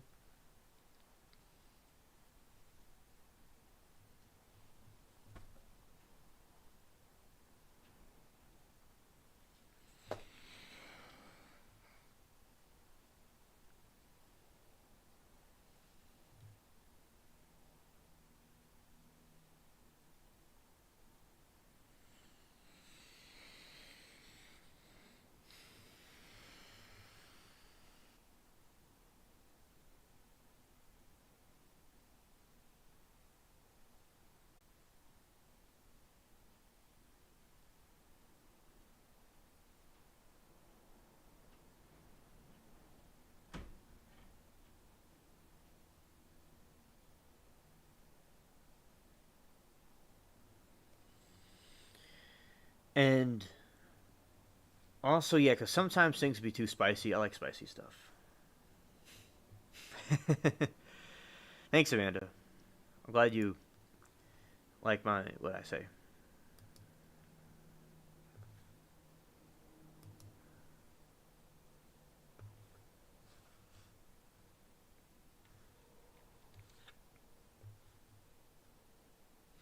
I'm also going to do another live stream about talking about these kind of foods, about gumbo and stuff. I'll do like a specific about the food, the different foods and spices.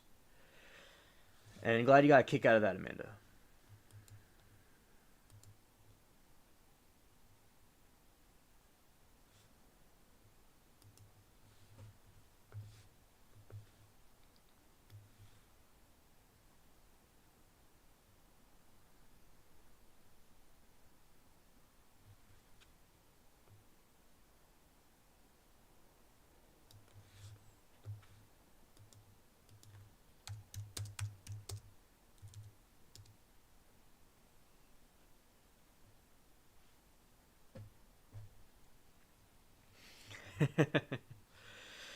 Yeah, so so basically yeah, but I like the crabs, and Louisiana has a specific type of crab.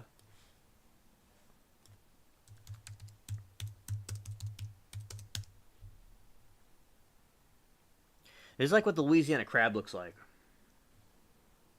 It's like blue looking.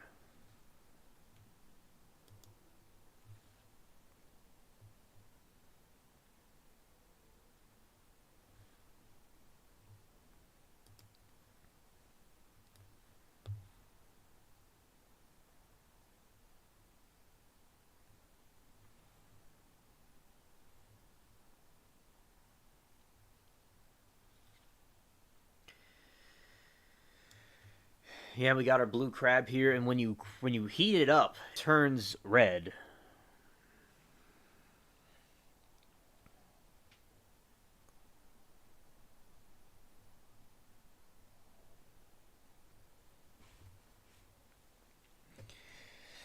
And also, it's fun because I remember when I was fishing with my grandpa one time, and we caught that fish. I caught a fish, and it looked like a crab, and it looked like a blue thing. I'm like, that's so cool, and it was just kind of coming out the water, and we threw it back in.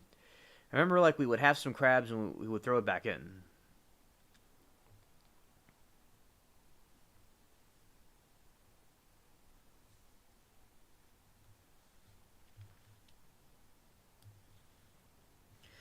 Yeah, it's blue crab.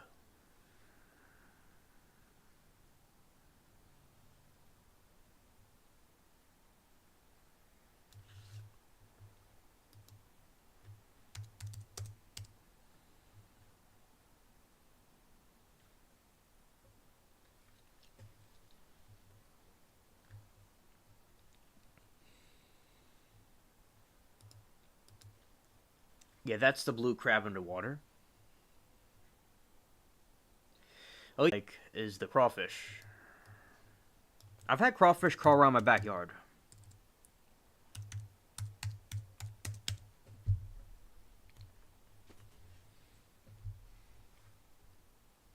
Yeah, that's also good.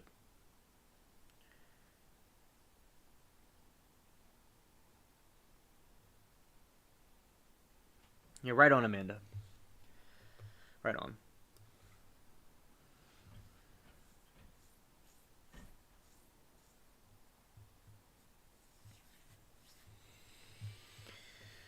Okay.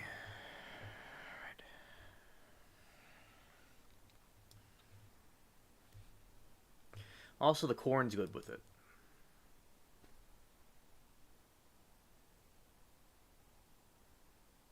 Oh, that's cool, Amanda. You bought yours at the Asian market. That's cool.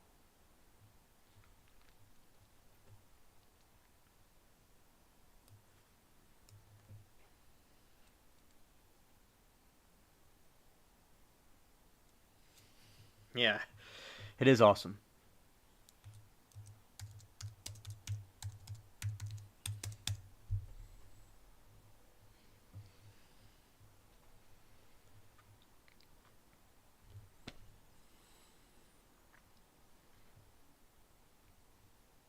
Oh yeah, I'm glad you like crawfish too, Amanda. That's good.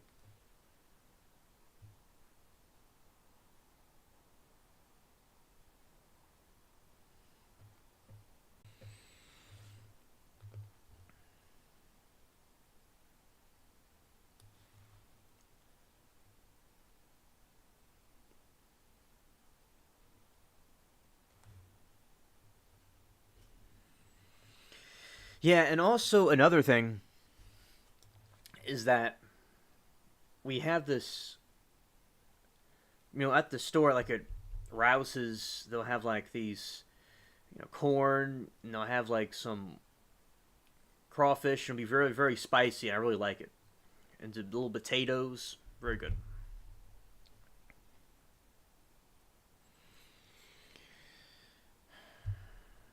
Yeah, so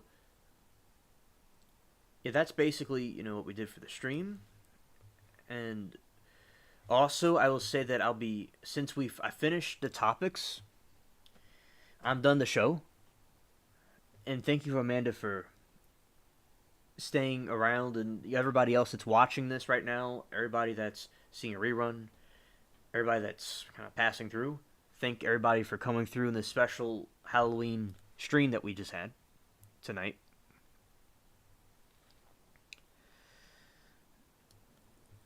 And I'll be, wrapping it up. Okay.